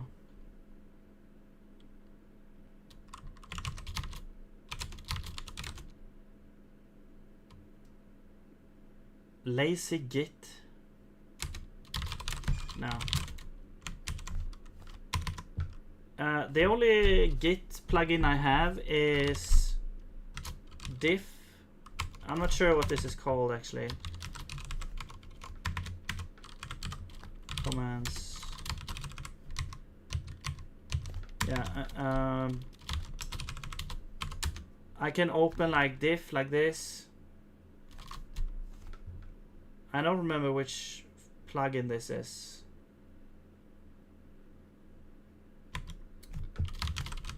And then also you can look like file history. If I go to main, I can do like file history like this. You can also see like specific line if you want this. You can do history on that line only. Yeah, that's the only thing I have, and it's basically only for conflict stuff. I don't usually use it that much.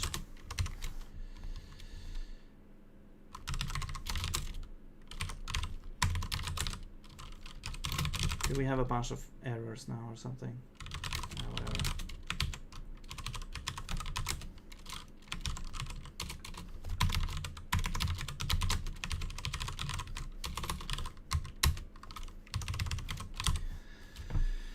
Okay.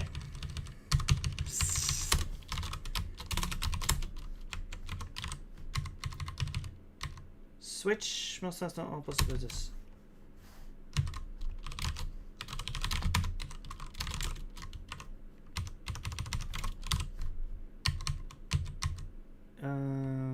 Expected.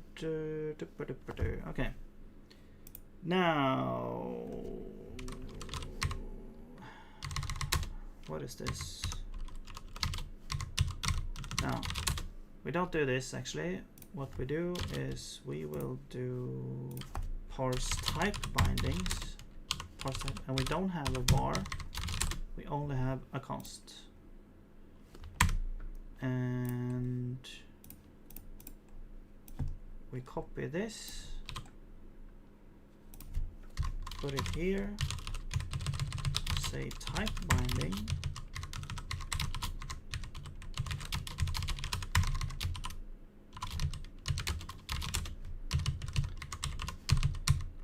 and this should be, we should expect const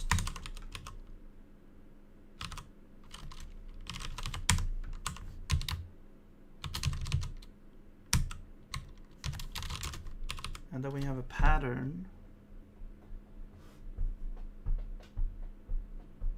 Oh, LazyGit is an app? What? What does it do? Why do you need it? Parse binding pattern. No, I need more coffee. Be right back.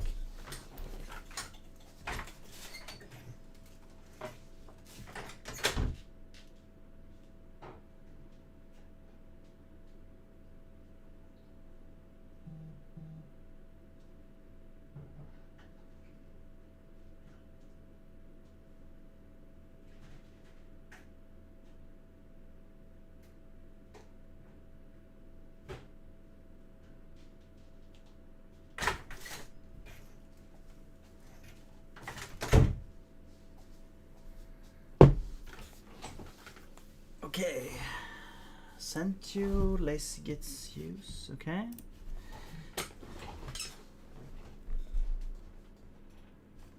Yeah, I'll check it out in a minute. Let's see. Parse binding pattern. No, we want an identifier, which is actually, now we can use parse type identifier. And we don't have an annotation. We do have an assign. And then we have the initializer, which should be, I mean, yeah, it should be a type expression actually.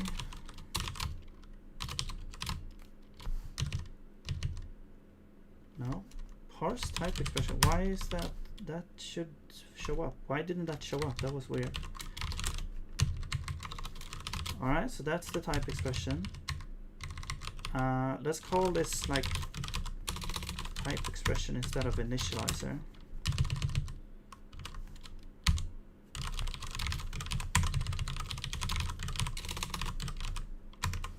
We don't have a pattern. We don't have this. We don't have this. We have identifier.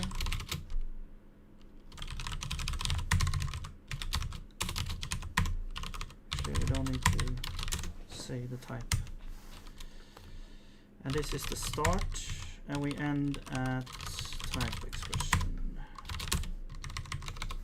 All right. And you don't exist because we need to change that name. Okay. Alright, I'll check it out here. Let's see.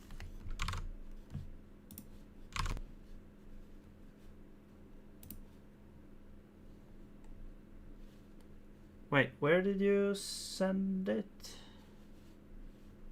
Oh, there we go. There we go.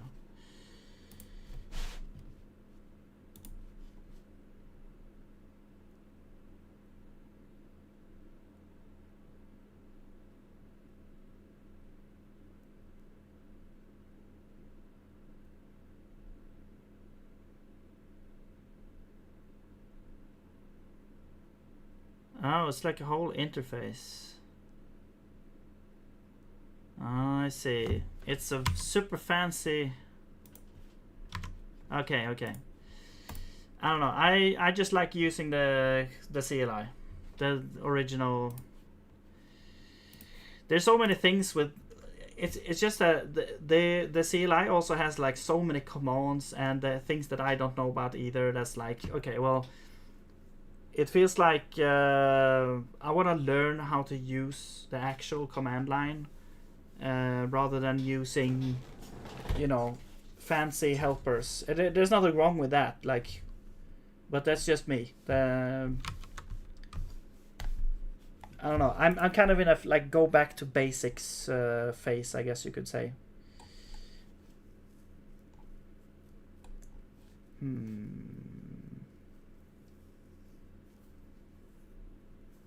Terminal UI makes it easier to be honest. Yeah, I understand. I just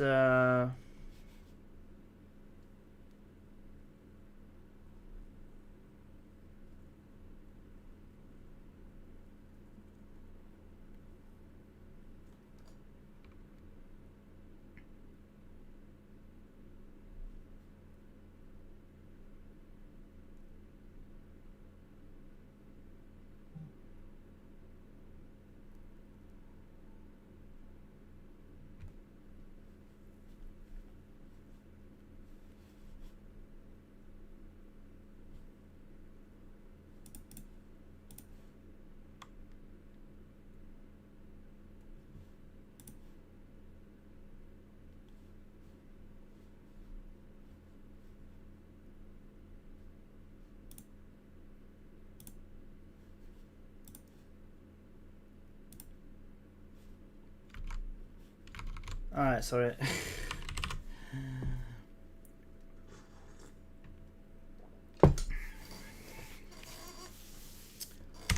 Oh man, I spilled a little coffee there.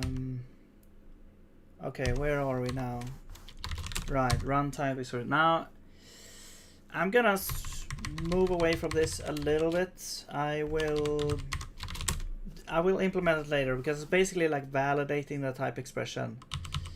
But it just, we don't really need that right now. I want to validate type assignment alias. That's gonna happen. Yeah, that's when you have an alias expression. Yes. Yes. So it's basically validating. Well, this doesn't really make sense actually. No, this doesn't make sense because, or does it actually? No, it does make sense. Yeah, if you're assigning a value to another value that has an alias, we have to be able to validate that. Yes. Okay.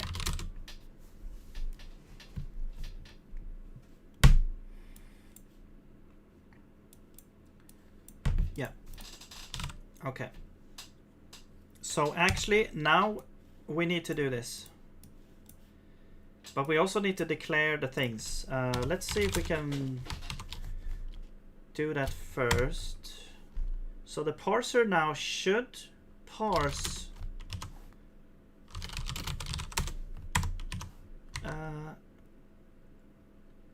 Let's just say. Let's just say we return here. Okay, and I'm gonna auto fix that. I just want this to build so that I can test the parser. Type expression. Okay. Now we don't really have break and all that, so we have to like delete this, and we can't do this either. And this should fail. Okay. Let's just do this. Actually, let's just do this. Okay. Now, what's gonna happen if I do print AST type expression? All right, we get expected type identifier. Oh, I see. Wait. Okay, wait. Parser. Wait, does this actually fail? We peek. We try to do this, but if this fails, we should actually backtrack. Yeah. So let's do parse. Let's do try instead.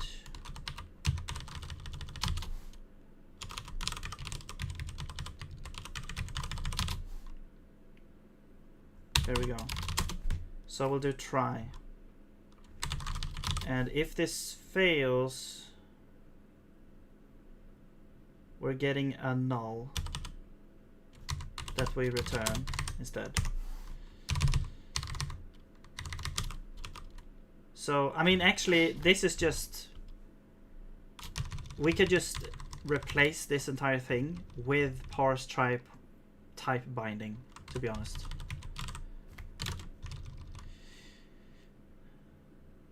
Like this one? No. I was like thinking about the breadcrumbs there, but let's do this, and then if that fails, we just try the other one. So yeah. So now if we go back, we still get this.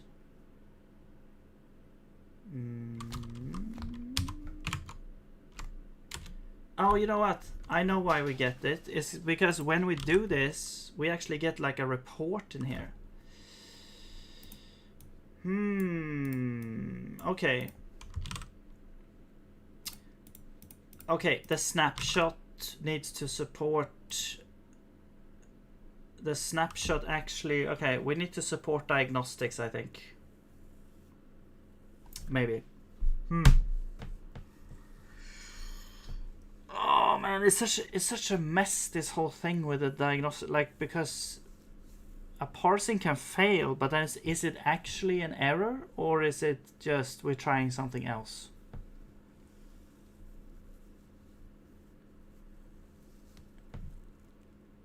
I think at this point it's not gonna be actually an error. Like if we do parse try, we shouldn't report it as an error.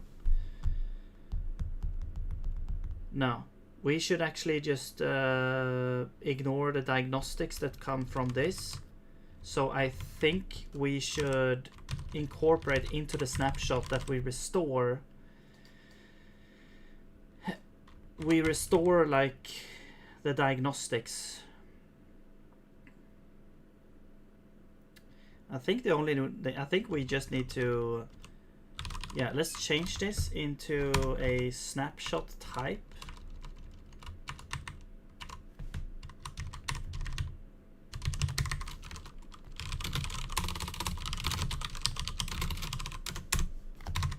Why do I get, where do...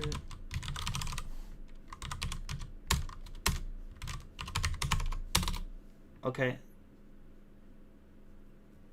Now, I think because of, like, let's do some maths. Because the diagnostics will never decrease. The only thing we need to keep track of, it won't decrease unless we restore another snapshot. I guess this would be, it would be weird, like you're trying to restore a snapshot, but then you restore a snapshot that was like before this snapshot. That would kind of invalidate this snapshot.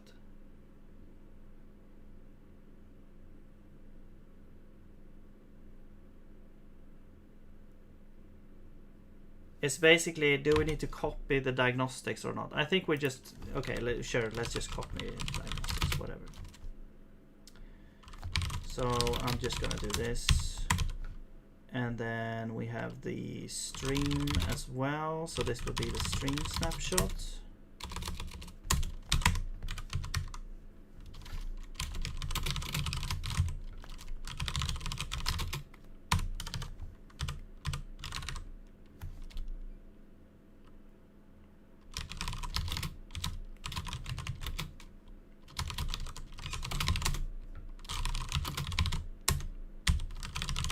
Diagnostics is gonna be parser, diagnostics,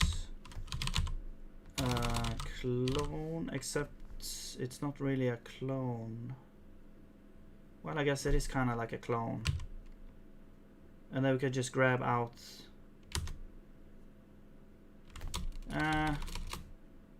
No, we'll just dupe the items, yeah. Okay, is there dupe? Can we dupe it? No. Let's just dupe the items.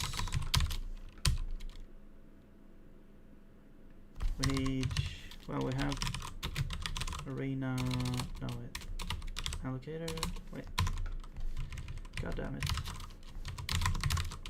parser, arena, allocator, dupe,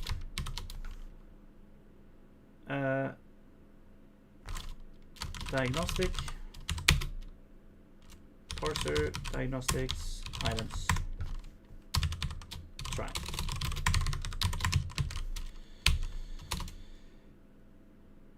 Hello, hello, NG Tantai. Awesome. What is your DE? What do you mean? DE. I'm not sure what you mean by that. Welcome. The Lexer, so that's gonna be parser. Yeah, okay, so take snapshot. It's basically gonna do whatever we do in here.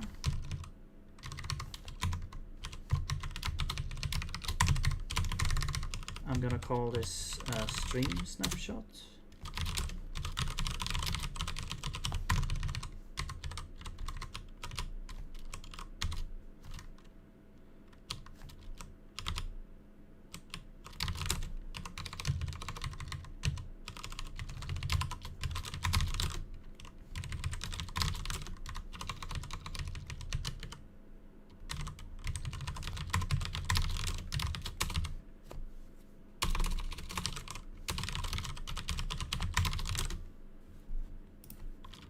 Now, this is parser. Oops. I want to install Linux like you. Oh, distribution. Is that what you mean? Well, I'm actually using Windows, but this is Linux on Windows, so it's WSL. And you know, if you have Windows, you can easily install it if you go to the Microsoft Store and then search for, you know, any distribution. I'm using like Ubuntu, so you can go in and go to the Microsoft Store, search for Ubuntu, and press install. I think you need to enable also, what's it called, like Hyper-V or whatever in the BIOS as well. But I think it's gonna tell you what to do, maybe. Like you need to disable like the virtual machine capabilities in BIOS. If you have Windows, that is. Virtualization, yeah.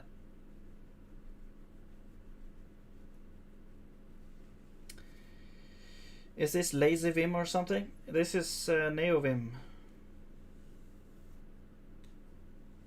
It's my own config. I don't use any bootstraps. Yes. WSL, Windows Subsystem for Linux, yes.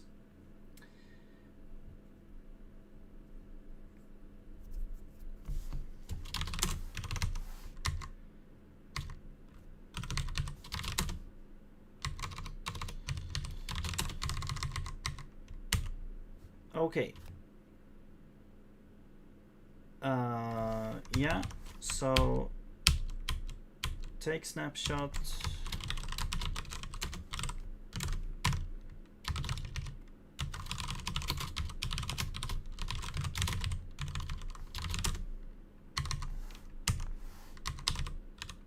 And this one is actually now a snapshot.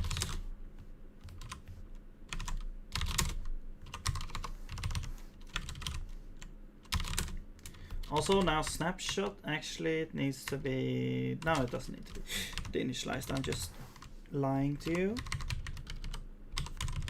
Or it does, okay, it does need to be initialized, I guess, maybe.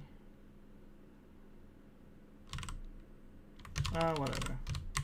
Let's just add, I'm gonna add a deinitialize. I won't bother deinitializing the diagnostics list because that's from the arena, so it wouldn't do anything anyways. This would be snapshot, and we're just gonna deinitialize this guy. There we go.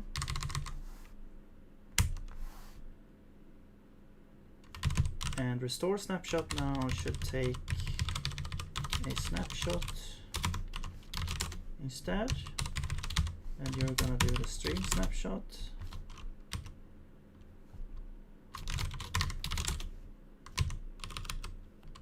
Let's rename this to stream_snapshot.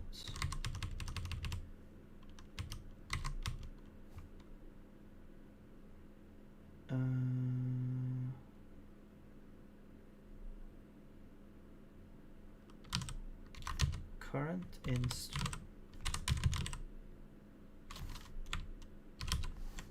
What is this? Oh, it's okay. Supposed to be this.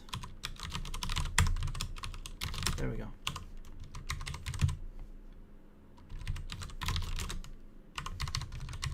Actually, let's put this in the snapshot instead,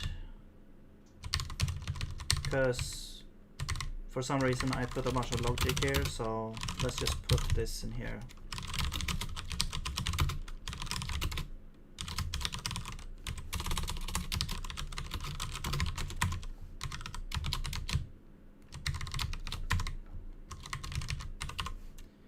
All right.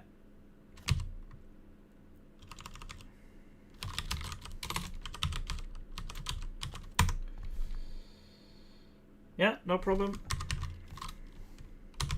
And if you, I mean, you can just Google like install WSL on Windows. You should be good to go.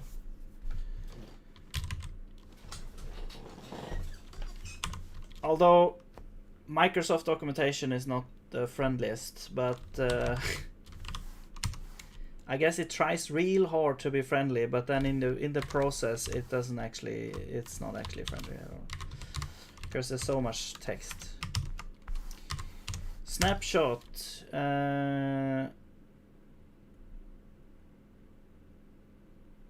You will be self. Yes. Wait, no, this is stream restore. There we go.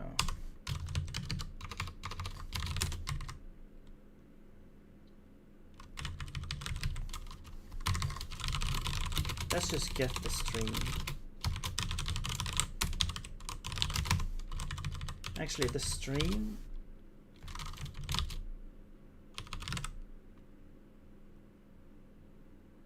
Oh, okay, so we copy the thing. Okay, so that's the stream snapshot. Yes. And then we call restore on self. Wait, I'm confused.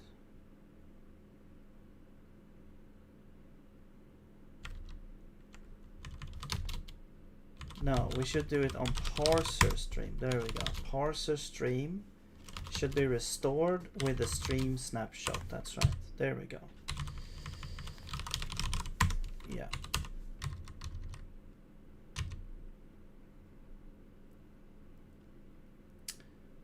Parser log snapshot stream current. No, so this should be like parser stream current. There we go. All right. Now we also, okay, so this one we do like just try snapshot restore self. All right. Well, you should have errors. So there we go.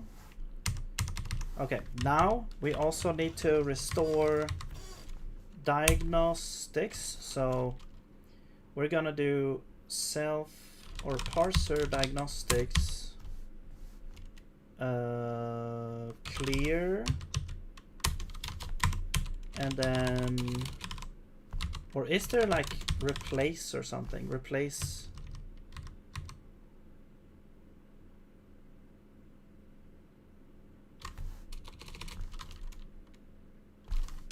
Like replace the whole thing. Whatever. Let's just append slice.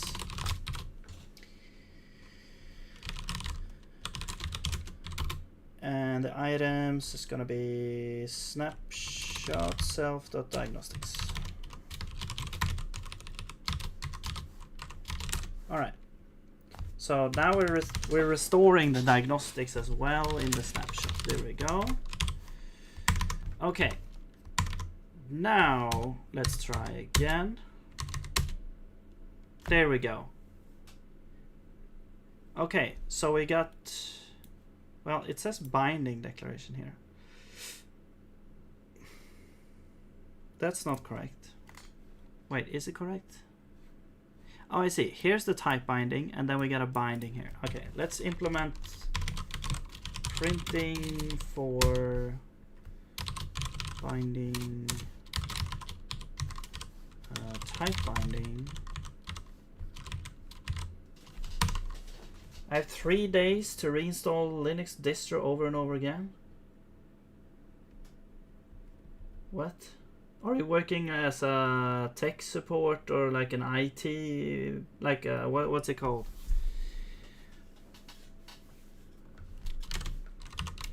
Okay, well, I guess I suggest you reinstall Linux distro. Okay, then you might not want to do what I just said. I thought you were trying to do it on your own computer. Are you trying to install Linux distro on like a bunch of computers? Because that's what it sounds to me.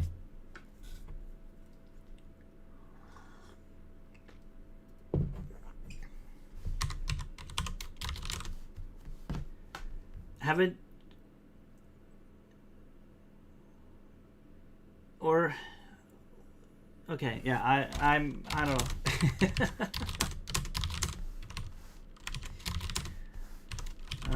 Span type binding mutable is not a thing. Okay, let's get rid of that. Binding pattern is also not a thing. This would be like when there is there like identifier? No. We just say,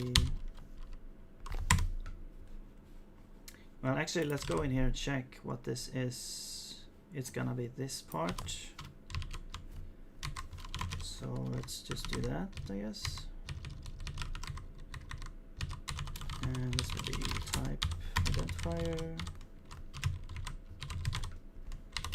Ubuntu, Arcbang, Arctrix, Linux, Mint, Catchios. Okay, I have no idea what. Why are you doing that? Are you doing it on the same computer, or what's the purpose?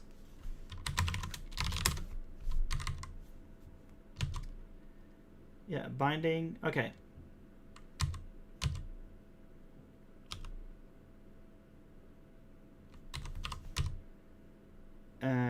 Span inline. It should be level +1 here, I think. Yeah. +1. And then type expression. is actually what we have. So binding type expression. There we go. All right. There we go. Now we get this type binding. Binding is my string. Type is string. Cool. So the parsing works for that. I want try all kinds of Linux on desktop environment. Dual boot. Okay, okay.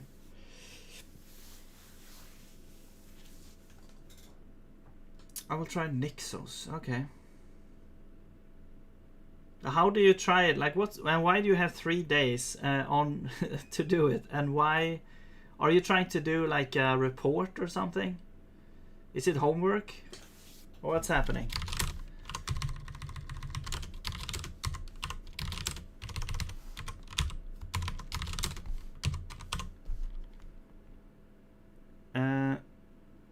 Yeah, okay, so now let's go back to the type checker. So now we have type binding. So basically, I want to now incorporate that into the type scope somehow.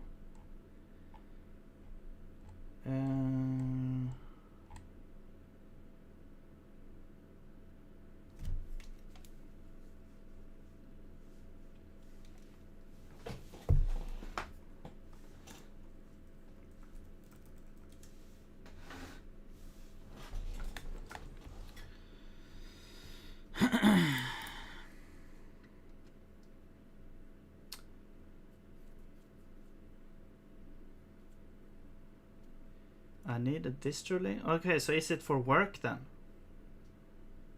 I'm confused. I need a distro Linux for working smooth with Docker stuff. Okay. I mean, I would guess most of them should work, right? I don't know. I'm not a Docker expert or anything. I just know that. Yeah, whatever. Forget what I said. Freaking love Swalen. Okay. For learning thing. Okay. All right. Cool. Yeah, I mean, so you already know. Okay, well, the only thing I can share with you then is that I use Ubuntu on Windows right now. So if you want to try that, then go ahead. That's the distribution that I'm currently using. And it's not even, it's probably like a very old version by this point. I think it's like, how do you say it? Like,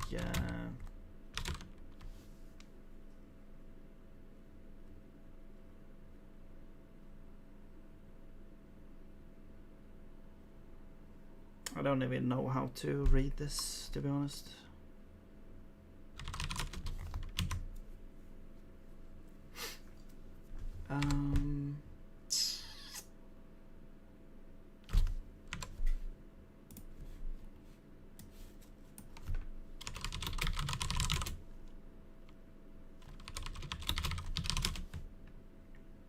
I think it's Ubuntu 22.04. There's also, they have these weird names and stuff.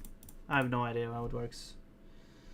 I really don't like the naming system with the versions. It's so, I don't know, weird to me.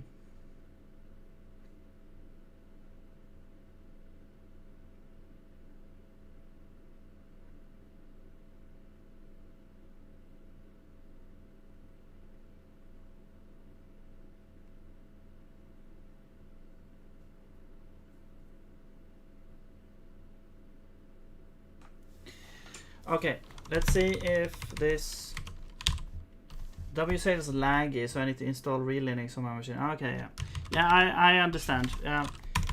For me, it works fine with development. For actual like server or something like that, then you know. But I mean, to me, it works fine on my computer.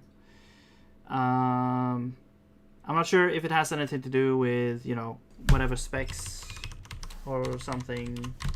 I mean, obviously it should, but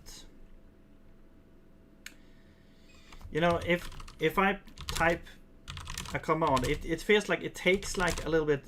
You know, you can see how it lags. Like it takes like a second before you get back to the terminal. Like that shouldn't happen. Like it should just immediately do the thing.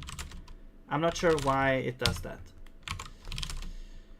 Is Runic LSP doing it now? It didn't used to do that. There might be something else going on. I'm not sure.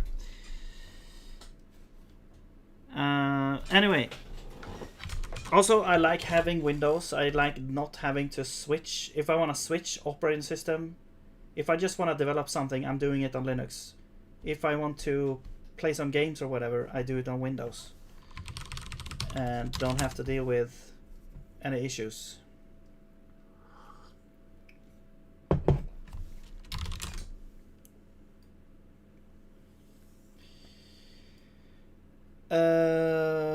Okay, where are we? What should we do? What's happening here? Well, I said we should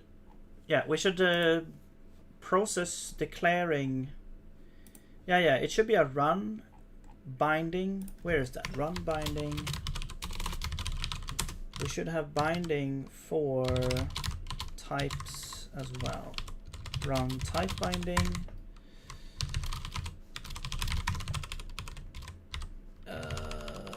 Run type binding. There we go. Done. No. Type binding. Okay. So we have a type expression that we need to run. And then what else? Yeah, we have the type expression actually. This should be the type expression. Yeah, that's what we have. Okay, what else do we have on this? We have, okay, let's rename it to type binding. So what do we have? We have identifier. We should check for double declarations. Which is kind of what we're doing in here, except this should be like run type binding pattern. No, it's not even a pattern. It's more like we're just doing it. No, we're just doing it right here. Yeah. So let's actually take a look at this, because this handles this whole thing here. Identifier already declared. So I'm gonna steal this. Put this over here, over yonder. Remove you, declare. Right. We will declare. This is type identifier name. This is type expression. Now, if it's already declared, we report this error here. And this span is gonna be the. I guess we could use the span of the whole thing. We could also just take the span of the identifier, I guess. Identifier already declared. It's already declared. It's already declared. Yes. There we go. Okay. And then you don't need to be, yeah, that's right. We just declare it and now we have it in scope. And the type expression, yeah, so basically it's a type binding. We would know based on the name if it's a type or not.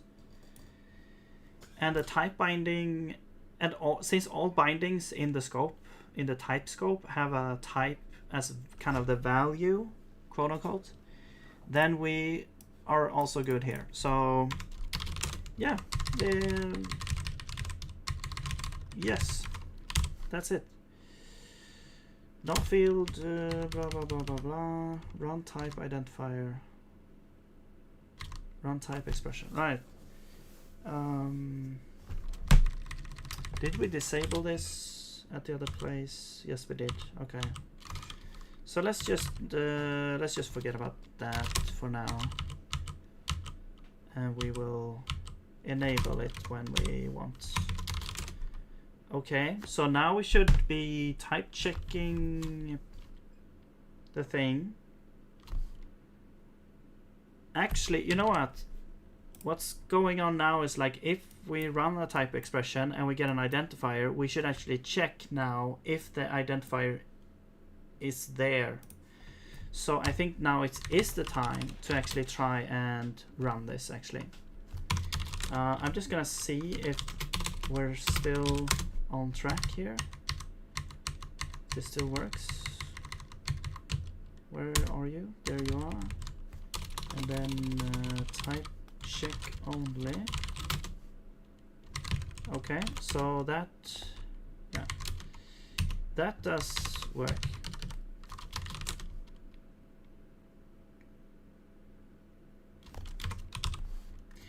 Why is the script runner not like the evaluator? I guess it's like an unsupported statement. If we get a type binding, we shouldn't do anything. It's, yeah.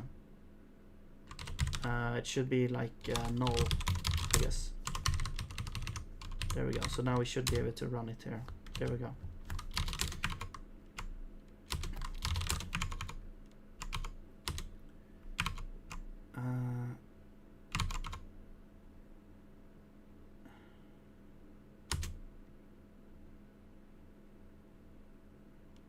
Yeah, type binding.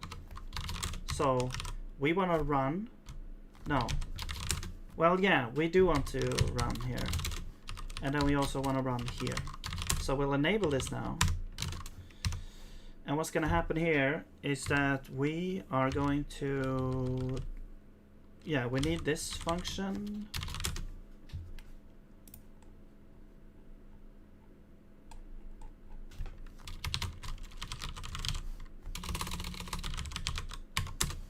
Where did we do this? Resolve alias type.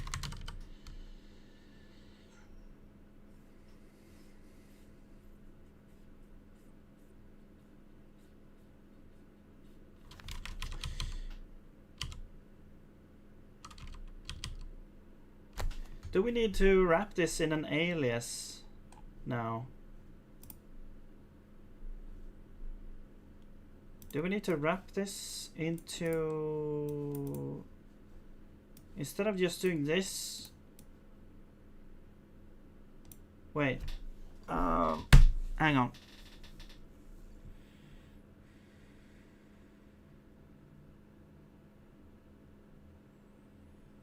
Yeah, I think we need to wrap it in an alias actually.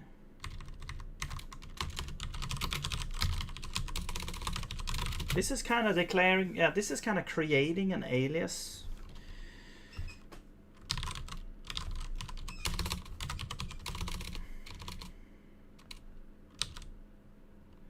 Oh, we can't create. Oh, I see. Now we have a conundrum actually. We cannot create new expressions. The worlds of the parser and type checker collides here. Because before, all type expressions are created with the parser arena.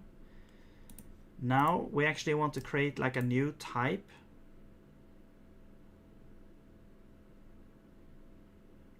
That's then the alias type. However, maybe the alias doesn't need to be a pointer, no. But it does need to be a pointer because it's gonna get stored in the scope. Maybe it doesn't matter where it came from. I'm just gonna make a function here for creating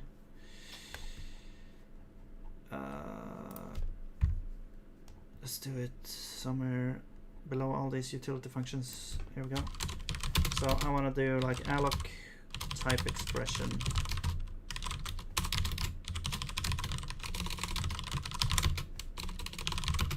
And we're gonna have a type expression, and that's gonna be an AST type expression.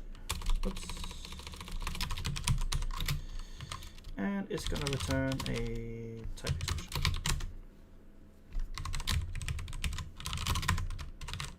Oops. Okay. And yeah, it's just, well, do we have an arena? Yes. Good. Create type expression.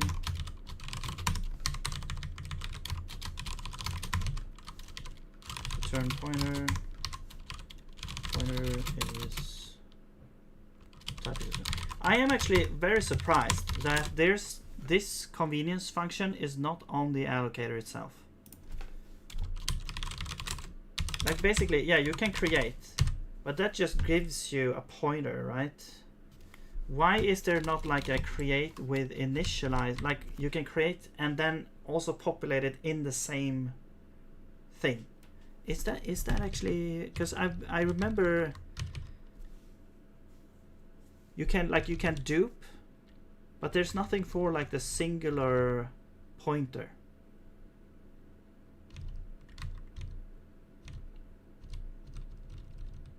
Alloc with options, no.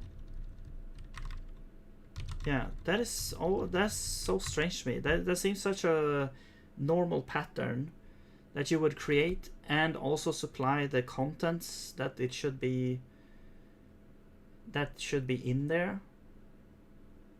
Like this pattern right here. We have a function that is like takes a value and the allocator. We allocate, we create the pointer, we populate it, and we then return the pointer. How is this not like in the standard library? Anyway, hello Awetlia 2. How's it going?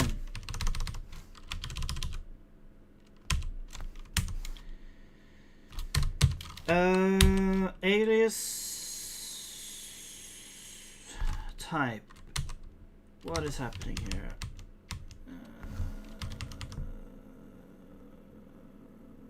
Oh yeah. So this would be allocate type expression alias. Whoops. Name. I think name is type binding declaration. Identifier name. I guess we'll find out if we need more stuff in here. Span. I mean, it's basically an identifier. We could just whatever. Okay, so that's the alias type. Now I think this is the type that we actually want to store here, actually. So we'll store the alias type here.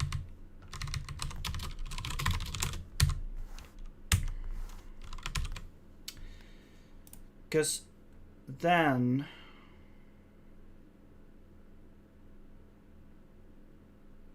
wait, am I what am I doing here?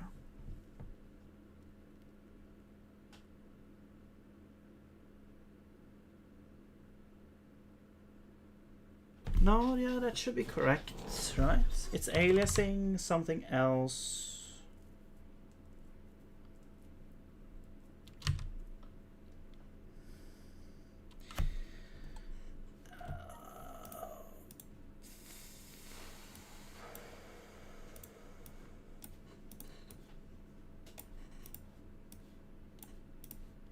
Wait, what is happening actually?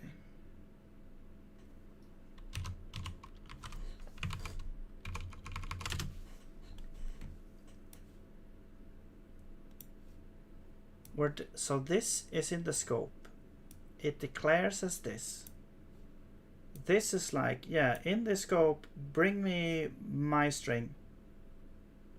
We don't need the alias, I don't think. Well, okay, maybe we do actually, but the alias is needed here and not when we create this thing. This is just stored in the scope. This is the actual like alias, but it's actually an identifier that I guess would get resolved into an alias maybe. Yeah. So the type that B is assigned to is going to be an alias, not this one. This is just a string. This is just assigned to string. But this has an alias. Okay. So actually in the type binding, we don't create an alias actually. We will just use the type expression. And the alias is actually happening in, I mean, it's parse binding actually, or not parse binding, but run binding declaration. And the type expression has like annotation. If we have annotation, well, if we have an initializer, we should get it from there. If we have an annotation, we have to kind of resolve the type as well.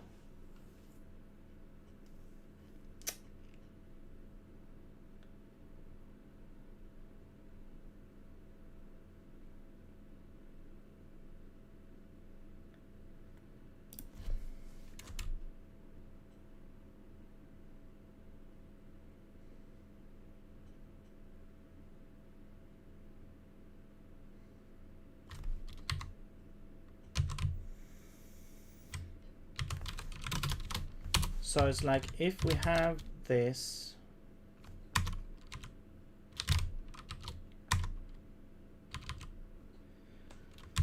yeah, okay, it's gonna get a lot of things happening here. If we have this, then we get the annotation out. Then we need to resolve that type. So resolve type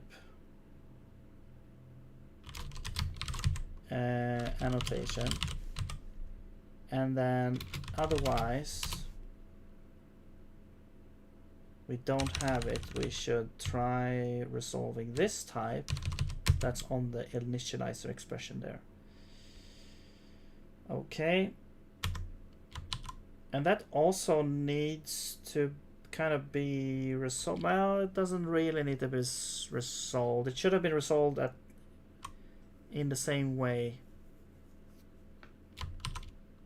Yeah, so that's not, that should be good. All right.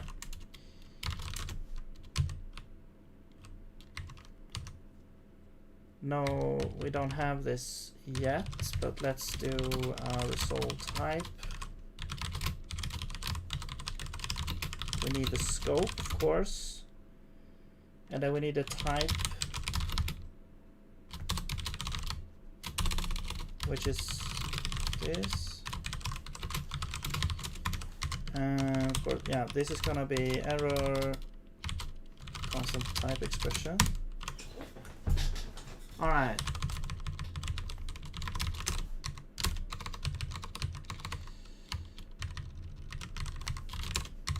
So now we switch on the type expression,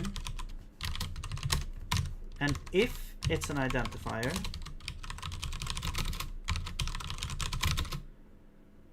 we have to like resolve identifier type.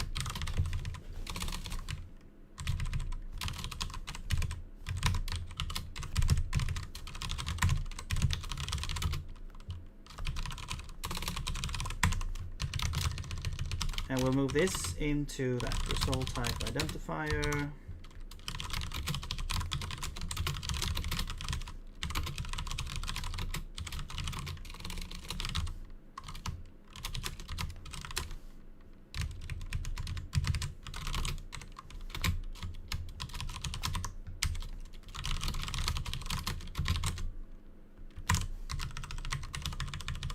We're just moving this further and further.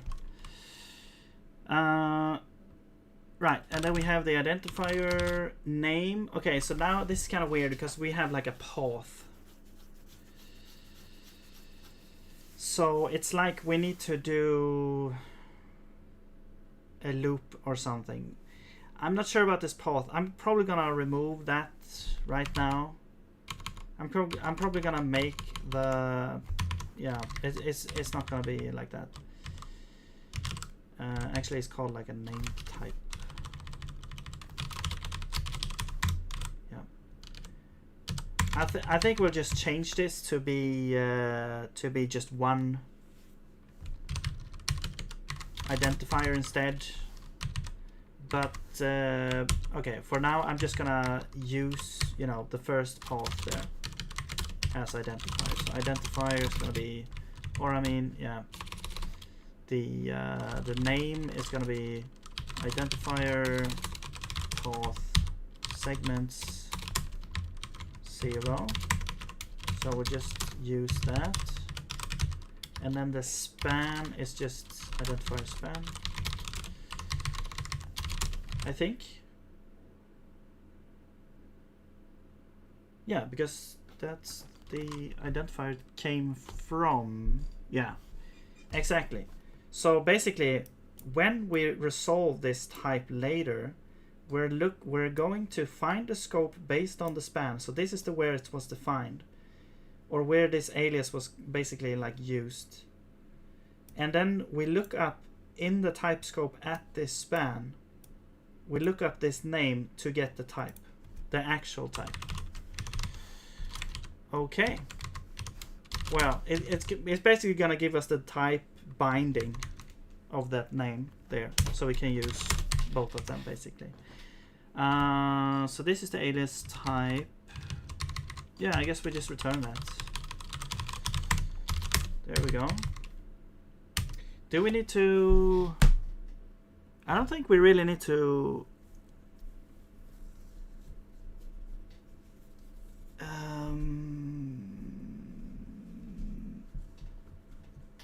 Well, it's kind of weird as well, because we're trying to resolve the type, but then we stop at the alias, actually.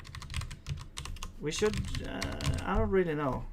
Man, because resolve kind of... It also implies that we should resolve it to the actual type. Maybe we should have different of those. We should like resolve to alias or resolve to type value or whatever, or something like that. I don't know, man. Scope is not used. Okay, so we don't need scope in this one. I'm gonna change this to resolve type identifier to alias. And should we now also type check the scope?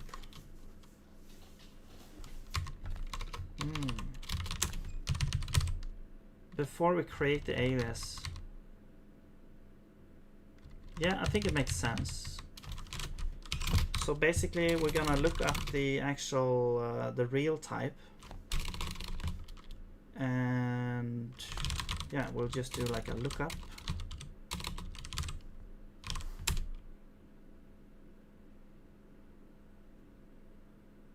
Yeah, this should be the scope that the thing should be in. So we're gonna look up the name. If we catch an error, we're gonna get something. Well, we're gonna get null, I guess.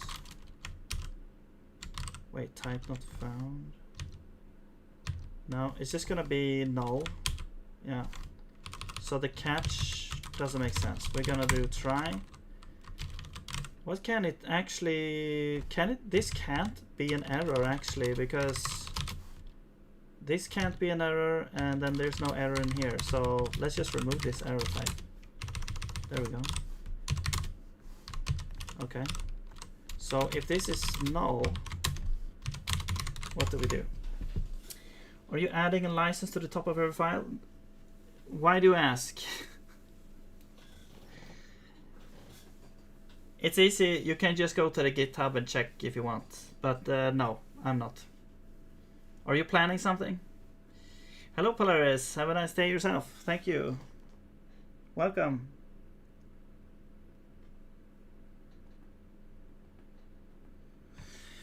All right. Let's see if we can get some headway in here. So look up, because there's no multi-line comments in Zig. I see. Well, I mean, you can just add a bunch of single lines together.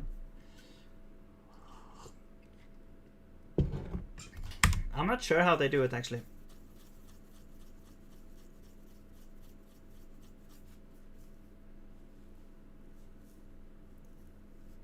Even multi-line strings have stuff in the beginning as well. I believe it's like this.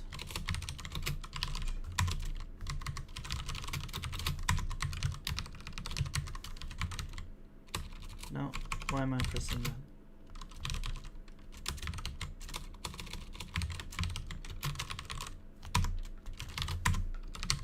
And now S is a string.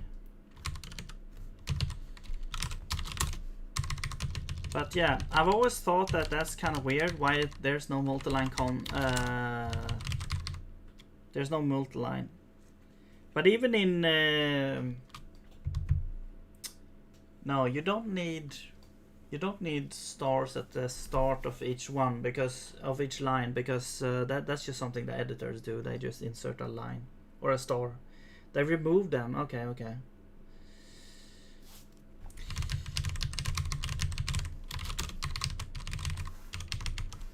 Well, I mean, I don't really use it that much, to be honest, but it's kind of weird. Like, why wouldn't you want to have it? Maybe there was some issue with the parsing or something. I don't know. I have no idea. Okay, so let's see. If we don't find it, there's gonna be some kind of error. So we're gonna report an error.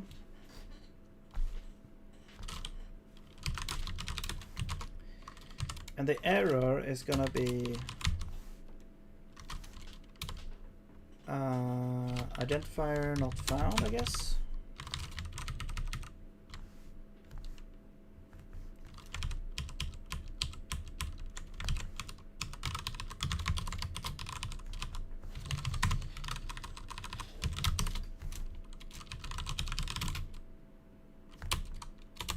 We can even have context here. Type type as not declared or not found or whatever.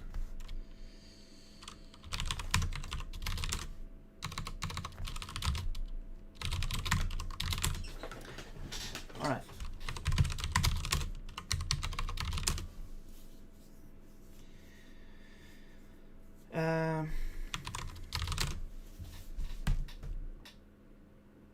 Okay, we report it, and then I guess what's gonna happen here? Do we bubble this error up and continue? It's kind of like the parser errors. I guess we just skip this whole statement, maybe, or do what we can. We don't get this type expression. Okay, let's just bubble up. We'll do this, and we have to then return the same error, like identifier not found, and then we handle it up above. So yeah, we will actually, let's return here. I'm just gonna do unsupported result, unsupported type, I guess.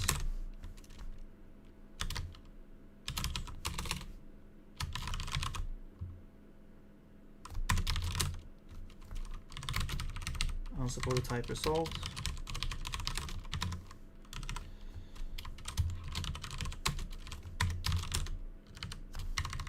Actually, I'm sorting them. There we go.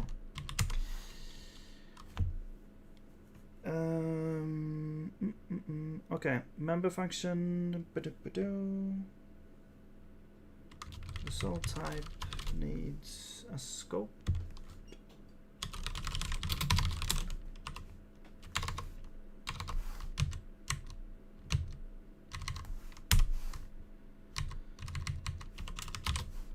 and a try for now.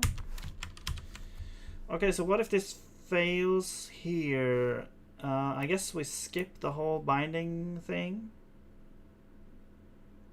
It's kind of I mean, we could create a binding with a type that actually like failed or something like that, so we don't get a bunch of weird stuff later. I mean, yeah, this could like, it could resolve into a type that failed. Maybe we should make this distinction now with type, like type expressions and actual type values.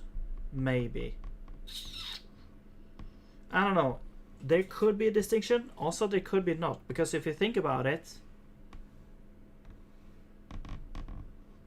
numbers can be represented in different ways, but they are all basically expressions, but they are in the end the same thing. It's just if it's calculated or not. But they're the same kind of thing is what I'm trying to say. We could have like a failed, so basically like parse failed or something, not parse, but a failed type, which would be kind of like a placeholder to the thing.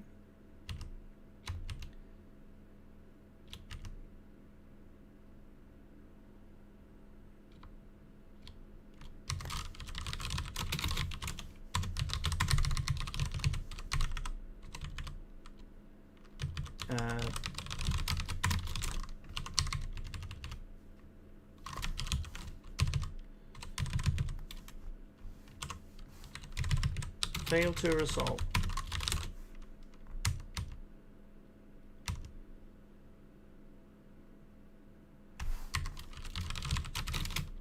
Failed.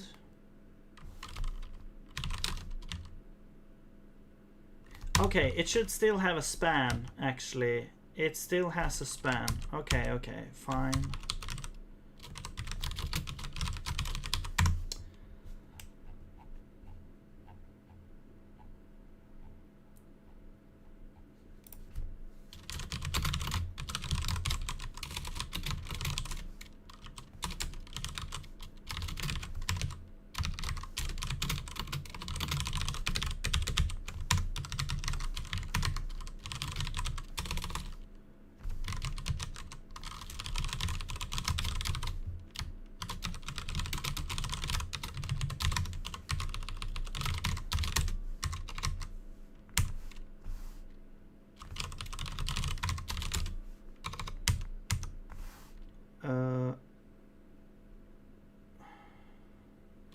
What?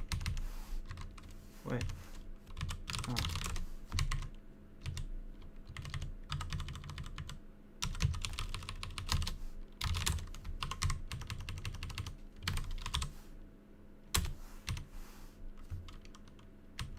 Okay, calm down. It's only type checker now? Okay. Actually,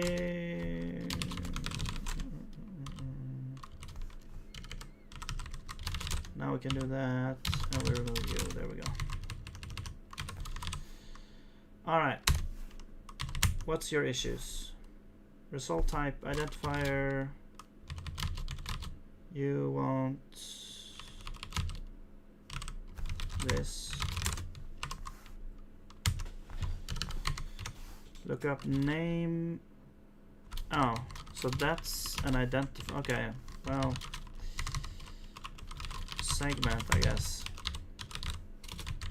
Dot name.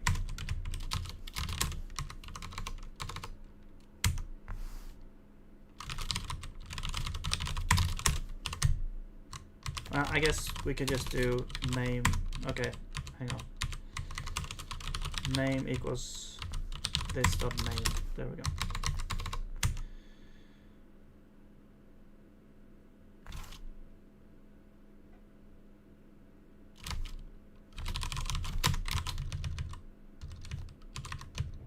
Wait. Yeah, okay, so we're just checking if it exists. We're not storing it in the alias. I mean, I guess we could. If we're creating the alias here, we could just store the type itself in there, to be honest. So then we don't need to do the whole lookup thing, actually.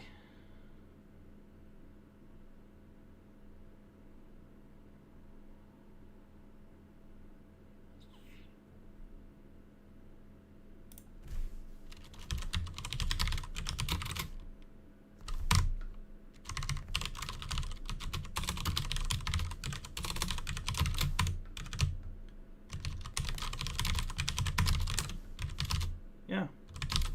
Wait, that's a binding.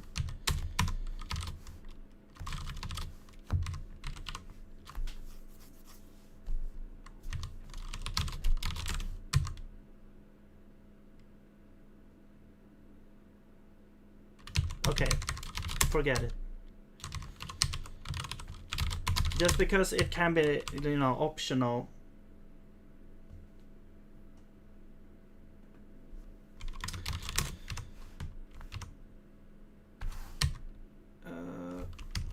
Switch must handle all possibilities. Right, we added failed. You should, well, when you do on failed, we okay, then we don't do anything. We should just ignore that because we don't know what's happening.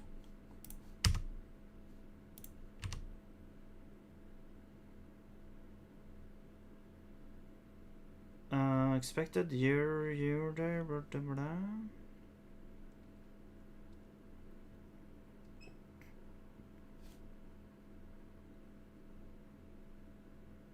Alright, I just have to BRB a second. Well, actually, you know what? Yeah, I actually have to go now. I just realized. So we have to continue this tomorrow, I think. Actually, tomorrow I might not have that much time actually tomorrow. Well, I guess we'll see. Maybe a couple of hours. But yeah, I will have to continue this another time actually. So yeah, but that's gonna be it for this time. So thank you very much for joining me here and in type check land. We'll see how far we'll get with this. It feels like I'm just fumbling the dork in here. But yeah, let's see if we can find something to some channel here to raid or something.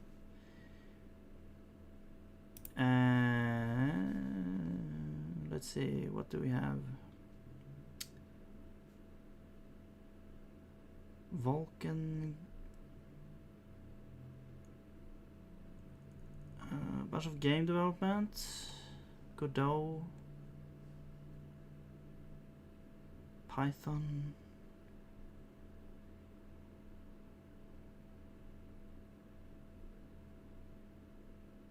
AI model.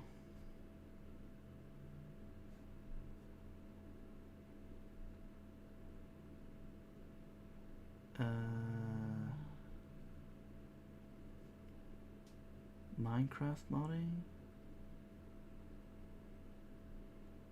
Homeless. All right, let's send you off to a homeless game dev.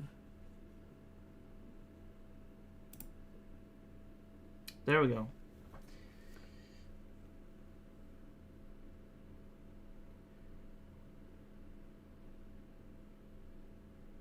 All right. See you later. Bye.